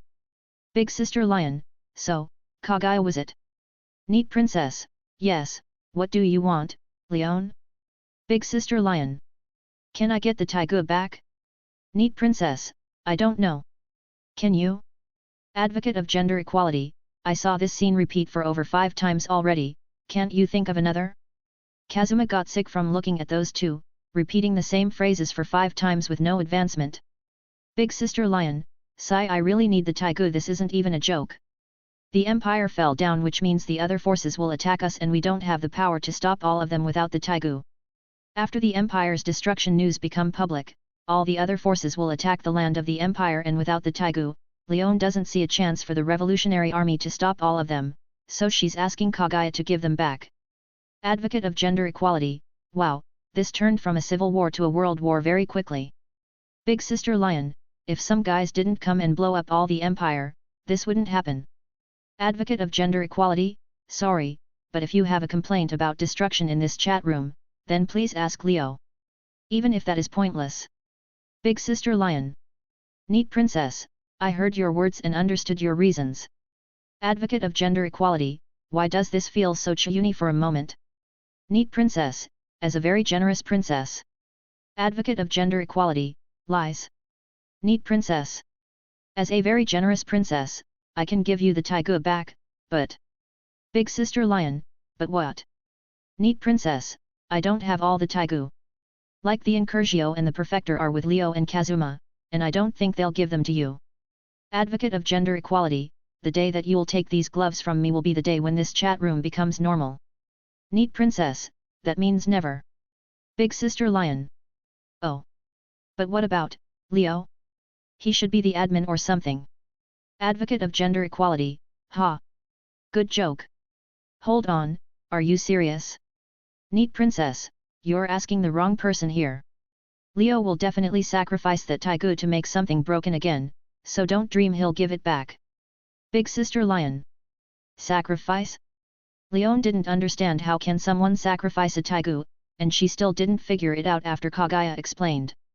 Neat Princess, he'll sacrifice the Taiga for the power of God, Longinus, and anime, imagination. Advocate of gender equality, this is the most accurate explanation of Leo's powers I saw until now. Is this the reason why he's always overpowered? Because he knew the truth. Neat Princess, thank you, I'm available for the entire week. Big Sister Lion. Advocate of gender equality, but are you really okay? Neat Princess, why shouldn't I be okay? Advocate of gender equality, you're being targeted by someone who has the power of God and anime at his side. Neat Princess, nothing to worry about, I mean even if Leo was an absolute jerk, he's still a reasonable person. Advocate of gender equality, the word reasonable and Leo shouldn't be put in the same phrase, but please listen to this. If the spin could breach multiple dimensions, then what is stopping it from breaching multiple timelines? Kagaya broke the controller in her hand as she stared at the chat room screen. Neat Princess, suddenly. I'm feeling very insecure. Big Sister Lion, can I have the Taigu now? Leon felt she should back down now because Kagaya and Kazuma entered a place she doesn't understand. Again. Neat princess, sure, you can have all the Taigu that I have, except this death one because getting Yamato from Leo is almost impossible. Big Sister Lion, Thank you, this will be a big help. Neat princess, you can keep them, I don't care. Leon stared at the chat room screen as she felt grateful. She knows these guys stole the Taigu, but they also don't have a reason to give them back. Advocate of gender equality, wait for it. Leon didn't understand the meaning behind Kazuma's message, but she got it immediately after a moment. Neat princess, so I can steal them again after your war is over. Leon stared at the ceiling as she was wondering what she got herself into.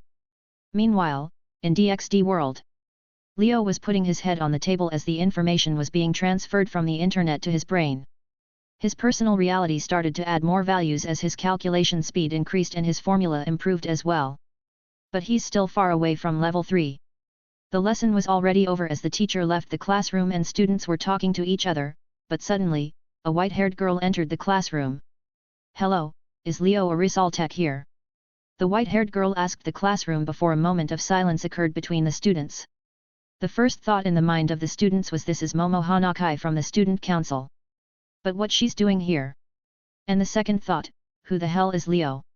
Finally, this took forever, Leo saw the Momo before standing up from his desk and walking towards her. He isn't here. Momo stared at the confused students as she saw they really don't know the one called Leo, but at that moment she felt someone tapping her shoulder. You're from the student council, right? Then let's go. Leo stared at the surprised girl in front of him as he felt this is taking so long. Are you Leo Arisaltek? Momo was surprised by Leo appearing suddenly as she didn't understand how she can miss a guy wearing headphones in the middle of the class. Yes, can we get going? Leo repeated his words before walking towards the classroom door, but he stopped at that moment. Was this guy a part of our class? I never saw him before. He looks kinda cute. Damn it. Walking with Hanakai-san. Leo listened to all the students' words behind his back as he closed his eyes and took a deep breath. Momo stared at Leo's actions before she widened her eyes from the shock. Shut up. You're annoying. Leo screamed at his classmates as the entire class with the school corridor was in the state of silence. Sigh. Leo stared at his shocked classmates before he walked outside the classroom while Momo recovered and followed him. Who the hell was that guy? The whole classroom exploded after Leo left with angry screams, but in the middle of those screams that were some different individuals. That was cool. Some girls had a blush on their faces while looking at the way Leo left. Leo felt the classroom as he didn't know that he learned a new Joestar technique, which means he really deserves that star mark on his shoulder. Arisaltek-san. Wait. Leo heard a voice behind him before looking at Momo that was following him. Where are you going? Momo asked Leo before he said to the student council room. But do you know its location? Momo said that because Leo is walking in the opposite direction of the student council. I don't. Leo said seriously before he looked at Momo and said however, I'll reach there eventually. Wait. Momo saw Leo walking again before trying to stop him. After a lot of twists and turns, Leo and Momo reached the student council room while Momo was feeling tired now. Even if she was a devil. This is the student council room, Arisaltek-san. Please wait a moment, Momo said to Leo before he knocked at the door and received a reply. After hearing Sana's voice, Momo opened the door. Leo entered the room as he saw all the student council members were working and Sana was sitting on the desk. Welcome, to the student council, Leo Arisaltek. Sana raised her head as she greeted Leo and brought all the student council members to him. Leo stared at student council members before he looked at Sana and said, you know what? After a second thought. Can I leave? Awkward silence. The whole student council was caught in a moment of silence as all Sana peerage was shocked by Leo's words. Sana fixed her glasses as they reflected the light before she said. No. Oh. Leo pushed his glasses as they also reflected the light before he said. That's unfortunate. Very unfortunate. Sana crossed her finger as she stared at Leo. Leo stared at Sana at the same time as a very heavy atmosphere appeared in the room. The student council members looked at each other, but they didn't dare to interfere, especially after feeling the heavy atmosphere. Rules. Inside the student council room, Leo and Sana were staring at each other, as a dreadful atmosphere filled the room. The student council members didn't dare to interfere in this matter as they felt the target will change to them. Tsubaki was the most scared of this situation. This confrontation made her feel fear. She knows Sana can be scary sometimes, but she never knows there can be someone equally scary, especially after they pushed their glasses and reflected the light. She wants to complain about why she can't learn this skill. Leo and Sana were staring at each other as they didn't do any other move except observing each other. Both of them reached the conclusion that the other party is very strict in his choices and won't back down easily. This made them identify each other as an enemy. Leo felt this girl in front of him is a tough enemy, not in power, but in his way to prove that he's always right, which means that he has to put some effort into this. Sana didn't feel any power from Leo's body or even anything that made him special, which means he's a normal human, but this feeling of challenge and meeting a rival was very strong that she couldn't take him lightly. Interesting, Leo and Sana thought at the same time before the silence that lasted for over 3 minutes was broken. Like I said, welcome to the student council. Leo Arisaltek. Sana pushed her glasses again, as the light reflection disappeared. Nice to meet you. Even if I didn't want to be here, Leo also pushed his glasses, removing the light reflection. Sana giggled a little, but that giggle was so cold that made the student council members feel chills before she said, "You're a funny one, isn't it?" Leo laughed slightly, making the atmosphere more awkward before he said, "What I can say. I'm doing my best." "Is that so?" Sana stared at Leo in the eyes while he did the same before saying yes. "It seems you really have a problem with our student council." The awkward and heavy atmosphere multiplied with Sana words as the student council members looked at Leo. "Not really. However, I don't see an importance for me to be here." Leo didn't flinch from the Sana words before replying calmly. "No importance? Then what about your little conversation in the morning?" Sana looked at Tsubaki, bringing all the attention towards her, which made her embarrassed. "Oh? That?" Leo stared at Tsubaki before he said, "She wanted a reason why I'm wearing headphones, so why I won't say it. This is the problem here, Leo Arisaltek." Sana stared at Leo headphones before she said, "It's forbidden to wear headphones in the school and having a club isn't helping you here." Leo stared at Sana that became serious before he said, "Oh? Then why making a club won't help? Let's not talk about breaking the rules, but the condition to make a club is having members. Do you have members?" Sana said the first argument, which means the battle is officially started. "Is this how you want to play?" Even without his flaw vision, Leo saw through Sana trick immediately before he said, "Members? Of course, I have members. I just need to go and get them. Don't worry, I'm very good at convincing people." Sana stared at Leo and his smile before she thought, this guy is playing this game. "Hey! You have members, so how do you plan to make your club? If you don't mind me asking." Sana pushed her glasses before she said, "And you won't mind showing me your members?" Leo stared at Sana in the eyes before he said, "Oh? Well, I don't mind, but I need to call them first, and about my club. It's the freedom of the student to decide as long as it's in the rules, isn't it? To call them or to convince them." Sana's eyebrow was twitching before she said, "It seems you want to follow the rules. So why are you keeping those headphones?" "Oh, this? I already told that girl that I need to show my talents and I might join a club, so I need them." Leo smiled while putting the headphones around his neck. "Join a club?" Sana raised her eyebrow before Leo said, "Yes, according to the rules I'm free to do so. And don't worry, President. I'm very good at convincing people." Leo repeated his earlier words as Sana frowned because she is losing the control over this conversation. "Rules? A funny word comes from someone who doesn't follow those rules." Sana wanted to see Leo's reaction from this, but she was greeted by a smile. "Of course, I'll follow the rules sometimes. I mean that the rules are a very simple way to get things done." Leo shrugged his shoulders. "Like how you did by skipping 2 days at school." Sana put a new argument on the conversation before she smiled. "Someone like you who likes to get things done by the rules won't just ditch 2 days for nothing." Sana leaned back on her chair while Leo frowned because the conversation advantage was taken from him. "Well, to be fair, I didn't skip 2 days. I just skipped the first one, which was justified by the way, and half the second day." Leo pushed his glasses before he said, "So, I don't get where are you going with this conversation? You think the second day skipping is without consequences?" Sana asked before Leo said calmly, "What consequences are you talking about?" "Detention." Why do I feel this is going in circles? All the student council members shared the same thought while looking at Leo and Sana trying to find loopholes in the rules. Assuming you don't have a problem with the rules, then is your problem with the school? Sana said those words calmly, but the student council members felt that she's angry.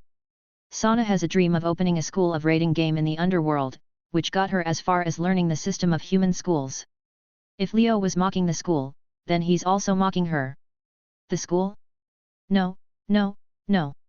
I think the school is a great place, be it in learning or preparing for the future, but for me, its importance isn't that high. Leo shook his head before he said so. I have a solution for both of us.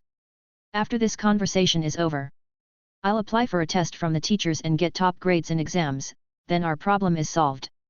Sana widened her eyes from a second before she said, are you fully aware of what are you saying? Yes, like I said. I just have to get top grades and the problem is solved, and don't worry. I can get it easily. Leo stared at Sana seriously before he said the teachers will also allow it because this is the rules. The two stopped talking after this while Sana Piraj was waiting for the conclusion of this conversation. Sana was tapping the desk with her finger before she sighed. It seems we can't reach an agreement from this. Sana pushed her glasses while Leo did the same and said we can agree to disagree. Sana stared at Leo like she was looking at a challenge. She knows that opening her school is a very hard dream, but she never gave up, and Leo is one of the many challenges she'll face in her way. So, she refuses to use a simple solution like magic, and she wants to defeat him face to face. Then how about this? Sana signaled Tsubaki to get her something before she said, do you want to take a bet? Gambling at school? Wait, this is a devil, so it's not that weird. Leo passed the point of returning, so he said it depends on the bet. We'll play a game of chess. Sana said while Tsubaki put a chessboard on the desk and started to organize the chess pieces. Are you telling me that you want to ignore the 10 minutes conversation we had and play chess instead? Leo asked the most obvious question now while Sana nodded and said yes. I like that idea. Leo smiled at Sana's way of thinking before he said, so, if I lose I'll put these headphones away and attend the school normally. Yes, and if I lose then you're free in your actions and have full support from me. Sana nodded before she looked at the chessboard. Sana's Piraj weren't worried about Sana's loss in chess as they finally could breathe a sigh of relief. It seems that even if it was a win or a loss, we'll forget about the headphones, isn't it? Leo nodded at Sana bet before he walked forwards the sat on a chair facing her. Yes, all the conditions are true. Sana stared at Leo with a smile before she said, do you know how to play? Do you think I'd accept this bet without knowing how to play? Leo frowned at Sana before he said, I know how to play even if I hate chess. Hey! Sana glared at Leo as he stepped on one of Sana's nerves at this moment. Devils, and especially a young one of this generation, like chess, or how would they have made a whole system with the theme of chess? So Leo now is hating one of the most common hobbies for devils, which made Sana decide that she'll go all out. How many times I have played this game with him. And I still hate this game. Leo stared at the chessboard before he closed his eyes for a moment. Anyway, let's finish this quickly. Leo opened his eyes as he activated his Esper powers, but because of his headphones, no one noticed something, even if Leo doesn't think they can sense the aim field. Dust on the desk. The desk is tilted to the right by a half millimeter. Sana's hair is slightly messy. There is a pawn slightly taller than the others. This ability brings me a headache. Leo stared at the huge amount of useless flaws in front of him before he only focused on Sana. Sana started first as she had the white pieces and moved a pawn to the front before Leo also moved a pawn. The two players didn't stop for a second to think as they playing very fast before they slowed down a little, but for the student council members they were still fast. This guy isn't bad. Sana stared at Leo that could keep up with her before she said, why do you hate this school? Why are you asking? Leo raised his head as he frowned at Sana's question. Curious, Sana stared at Leo as she was wondering why he has this reaction to school. After all this conversation, Sana saw that Leo is a smart man, so she couldn't understand his reason. And maybe if she knew, then her dream can move a step closer. I don't really hate school nor the rules, but... Leo tapped his rook with his finger as it was his habit when playing chess before he said, the system is slightly messy and need improvement. Improvement? Sana didn't expect to hear this from Leo. Yes, improvement. Didn't you notice that something was missing in this school? How the students interact with each other, and that slight detachment from each other. Leo's words made Sana think deeply for a moment before she said, what do you mean? Well, it isn't hard to explain, but there will always be a distance between students as long as the current system continues. Leo tapped a pawn with his finger before he took down Sana Rook. So what do you suggest? Sana felt she kinda noticed this situation, so she's curious to hear Leo's thoughts. Before we get any deeper into this, I need to say. Do you know a little thing called? Leo tapped a knight with his finger before he said, gender equality. Hey! Sana and her peerage were in total confusion by Leo's words. Think about it. This school was a girls' school, so the equality between the two genders is too off balance. Here an example. Leo ignored the confused Sana and looked at a girl with reddish-brown hair. This is Tomo Meguri. Imagine if you drop a bag in front of one of the boys in the school, what'll you do? Leo said the question quickly without giving Tomo a chance to answer. You don't have to answer because you'll expect him to pick it up, don't you? In the name of a stupid gentleman, Leo answered the question himself while he and Sana still playing before he said, but if the boy dropped his bag, you'll think it's his fault, and he has to pick it on his own. The whole student council including Sana are baffled by Leo's words now and they don't know how to respond. And this doesn't stop here. You know that pervert trio? Leo asked the student council as they nodded subconsciously. The way you guys are dealing with them is wrong. Be it for them or the girls that keep beating them. Leo tapped the queen piece with his finger before saying they don't deserve a beating like that from a bunch of girls, and honestly, that punishment is also unfair to the girls. So what do you suggest? Sana wasn't able to understand how this guy brain works, but strangely, she felt some logic in his words as she didn't even focus on the game. Easy, call their parents, which can serve as a normal punishment and those guys might learn something from it. Unlike a pointless beating. Leo's words made the whole student council think deeply about this problem, but at that moment. Checkmate. Leo said those words and brought the whole student council attention to him, but strangely, it was Sana's turn. I won. Sana was confused by this win that she didn't even understand how she got it. Yet, you did sigh 4-4, I still hate this game. Leo sighed before he said, well, at least someone will not feel bad. Leo stood up from the chair and walked towards the student council exit. But Sana said, where are you going? What do you mean where? Leo raised his eyebrow before he said to put these headphones in the locker and attend school normally. As I said in the bet. Oh. Sana started to feel that there's something wrong going on, but she wasn't able to keep up with Leo's thoughts or actions, especially after the gender equality speech. Well, I'll go now, and by the way. You have a good dream, don't give up on it. Leo's words made Sana startled before she said it. Goodbye. Leo waved his hand before leaving the student council room as he was thinking, I need to run before they figure it out. Sana fixed her glasses that almost fell because the surprise Leo gave her before she heard Tsubaki's voice. He doesn't seem like a bad person. Even if he was extremely rude. Yet. What do you think about him, Tsubaki? Sana asked her queen about the most important matter here. Do you want to add him to us? Tsubaki didn't feel surprised by Sana's decision, but there was something she was worried about. I know what do you want to say. He doesn't have a sacred gear nor an affinity with mana, so even if he became a devil, I'll just waste a piece. Sana frowned before she sighed. It's very rare to see a smart person that can keep or even surpass her, but he didn't have any talent. Sana stared at the chessboard as she was sighing before noticing something wrong from it. Maybe because she was under the complete confusion of gender equality so she didn't notice it before, but Leo strangely paused on certain pieces, even if he was going fast during the game. This is wrong. Sana stared at the chessboard before she called Tsubaki and made her sit in Leo's previous position. Do you remember the game? Sana asked Tsubaki that nodded before Sana said, do you remember the pieces he tapped with his finger? Play from them and face me seriously. Under the surprised eyes of Sana and her peerage, Tsubaki played the pieces that Leo tapped in order as she won Sana 4 times in a row. President. This is Tsubaki didn't believe what she's looking at while Sana was sitting there in silence. 4-4, I hate this game. At least someone will not feel bad. These two phrases kept playing in Sana's head as she realized that she won by pity. Leo. Arisaltek. Sana said the name of Leo as the room temperature went down by a few degrees. Tsubaki and the others were shivering when they looked at Sana like this. They never imagined in their life that Sana will lose, and even in this way.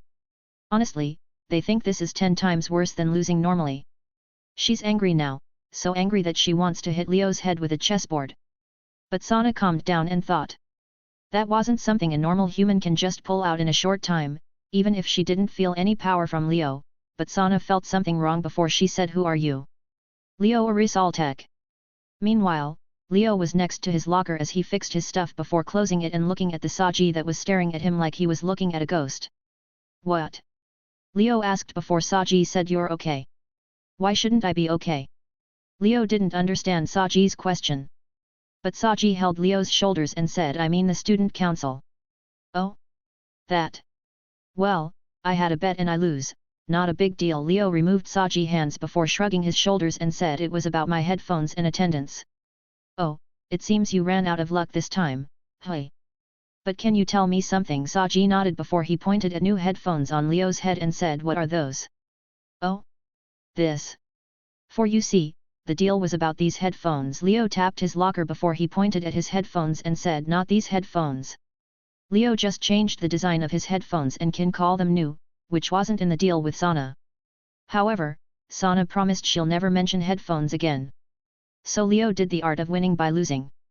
He can't wait to see Sana's face when she knows. "When did you put headphones in your locker?" Saji asked what he can't understand until now before Leo said, "Don't ask questions you don't want their answer, Saji." Saji stood in his place for a second before he sighed and said, "So, what now?" "Attending the school normally." Leo walked from his locker as Saji walked with him, but he was thinking using a clone is normal for me. "But this isn't bad," Leo said before Saji frowned and said, "What do you mean?" "I found some interesting people in this school and there is a winner who might challenge me soon, so." Leo smiled before he said, "This school might not be that boring." Saji sighed as he felt this school is on the countdown before he walked with Leo towards the classroom. Culture. The world of DXD split into multiple realms, which can include the variations in its mythologies. The most known and obvious realms are Heaven, the human world, and the underworld since they include the most active races in the world. However, the three realms don't connect with each other frequently, especially Heaven and the underworld. But today, there has been a communication between three major leaders in those realms. In the underworld where the sky is purple, but strangely, the flow of time was the same with the human world. However, this didn't change the fact of the great difference between the two realms. Inside the Gremory territory, there was an enormous castle in the middle of the territory, which is the head home of the Gremory family. Within the castle, there was a man with long red hair. He was wearing an armor while looking at two magic circles in front of him. This man is Siske's Lucifer, the leader of the four Satans. However, he seems to be somehow confused and troubled by the two magic circles that showing two different scenes. The first magic circle was showing Michael having a helpless look while the second one was revealing Azazel almost dying from laughter while banging on his desk. This might be weird to say, but... Sirtskis took a moment before he said, "Can you repeat what you just said?" Michael sighed while giving Azazel a stare before he said, "The boosted gear was..." Michael sighed even more before spitting out the words, "Kidnapped by the Annihilation Maker." "Ha ha ha ha ha." Azazel exploded with laughter again as he almost wasn't able to breathe from the news he got today. "Yeah, I thought I heard that." Sirtskis nodded at Michael, which he couldn't comprehend until now. He is still having a hard time understanding how can a Longinus kidnap another Longinus. The boosted gear. The Welsh dragon. The red dragon of domination nevertheless. Azazel was banging on his desk harder as he said, "Was kidnapped by another Longinus, ha ha ha ha ha ha." "It kinda sound funny." Sirtskis looked at Azazel having a breakdown from laughter before he said, "When did you get this information?" "Yesterday, the system put a small message about the Longinus was kidnapped and nothing more." Michael was feeling a headache from these recent events, and especially when he hears the Annihilation Maker name. Sirtskis thought for a moment before he looked at Michael and said, "This seems bigger than it looks like. Do you remember when a whole mountain was demolished in a light show? The same guy caused this." Azazel finished his laughter as he answered Sirtskis before saying, "I think you know why we called you GOOOOSE Town." Sirtskis' expression turned serious as he understood the meaning behind Azazel's words. His little sister is in GOOOOSE Town and this accident might reach her or even hurt her, and as a big brother, Sirtskis can't let this happen. However, Sirtskis felt this accident contained more secrets that weren't exposed by the two guys in front of him, but from his understanding, it seems to be a thing about heaven, which means he can't interfere. "Do you have more information? Maybe his location?" Sirtskis asked, but Michael shook his head and said nothing, except he was in GOOOOSE Town, but we can't be sure because... Azazel finished Michael's words, "He might look for other Longinus as we speak." "Well, it was bad luck, don't you agree?" Surtsks.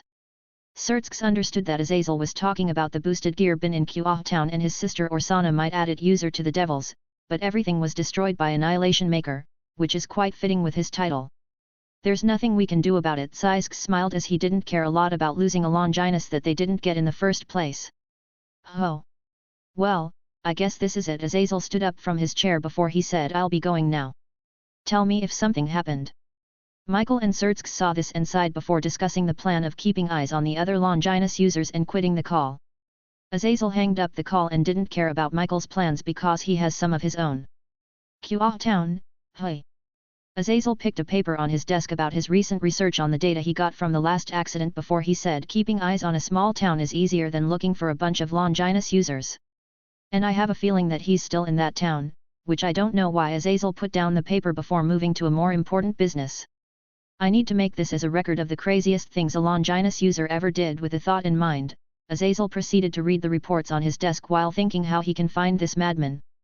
Meanwhile, the madman that caused this commotion was on the rooftop holding a lunchbox while looking at the scene in front of him with blank eyes. A white loli was staring at him with the same eyes and holding a bag of Japanese cookies. This all happened after the lunchtime arrived. Leo picked his stuff before Saji appeared in front of him and said to wait for him on the rooftop to have lunch together, but when he arrived, he saw a white-haired loli sitting the same place he was in the last time and giving a blank stare. Is this how tables have turned? Or the turns have tables? Leo stared at Konako as he felt this day is getting better and better. Konako recognized Leo from the last time before she nodded and looked at the other bench on the rooftop, which's the place she sat on the last time. Leo's eyebrow was twitching as he understood that this loli is telling him to sit down on the other bench. Oh, I'm sorry. But I prefer to stand. Leo smiled at Konako while he focused on the word stand. But Konako didn't understand what he's talking about, so she took a cookie and ignored him. Once again, I'm disappointed by this world lack of culture. Leo gazed at Konako eating a cookie before he sat down on the other bench. He doesn't care anymore, as this scene reminded him of the sad fact that there's no quality culture in this world. It was like the anime industry in this world chooses to give up. Leo decided to eat now as it was a way to ease his disappointment, but when he opened the lunchbox, Konako flinched. The aroma was rushing from the lunchbox as Konako swallowed subconsciously. She stared at Leo as she couldn't understand how can this aroma be so tempting. The lunchbox is made by the Food War Octopus in Leo's mansion that's currently in his shadow, which is a good solution to get food quickly, even if Leo doesn't need to eat regularly. Leo looked at Konako staring at his lunchbox before moving it in different directions, but Konako's eyes didn't leave the box. I see. Leo nodded at Konako before he picked the chopsticks and ate normally, completely ignoring Konako's desperate eyes. Konako was clenching the cookie bag as she was staring at Leo like an enemy that took something important from her. Good food and watching someone suffering is always welcomed. Leo didn't care about Konako's death glare as he was eating peacefully. Where's that guy? Leo that ate half of the lunchbox frowned as he felt something wrong from this long absence of Saji, but before his thoughts gone deeper, he remembered Konako that was staring at him. Leo now is feeling that the stare and hatred are materializing as a dark aura was around Konako, but in Leo's eyes and his key sense, he only saw an angry cat, which is quite funny. After testing it a few times, Leo found that Konako's eyes never left the box before he moved closer to her. Konako's dark expression eased, but it became dark again after Leo moved the box back. Leo moved the box as he was testing how much can a lunchbox change a person's expression. Yeah, I'm quite satisfied now. Leo nodded after he watched Konako's expression change tens of times before he stood up from the bench and walked toward her. Here Leo pushed his lunchbox toward Konako, but she tilted her head as she was suspicious from Leo, which made him say, "Oh, you don't want this th." Leo didn't finish his words before Konako snatched the lunchbox from his hand as he was staring at the almost cat-like Konako staring at the lunchbox. You're lucky, you're so lucky that you remind of my cat. Leo sighed before ignoring Konako and walking away. But he felt something holding his sleeve. What? Leo saw Konako holding his sleeve before reaching out and giving him a cookie. You know that the lunchbox can't compare with this cookie, but thanks. I guess. Leo stared to the cookie in his hand as he didn't understand why Konako liked these things before he said, however, just how many cookies have you eaten in your life? Konako tilted her head in confusion before she said in a small voice, a lot. My disappointment is immeasurable and my day is ruined. Leo sighed as he left the rooftop while Konako was puzzled by his reaction before putting all her attention on the lunchbox. Leo was walking downstairs as he was eating the cookie before he said, "This cookie tastes like all the bread I ate in my life." With that dedication to his joke, Leo walked in the school hallway before reaching his class. He doesn't want to do anything now, just thinking about the disappointment he's getting from this world is enough for him. After that, boring hours of the school passed quickly or slowly, or how the one perceives them before the last lesson finished. Now is the time for Leo to join his true club. The Going Home Club. Finally. After spending hours on the desk, Leo was finally liberated as he was walking towards the school building exit. But he spotted someone who was missing almost the whole day. "Yo!" Leo Saji came with a smile that almost made Leo punch him in the face because that smile didn't give him any good feelings. "Did anything happen today?" Saji stared at Leo's expression as he didn't understand the reason behind it. "Nothing." Leo observed Saji for a moment before shaking his head and thought, maybe I'm thinking too much. However, because he didn't activate his Esper powers, Leo didn't know that Saji was having a breakdown from the inside. "What happened? I need to know." Saji was in a conflict inside of him as he watched his plan fail. The cookie box in Konako's hands was from Saji as he gave to her in the place of Leo. He said to her that Leo is sorry about yesterday and hopes you take this as a gift, which is the reason why Konako nodded at Leo in the beginning. Saji didn't dare to stay in a radius of 50 meters from that place because if Leo knows about this then he can't imagine what'll happen. "Are you sure nothing happened?" Saji asked again as Leo sighed and said, "I'm just disappointed by this world and its lack of culture." Ha! Saji imagined a lot of things, but not this.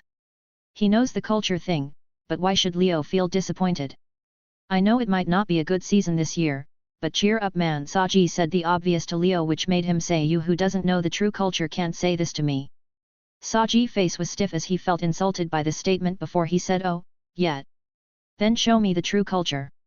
However, Saji felt he shouldn't say those words as the energy rushed back to Leo before saying, "Follow me. I feel that I'll regret this." Saji looked at Leo rushing towards the locker before he followed him. Leo reached his locker before Saji and opened it. Reaching inside the locker, Leo activated his Longinus as a dark fog appeared, but no one saw it because he was blocking it with his body. "So, what did you want to show me?" Saji arrived next to Leo as he was wondering and slightly curious about what'll happen. "This." Leo raised his hand as he was holding 8 manga books like cards while Saji read the title of the book, JoJo's Bizarre Adventure. "Yes, this is the true culture." Leo spoke with a voice of genuine belief while Saji was feeling this is a bad idea. "Well, the art is interesting." Saji changed his words when he saw Leo's scary eyes. He didn't know where Leo brought this manga, but he doesn't mind checking it. "Oh. This one looks interesting." Saji looked at part 3 in Leo's hands as he liked the stand concept and the story, but before he picked it up, Leo put part 1 in his way. Saji stopped for a moment before reaching again, but Leo put part 1 in his way again. "What are you doing?" After trying a few times and receiving the same result, Saji asked Leo. "The story won't be complete if you don't read from the first part." Leo smiled kindly at Saji before he said, "This can also show your appreciation to the work. But the parts don't seem connected a lot to read the story." Saji tried to talk this out, but Leo shook his head and said, "If you do that, then you'll skip the protagonist reveal." "The protagonist? Isn't it this guy on the cover?" Saji was confused, but Leo said, "No, the protagonist is Dio because he appears in most parts." "Ah, I see." Saji nodded before he smiled and reached to part 1. Only to change his direction and snatch part 3 before running away. Leo stared at Saji, running away with a blank expression before he put some parts in his locker and kept parts 1 and 2. Leo took a deep breath while dual-wielding parts 1 and 2 before chasing after Saji. As a good friend, he needs to knock some sense into his brain. The students that were leaving the school were surprised to see 2 guys running after each other while holding books, as one of them was running and the other one wanted to hit him with a book before leaving the school. Revolution and a curse. After all the events, the night has arrived as it finally announced the end of this long day. In a Risaltech family house, Leo was in his room, sitting on his desk while feeling exhausted from today. After chasing Saji with JoJo's manga books, Leo caught him before hitting his head with parts 1 and 2 while saying JoJo's Overdrive. The mission was successful as Leo could recover part 3 and convinced Saji that part 1 is the correct way to start JoJo.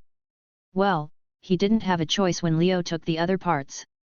However, Leo felt strange that Saji didn't call him on the favor he has with him, which means this guy is planning something. Even so, Leo didn't have the energy to do anything. Today was a very tough roller coaster for Leo.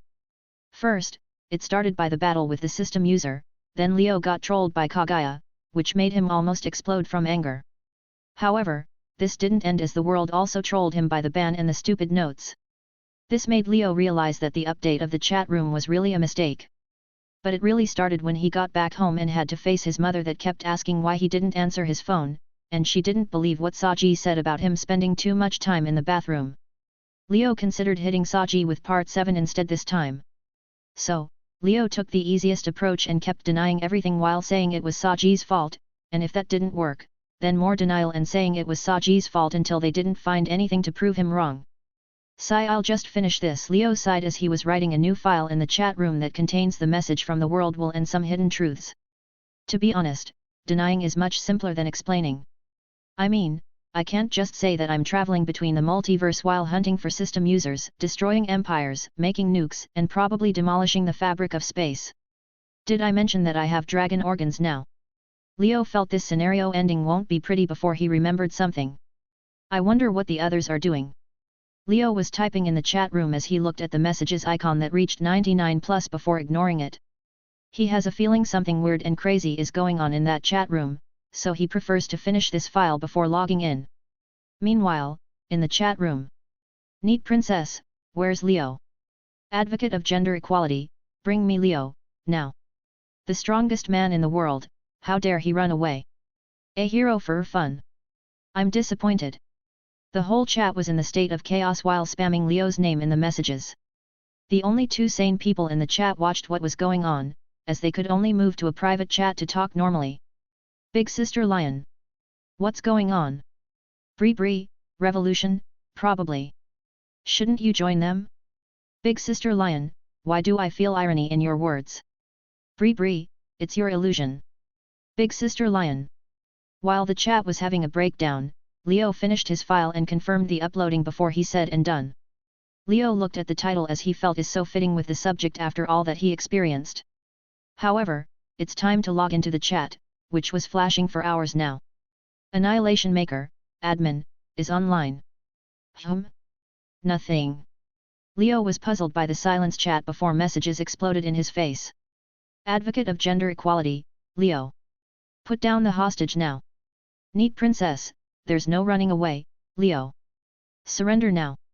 The strongest man in the world, you finally appeared. A hero for fun, you betrayed our trust, Leo. Leo stared at the screen as he felt that the headache he got today was multiplied by 10 times. Taking a deep breath, Leo reached his best partner in this chat room and clicked on it. Total block by the admin. Annihilation Maker, admin peace and silence are great. Leo saw the chat room calmed down before he typed. Annihilation Maker, admin first of all, I don't care what the hostage thing or what the meaning behind it. I only came to put a file and tell you about it before leaving. Annihilation Maker, admin so if you have a question, say it now or read the file on your own. The admin removed the total block. Neat princess, I have a question. Annihilation Maker, admin you. Well, just say it. Kagaya saw Leo is half angry about what happened in this morning before she typed. Neat princess, what's wrong with the title? Annihilation Maker, admin what's wrong? Advocate of gender equality, yeah, that title seems wrong. Bree, I think the content and the title don't match together. Annihilation Maker, admin Nat, that title came from my pure feelings and honest heart. A hero for fun, the title is. A look at the assholes who hired us. Big Sister Lion, that's a great heart you got there. Annihilation Maker, admin you see. After all those notes and the ban. This is the nicest thing my mind could come up with. The strongest man in the world, he's honest. Kazuma that was inside the Adventure Guild looked at his side to see the skill points screen says. You don't have to be sad, just don't give up. You bastards. Kazuma was clenching his fist while he almost wanted to hit the screen while Aqua didn't look at him as she was having flashbacks from the frogs. Meanwhile, in the Tuhao world. Kagaya was also staring at her ability that cost 780 million to upgrade, which said. No matter how many moments were spammed, or how much eternity has passed. It wasn't able to fix your dumb brain.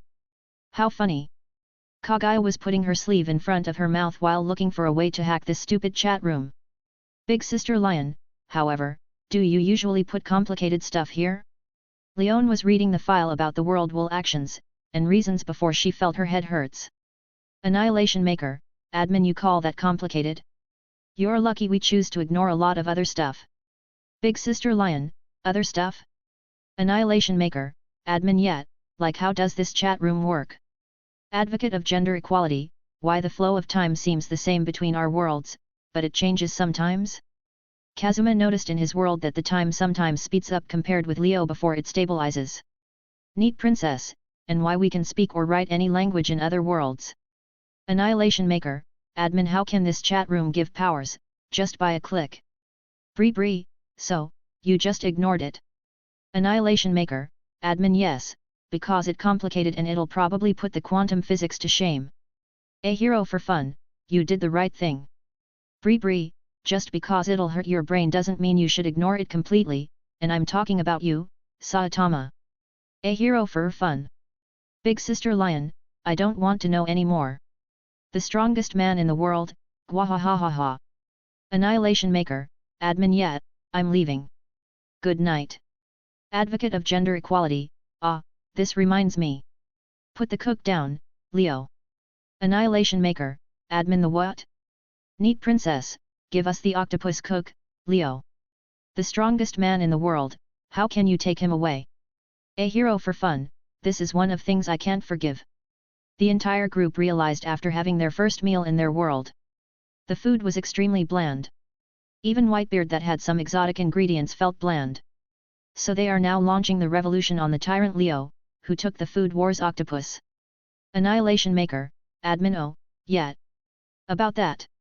Annihilation Maker, admin, is offline. The whole group was in a state of silence before exploding. Advocate of gender equality, down with the tyrant. Neat princess, authority abuser. The strongest man in the world, how courageous. Really courageous. A hero for fun. When they calm down, I'll send them one, except, Kagaya. Leo shrugged at the flashing screen before he focused on the more important stuff. Leo picked a pen from his desk and drew a rectangle on a paper before dividing it according to the golden ratio. The golden rectangle and the spin. Leo stared at the rectangle deeply before rotating the pen in his hand. The pen spun quickly on the desk before Leo let go of it, and it kept spinning on the desk. Staring at the pun for a moment, Leo took a deep breath before activating his Esper power. Leo saw the pen spinning according to the golden rectangle, but before he could understand anything else, he felt a hammer hit his brain. Ugh! Leo held his head as he sighed because he can't see anything about the spin with his current eyes. He can see how the spin worked mathematically, but he can't enter any deeper than that. The technique that reached the perfection in the world doesn't match with eyes that want to see flaws in the world. Leo laughed slightly before putting the project of finding flaws in the spin down until his ability becomes stronger. The Esper's ability can only be upgraded by increasing their calculation power, and that means their personal reality. The concept of personal reality is related to quantum theory. It enables its user to ignore the uncertainty principle, will allow them to interfere with and distort the microscopic world using different laws. The growth of the Esper's personal reality allows for greater calculating ability, making the Esper's powers stronger. But that requires more values to be added to that reality, and without mentioning the talent to do so. However, the personal reality is the view of an Esper for the world around him and how he wants to express it according to his aim field. Misaka aim field is in the shape of electromagnetic fields, and Leo aim field distorts the world around him to become flawed, which allows him to view this broken world. Sigh. Leo sighed as he chose to ignore this personal reality for now. This need more time from him to understand than keep worrying about it now. Staring at the pen on the desk that stopped spinning, Leo took a deep breath because he'll do something he was suppressing for a while.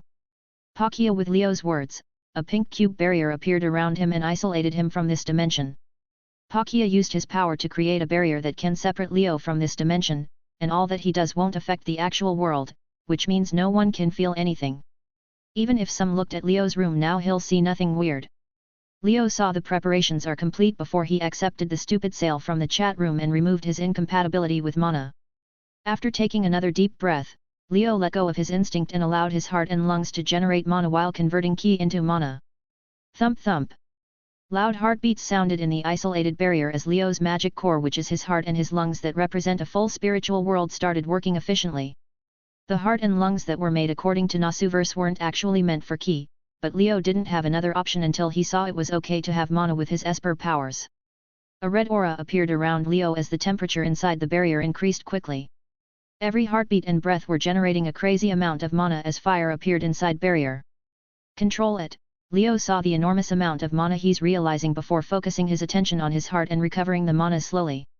The barrier was almost like a fire cube for over 10 minutes before Leo appeared from the inside while the mana was contained inside his heart. I don't think I'll lack energy anytime soon, except for enormous projects. Leo waved his hand as red aura appeared on it filled with heat and mana. This need more control. Leo stopped his mana as he leaned back on his chair. Now, with this out of the way, Leo proceeded to do the next project as it was very important for his future fights. I'm now using the spin, so I need a weapon that can channel that power. Leo thought for a while before he got an idea, and a very simple one. Leo reached for his shadow and picked Yamato as he stared at it for a while before he said, I need a shape, clacker volley? Or maybe. Yamato was engulfed inside a dark light and fog as Leo activated his Longinus and modified the sword while giving it a new ability. After a while, Leo raised his hand as he waved and left a red arc in the air. The katana changed its shape completely as it became a red spear with an ominous design. Leo waved the spear in his hand as he felt it was okay. This spear is Yamato as he was using his new ability to change shape and become a spear known as D-Balg from Fate. This change of shape also includes the ability to give the skills of Cuculain in combat. But the most important is that Leo can spin this spear before attacking or throwing it at someone while keeping Yamato old abilities. I'm feeling this is a mistake. Leo stared at the cool red spear as he felt the curse of Lancer might fall on him, but he doesn't believe in that nonsense and he shall destroy the so-called curse. I mean, it's not like I have a connection with Type Moon or something. Ha ha ha ha ha ha ha. Leo laughter went smaller as he felt his heartbeats and lungs generating mana. I might need an ability about luck.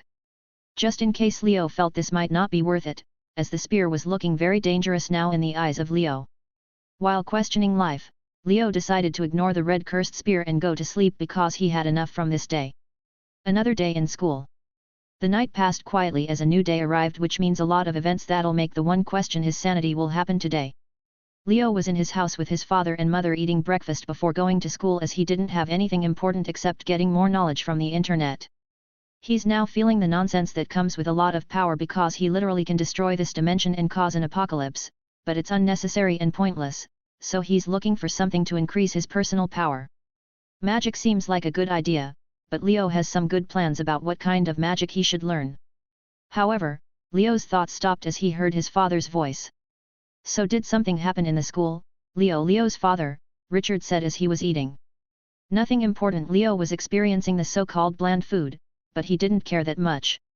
However, maybe he'll send those chefs faster as he understands the pain of those guys. Really? Leo's mother, Manamai, was suspicious, especially after looking at Leo thinking about something for the whole morning. Well, I met some interesting people. Leo didn't care a lot about the topic as he was making some plans inside his mind. A girl. Unlike his son, Richard was interested in the topic before Leo said 2 girls. It seems these girls will end up like the others. Richard heard his son's tone of interest as he was expecting new victims. Others. Leo tilted his head as he didn't understand this reaction. Don't tell me you don't remember. Richard stared at the confused Leo as he didn't believe this. I honestly have no idea. Leo shook his head because he doesn't know. Let me refresh your memory. Richard put down his chopsticks before he said, do you remember the girl in the shopping street? Not at all. Leo said immediately. You called her creepy because she was giving you a stare and winked at you. Richard was holding down his laughter when he remembered that accident. I don't remember at all. Did my natural instincts kicked in at that time? Leo was trying to remember, but he completely forgot about that accident. That's not a way to speak to people. Young man. Manamai knows about the accident and still doesn't agree with Leo. Oh, and that was a normal one. Let me tell you about the girl from his old school. That girl didn't speak for more than 3 seconds before Leo said.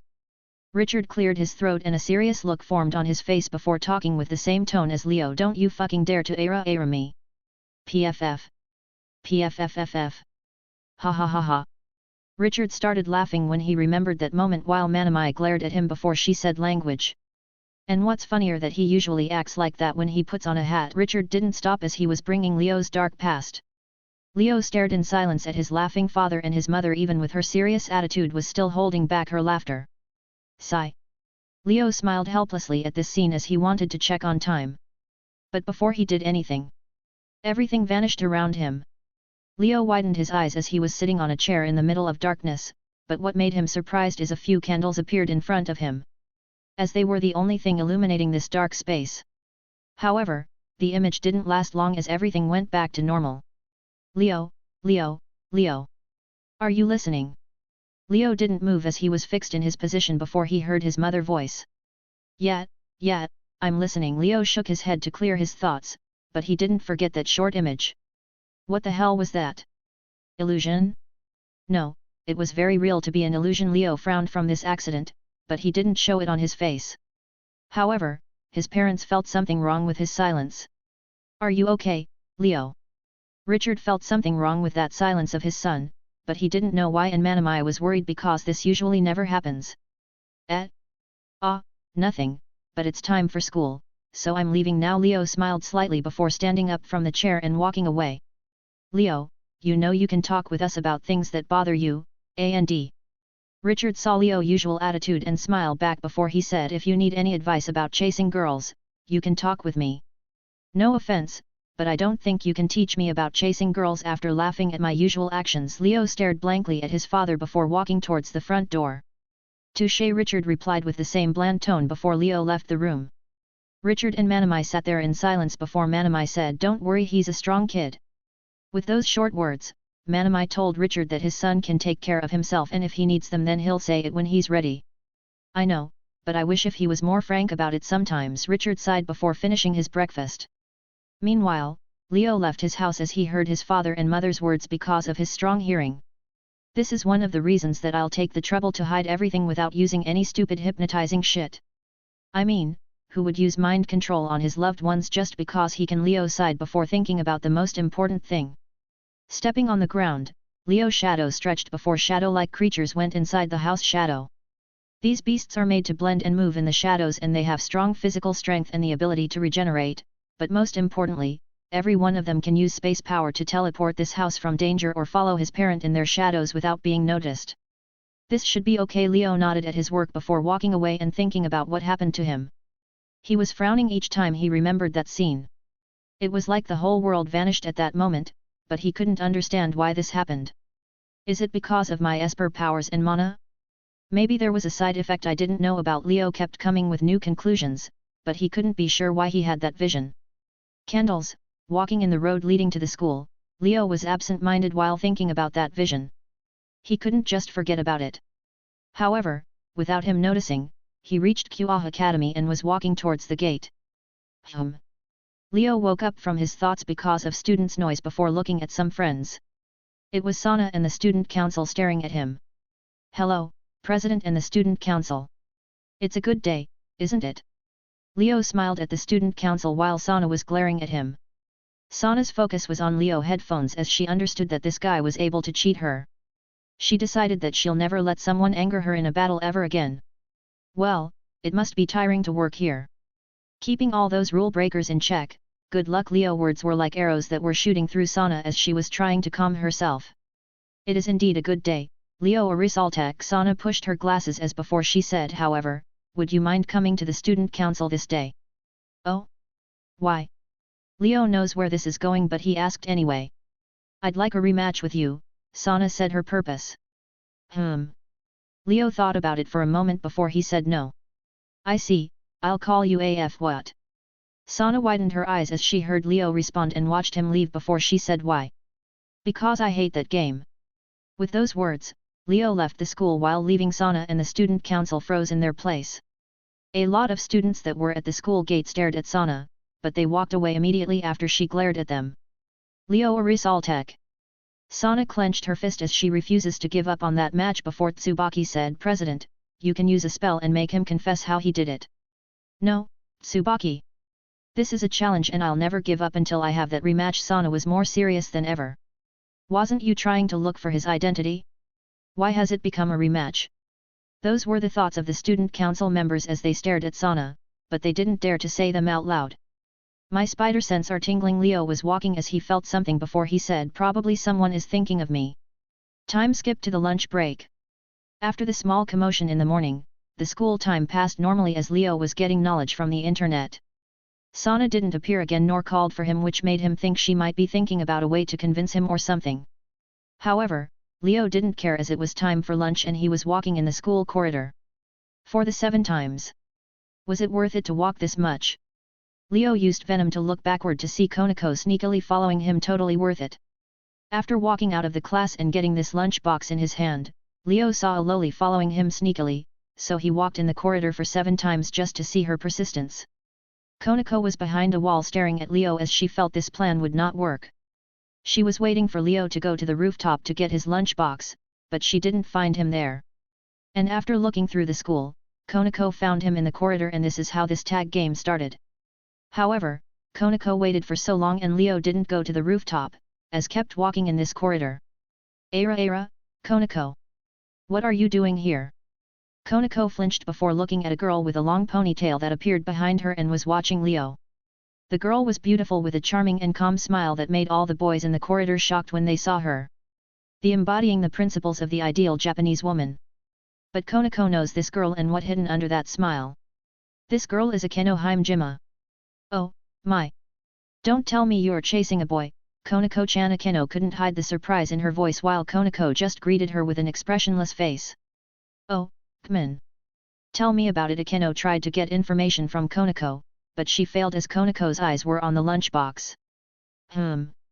After seeing that Konako didn't want to reveal anything, Akeno made up her mind and walked towards Leo while Konako didn't care. She couldn't let this chance slip by. A rare scene where Konako is interested in someone. Leo was walking as he felt something wrong. My troublesome sense are tingling. No way. Is she one of the 2 great ladies? One of the most popular girls in the school? Definitely troublesome. Leo heard the commotion around him as he felt the trouble was coming very quickly before he stared at Akeno. Hello. Akeno greeted Leo as the whole school corridor was boiling with the desperate howls of the boys. Leo watched the state of the corridor as he upgraded this girl rank to the embodiment of trouble. Akeno was observing Leo in front of her as she was wondering why Konako was following him, which made her curiosity soars. Did you hear me? Akeno was also surprised by Leo, who was wearing headphones while walking casually in the school. I wish I didn't. Leo sighed as he felt this is the start of another troublesome day. Oh. Akeno didn't expect to hear this answer before she smiled and said, I know it may be rushed, but can you tell me how you know Konako? Leo stared at Akeno and her charming smile before he said, who? Konako Tajao, don't you know her? Akeno asked again, but Leo's answer was, I never heard of her. No way. Akeno put her hand on her face while she remembered something before she said, I was wondering, but who are you? None of your business. Leo's answer was short, but it made the corridor explode again as the boys were cursing him, but they all stopped after they felt chills for some reason.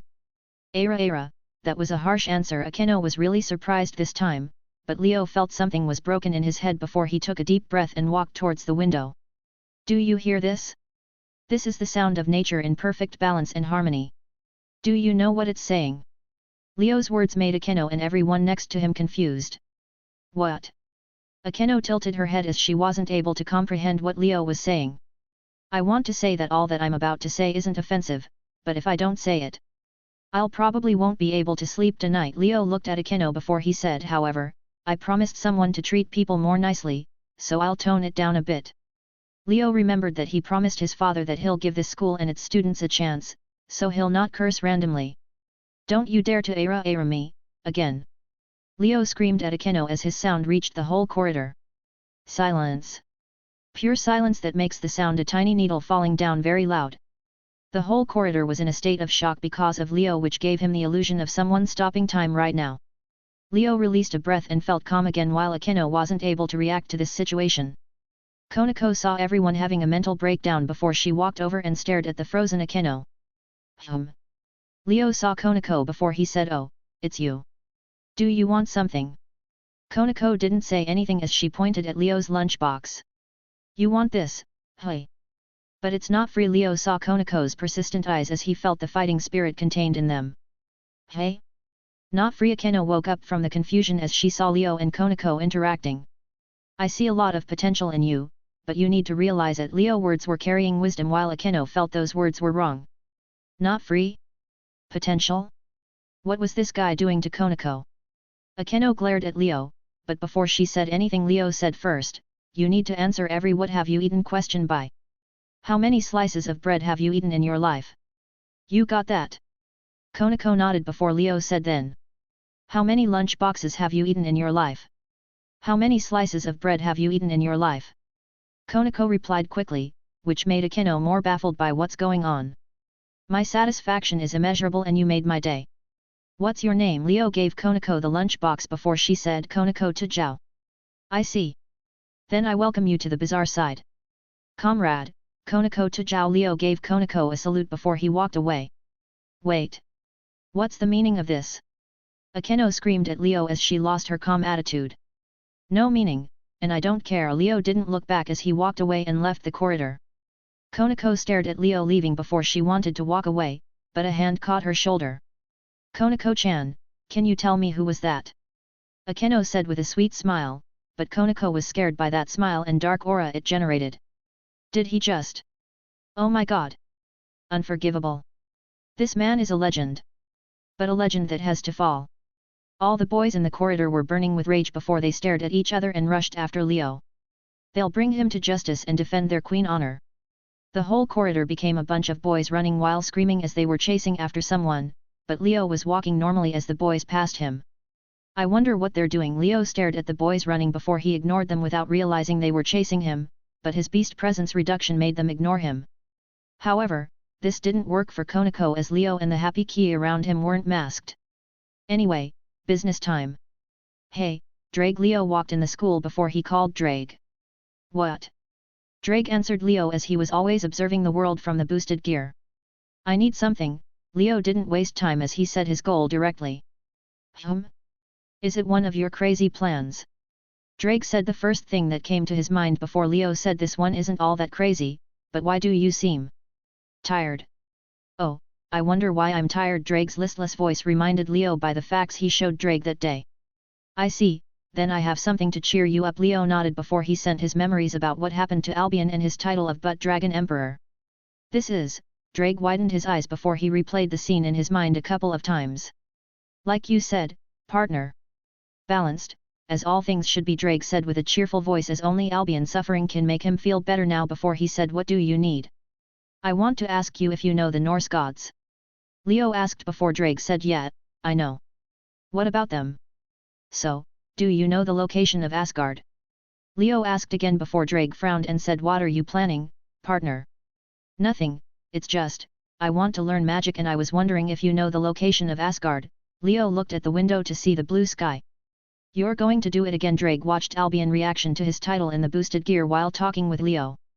Yeah, after doing some stuff here, Leo smiled before he said to Drake we'll do a heist on Asgard and get some runes from Odin's treasury. With that thought in mind, Leo walked towards his class as he needed to do some preparations if he wanted to steal Odin's treasury. Spatial. After all the events in the lunch break, the school time has officially ended and everyone was going to their homes or clubs. Nothing important happened to Leo in that period, except discussing his plans with Drake. Leo had one problem with this plan, which is Drake information. He wasn't quite sure from the location of Asgard because Drake's information might be outdated after all those years. Drake didn't have anything to say about this because even he wasn't quite sure about this. But Asgard shouldn't be quite far from the location he gave anyway because those gods are stubborn and love to stick to one place. However, there was something worrying Leo all this period. After discussing the plan with Drake, he asked him if he knew something about the vision he got, but Drake said, "What vision?" These words surprised Leo which made him send his memory to Drake, but the answer was still the same. Drake saw him sitting on the table normally, like all that didn't happen. Even Drake wasn't able to know about that vision. Just what is that scene? Leo was thinking about the candle scene as he felt this is getting more complicated. Drake is a very strong being, but even he wasn't able to see that vision. This made Leo's suspicions grow even stronger, but he didn't have any clue about it. Leo was gone in his old habit of thinking before he heard a voice from his side from Earth to Leo. Are you there? Saji was next to Leo as they were leaving the school together, but Leo didn't see this guy the whole day until he saw him on this road. He also saw Leo, so they are walking together now. Leo's beasts all have intelligence and can select the best course of action to take based on certain situations. Like Leo's headphones can select who's affected by their ability, so Saji was able to see Leo. But to this moment, Leo wasn't able to understand why Konako was able to find him. He doesn't know that the side effect of having gold experience fused with Dragon Vein made him have an affinity with every being that can feel ki or life force, but if Leo knows about this, then he'll probably find a way to remove it. You did it again, hey? Congratulations, Saji said without looking at Leo. About what? Leo raised his eyebrow as he was also looking at the road in the front. For becoming the enemy of 83% of boys in this school. Again, Saji said as he wasn't surprised by this ending, but the speed made him shocked. 83%? I feel I did better than that, Leo frowned. Not because he was the enemy, but because he didn't get more than 90%. Well, it mostly consists of people that don't care. Saji shrugged his shoulder before pointing at someone and said, and that. Leo looked over to see a blonde boy surrounded by girls as he had a Prince Charming smile. That's the enemy of all boys in school, Yuato Kaiba, Saji said as the jealousy in his voice wasn't masked. Is that what they call Prince Charming aura? Leo tilted his head as he felt this scene was weird. He was wondering what kind of reaction Kazuma will have here. Yet. Saji took something from his back and raised it high before looking at Leo that was observing Yuato. Kazuma will probably go berserk. Leo was slightly interested in this topic, but at that moment, he caught Saji's hand that was holding JoJo's Part 1. At this moment, Leo was holding Saji's hand that almost hit him with JoJo's Part 1. What are you doing? Leo looked at Saji and the book in his hand with a blank look. Nothing, I just wanted to discuss this series, Saji said with a calm face, but Leo didn't let go of his hand. However, this guy was lying. There was a rumor going around the school about catching the legend and bringing him to the queen, so you can get her acknowledgement, and Saji was doing that. Well, he also wanted to hit Leo's head with a JoJo's manga. Leo didn't remove his hand as his eyes were fixed on Saji. I want to ask about the second part, Saji said seriously, but Leo increased the strength of his hand. Saji saw the situation wasn't good, so he played his final card. I want to say. Speedwagon. You're learning fast. Leo removed his hand from Saji before walking again. Thank you, Saji said before he walked with Leo as they left the school. However, if Leo was absent-minded because of his vision, then Saji was also absent-minded. Did something happen to you? Leo frowned as he felt something about Saji changed. Saji was surprised for a moment before he scratched the back of his head and said, do you remember the last conversation we had? No, Leo answered instantly, which made Saji sigh before he said, I decided to accept. Oh? It's that conversation. Leo remembered the conversation about life choices he had with this guy before he said, so, how are you feeling? I don't know, honestly, Saji sighed before he said, but I decided to accept. Leo stared at Saji for a moment before he said, this is your final choice. Yeah, I'm not backing down, and the deal wasn't all that bad. Saji shrugged his shoulders, showing that he isn't all that worried. Here it is. Leo stopped as he was going to walk on his way home, which isn't on the same path as Saji. Look, man. Don't think too much. Leo looked at Saji before he said, have some confidence in yourself and look forward. Like I always say, don't leave a place for regrets. Leo smiled slightly at Saji before he said, from my experience, you don't want to feel that regret. Oh, thank you, but... is this another nonsense that you keep saying all the time? Saji stared at Leo with a blank look as he couldn't believe in this guy who hit people with books. Maybe yes, or maybe not. Leo waved his hand to Saji before he walked away. This guy. Saji smiled helplessly before walking toward his home. However, he felt something wrong. I forgot to ask him about part 2. Saji stood in his place as he saw Leo was already gone, which made him sigh at his luck today. Meanwhile, Leo was walking slowly as he felt the spatial mark he left on Saji and some on his home before he sighed. Well, step by step Leo looked at the clouds in the sky before walking toward his home. Walking for a while, Leo reached his home and entered inside as he saw his mother, but not his father. Manamai said that Richard was in the garage checking on the car before Leo nodded and walked towards his room. After entering his room and locking the door, Leo walked towards his bed and sat down. Now what do I need to sneak into Godlands?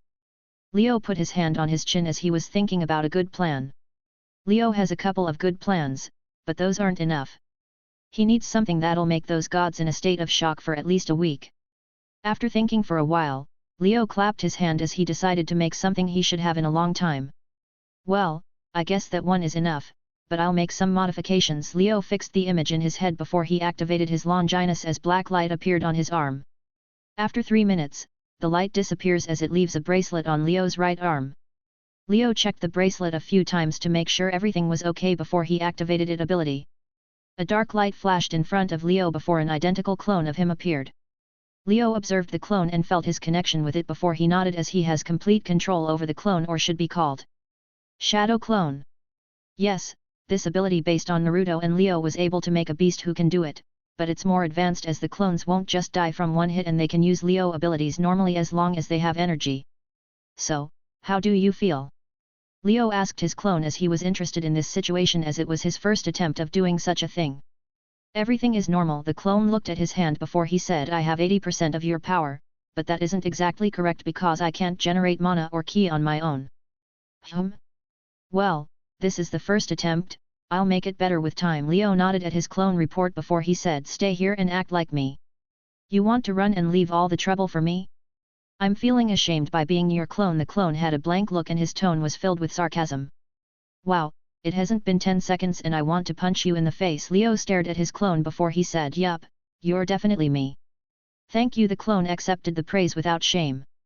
If something happens, tell me immediately. Leo nodded at his clone one last time before he stood up from the bed and snapped his fingers. With that action, a portal appeared in front of Leo as it was leading to another dimension before he went inside. The clone stared at Leo leaving the room before it sighed and sat on the desk. After passing through the portal, Leo appeared inside a dark space, or rather be called a void. This place was a mix between darkness and iridescent colors which looked like a kaleidoscope.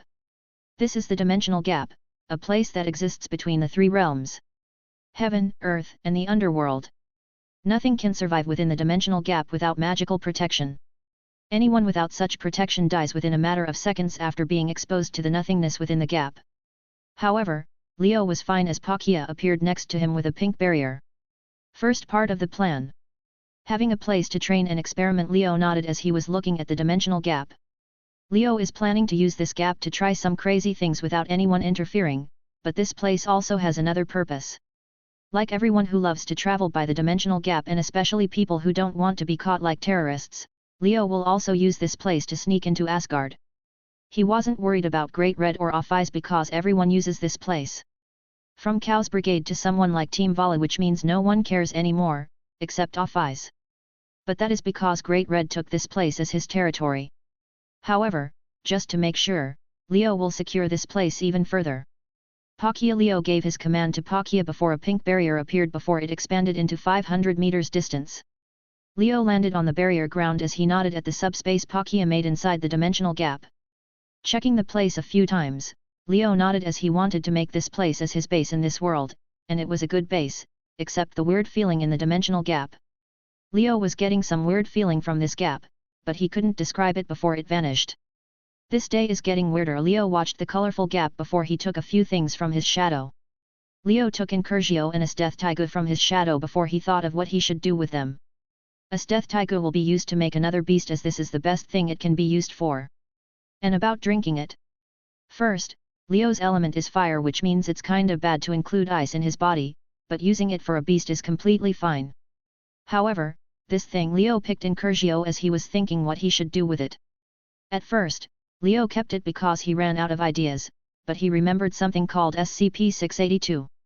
Yes, Incurgio is a low-key SCP-682, the hard-to-destroy reptile.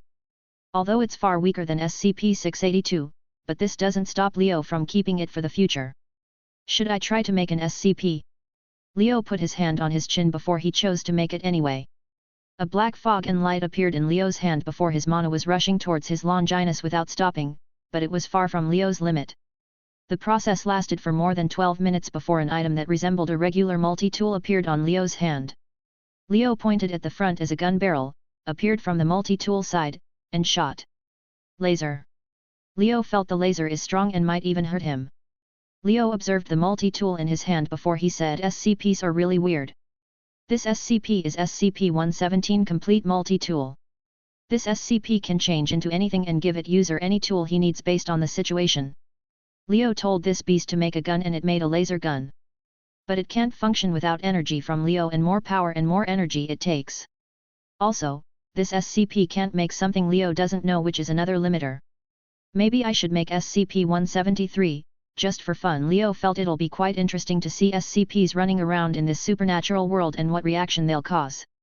Well, this is a thing for the future, but for now. Palkia, spatial mimicry. Leo said as Palkia roared before the whole subspace started to blend with the dimensional gap as it became hidden from all the eyes. Palkia is a god of space that has an absolute power over space and dimensions. This all counts in his ability. Spatial manipulation. When Leo and Drake were discussing the plan about Asgard, Drake admitted that he can't defeat Palkia, but that doesn't mean he'll lose. It's because of Palkia's special nature of spatial manipulation. Drake doesn't think he can defeat Palkia or inflict damage without his flame, but Palkia isn't able to defeat him because of the same flame.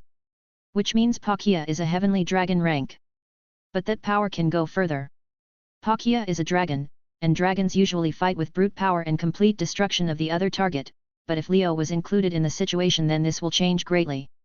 The combination of Leo and Palkia can involve all the aspects of space and spatial manipulation.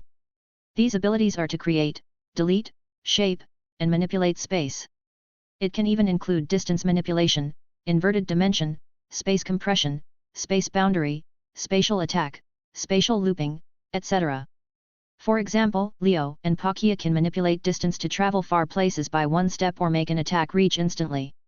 They can even make the distance between a target zero, then the target will be crushed into a singularity.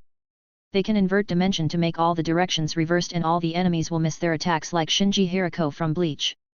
Compressing the space of his fist or spear, then attacking with a huge shock wave. Using spatial mimicry to make Leo untouchable from any attack that doesn't affect space, like Obito from Naruto, or make a boundary where nothing can be affected. This is space, one of the most powerful laws in the world, and when there's a god that can control it, then it's a broken ability if it is used correctly, and Leo wasn't joking when he said he can cause an apocalypse.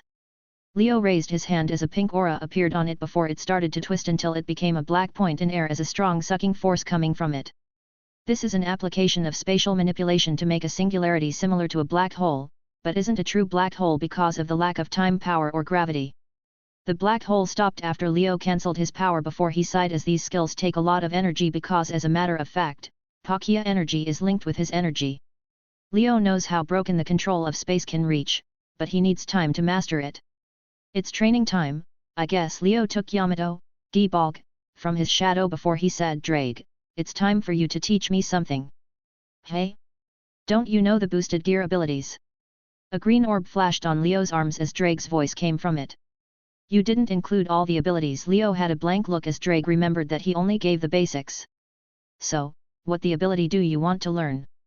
Drake asked. I need the penetration ability. God, that sounds wrong. Leo wanted to complain about the name of the ability before he said, can't I turn off the boosted gear sound? No, Drake said instantly, as this is the fate of the enemy to hear penetrate before dying. Leo looked at his spear as he felt the combination of the spin, Yamato, Palkia, and Drake is unblockable, but the name is so stupid. Leo sighed before he raised his spear and started to swing as he wanted to master this ability with Palkia's power as soon as possible. Even if he felt wrong each time he used it. Heist start. Within the dimensional gap, where nothing should exist, there was a mobile subspace traveling slowly. The subspace was hidden inside the dimensional gap as it seems apart from it. However, in this gap where nothing could exist, something was happening in that subspace. Pika, Pika. Daicho was looking at his comrades as he had a serious face. Meow, the wind spirit raised its paw as it was referring to something. Wuoakuraba tilted his head as he didn't understand anything from what's going on. Elated gurgles. An orange mass that looked like a slime was looking happy just to be here. Pika. Daicho seemed to reach a conclusion before it raised his hand. The others looked at him before they raised their hands, and the orange slime turned into a thumb-up sign. Leo was holding Yamato while looking at these four beasts before he said, I feel all the world problems were solved now. Leo has nothing to say about this scene except it was inspiring and beautiful, but sadly no one shall witness it except him. This is the third day in the dimensional gap. Nothing happened in the school as it was the weekend now. Yeah, the clone is just chilling in Leo's room after one day in school. Leo felt Sana is taking a slow approach, and he didn't know about the other devils in the school, but he isn't worried or even has a problem with those devils because SCP-117 can become the neuralizer from Man in Black and erase memories. However, Leo saw his clone chilling, so he dragged him with his other 35,216 clones that were grinding for experience. Unlike most people, Leo doesn't have a problem with a lot of clones as his body can recover instantly. So, he abused this power. Using the power of shadow clones, Leo is grinding his skills here in the dimensional gap. A part of clones are controlling mana, learning more about Pakia's powers as they all have a link with Leo, or training to use the spin. Leo was also training on how to use his Longinus. He was making some new beasts while learning how to penetrate people. Leo was looking at his spear as he wasn't okay with this, but he saw the orange slime coming closer to him. What do you want, SCP-999? Leo watched the slime getting closer before he said stop right there. Sad gurgles. SCP-999 was sad because of Leo's reaction before it lowered its head. SCP-999 is one of the beasts that Leo made in this period. It's one of the most playful SCPs around and with the ability to make everyone happy when it tickles them. Leo made this beast because it's necessary to do something in Asgard. However, when Leo made it for the first time, SCP-999 jumped and started tickling him as he was laughing non-stop. From that time, Leo stopped all the attempts of this slime to tickle him, but he still didn't understand why this slime was so obsessed with tickling him from all people. Okay, but no tickling. Leo saw the SCP-999 almost became a puddle before he sighed and allowed him to climb up. Elated gurgles. SCP-999 recovered immediately before it climbed on Leo's head and sat there, but all the other small beasts came at that moment. Kuruba became small and sat with SCP-999. Wind Spirit and Diocha sat on Leo's shoulders. Leo was speechless by his beast's actions before he sighed and looked at the chat room that he ignored for 3 days. These guys never take a break, hey. Leo saw the notification reaching 99+ before he logged into the chat room. Annihilation Maker, Admin, is online. Advocate of gender equality, weakness disgust me. Neat Princess, the smell of weakness is strong today. Leo saw the first 2 messages before he almost logged out. Annihilation Maker, Admin, did you guys finally go mad? Bree, no, they're themselves and this is scarier. Big Sister Lion, just tell me already. Annihilation Maker, Admin, yet, everything seems to be normal. Bree, I wonder what the word normal means to you? Annihilation Maker, Admin, nothing. But what happened here? Bree, a revolution, cries of agony, Whitebeard cured his disease, and this. Annihilation Maker, Admin, oh? The old man is okay, hey? Congratulations. The strongest man in the world, gwahahaha. Although it cost me most of those points, but at least my children will not force me to wear those life support devices. Whitebeard was looking at his sons using the flying ship while fighting on who would drive it before he smiled and watched wave training. He brought 3 things from the chat room. A world power card, a cure for his disease by paying points, and an option to remove his sea weakness. Wave in this period accepted the Whitebeard crew and decided that he'll hold his justice even if he joined pirates, which made everyone in the crew laugh before they supported him. Annihilation Maker, Admin, well, they are worried about you. However, what's the cries of agony? Leo knows about the revolution, but who cried in this chat room? Bree, you can ask, Kazuma-san. Advocate of gender equality, shut up you, flat Pikachu. I never cried here. Bree. Misaka was inside the class before electric sparks started to appear on her forehead, which surprised her classmates. Neat Princess, Aqua, did it again. Annihilation Maker, Admin, ah, I see. It must have been tough, Kazuma. Advocate of gender equality, shut up all of you. Do you think I'll cry? I just worked for 3 days and all the money was wasted because of this goddess that purified the entire shop of alcohol? And now I'm in debt. You must be dreaming. Yeah, dreaming. I want to cry. Kazuma was lying on the table inside of the Adventure Guild while Aqua was put in a stunned state by his arsenal cube. He couldn't understand how this useless goddess could enter a shop and turn all the alcohol into pure water. Annihilation Maker, Admin, everything is in balance. Advocate of gender equality, die, just die. Big Sister Lion, Leo, can you tell me? Annihilation Maker, admin tell you what? Big Sister Lion, about my future. Leon was already feeling helpless from this chat room.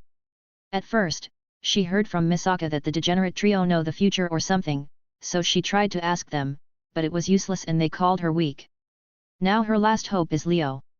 Annihilation Maker, admin the weakness is strong with this one. Advocate of gender equality, don't pull a Yoda here. Big Sister Lion. Do you know what?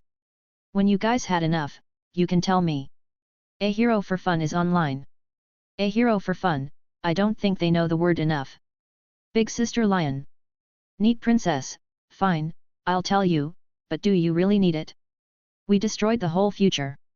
Big Sister Lion, as assassins, we work by information and all the information are useful because we going to have a war. Advocate of gender equality, don't you have Taigu? Like most of them? Big Sister Lion, we do, but I don't want surprises in this war. The strongest man in the world, you don't want to lose anyone, hey? Big Sister Lion, you saw it? Yeah, honestly I want to thank you guys for taking down the Empire, even if you did it like an absolute madman, but at least, nobody died from my friends. Neat Princess, you're saying it like you know there'll be death. Big Sister Lion, this is war, so there have to be sacrifices. The group stopped for a moment. They can never say they know Leon's feeling of accepting that she and her friends are going to an almost losing battle. These words and feelings took the group by surprise, even people that experienced war like Whitebeard. Annihilation Maker, admin there's not a lot of information about other countries, but there's one question. Do you want the anime or the manga? Advocate of gender equality, both of them are bad. Neat Princess, then send both. Advocate of gender equality, are you sure you're not an evil spirit? Bree. Manga? Annihilation Maker, admin it's a very complicated story, but yet, anime and manga. Neat Princess, I'll just send both. Leon stared at the screen as two files were sent by Kagaya to her in private before she took a deep breath and opened them. She saw the files are long, so she just uploaded them to her brain according to the instructions. The group stopped as they were waiting for Leon's reaction as she's the first one to actually check the so-called future. Leo also saw this was taking a while, so he recovered all his clones and comprehended the experience. The silence continued for a while before Leon typed in the chat. Big Sister Lion, sigh this is what happened, hey. I know it would be like that, but the strongest man in the world, but the reality sometimes is more shocking. A hero for fun, this is reality. Big Sister Lion, yeah, and I guess after this war, Night Raid is disbanded. Annihilation Maker, admin although, I support Day Raid, but you know that the Night Raid can continue, right? Big Sister Lion, what? Neat Princess, after the war, the assassins are usually the one to blame, but you can change your names and have a normal life. Advocate of gender equality, you guys are Taiga users, the new empire can just clear your names and work from a brand new page. Bree, yeah, your friends can have a new reason to fight. Neat Princess, an advice from me. The Empire Assassin Squad wasn't in the blast range. So, tell that foodie of yours to look for her sister. Big Sister Lion, but Annihilation Maker, admin but this. Just do it or I'll make you do it. Damn it. This annoying ban. Ha ha ha ha ha. Leon burst into laughter that shocked the people in the bar she was sitting at. Big Sister Lion, you guys don't know how to comfort someone, so if you need someone to do it, you should call me. Annihilation Maker, admin comfort someone? Can you eat that? Advocate of gender equality, what? Do we have to comfort someone? Neat Princess, the horror. Bree, stop being assholes and accept her feelings. Big Sister Lion, ha ha ha ha. It doesn't matter, I bet all of them are what you call Tsundere. Advocate of gender equality, take that back. Neat Princess, did you just call me a Tsundere? Annihilation Maker, admin do we look like Tsundere to you? Advocate of gender equality, yeah, the Tsundere here are Leo and Misaka-san. Annihilation Maker, admin. Bree. Leo took a deep breath as he was looking at the subspace that stopped moving before he typed. Annihilation Maker, admin I'll deal with you later, but now. Who wants to see me causing a Ragnarok? Advocate of gender equality, I'm taking the first seats. Neat princess, me too. Big sister lion, what is a Ragnarok? A hero for fun, a world ending? Bree, just. Why do you want to cause a Ragnarok? Annihilation maker, admin I'm bored and gods have some good stuff. Especially something about luck. Advocate of gender equality, why do you need luck? Annihilation maker, admin why don't I need luck? Advocate of gender equality, that's fair. Neat princess, why don't you just get that Longinus? Annihilation maker, admin repeat what you just said. Kagaya was going to type again, but she stopped after realizing the horror she's unleashing. Neat princess. How are you planning to attack Asgard? Annihilation maker, admin, has activated the streaming function. Do you see this? Leo raised SCP-999 to the screen as it was waving its hand while sending friendly noises before he said now, imagine him and his friends running around in your world. Kagaya recognized the SCP immediately as she was sweating slightly. Leo stepped on the ground as the chef octopus appeared from the ground before he said and you'll never get one. Neat princess, you demon. It's Telos Karma. It's Telos Karma. The group saw Kagaya having a breakdown before they sighed because they didn't get the chefs until now, except Leon that didn't fall into the food trap. Details Leo put SCP-999 on his head before he stared at the screen.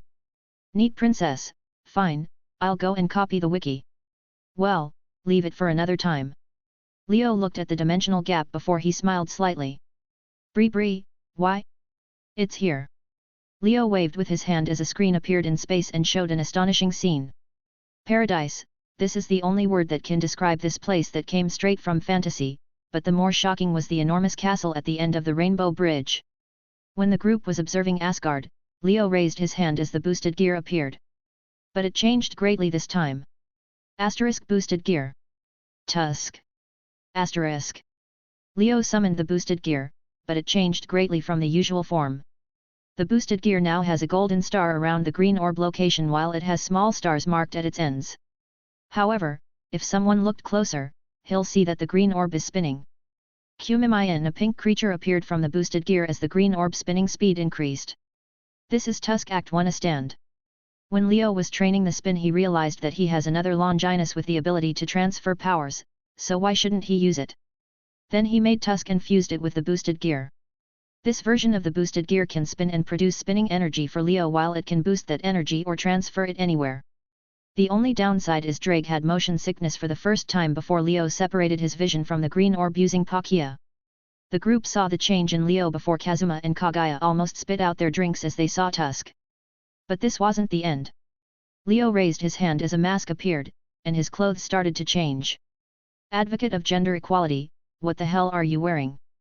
Kazuma saw Leo's clothes changed to a black ankle-length tailcoat, and a pair of red gloves while a mask appeared in his hand. Nothing important. Leo put on the mask as his face started to change until it became someone that made Kazuma and Kagaya spit their drinks for the second time. Neat princess, looking cool, Joker. It's time to steal this place. Leo fixed his glove as he picked his spear while he was looking for something in this dimension gap. He found the great distraction. But he needs something else. However, there was someone unhappy about this because there was a transparent pink creature behind Leo.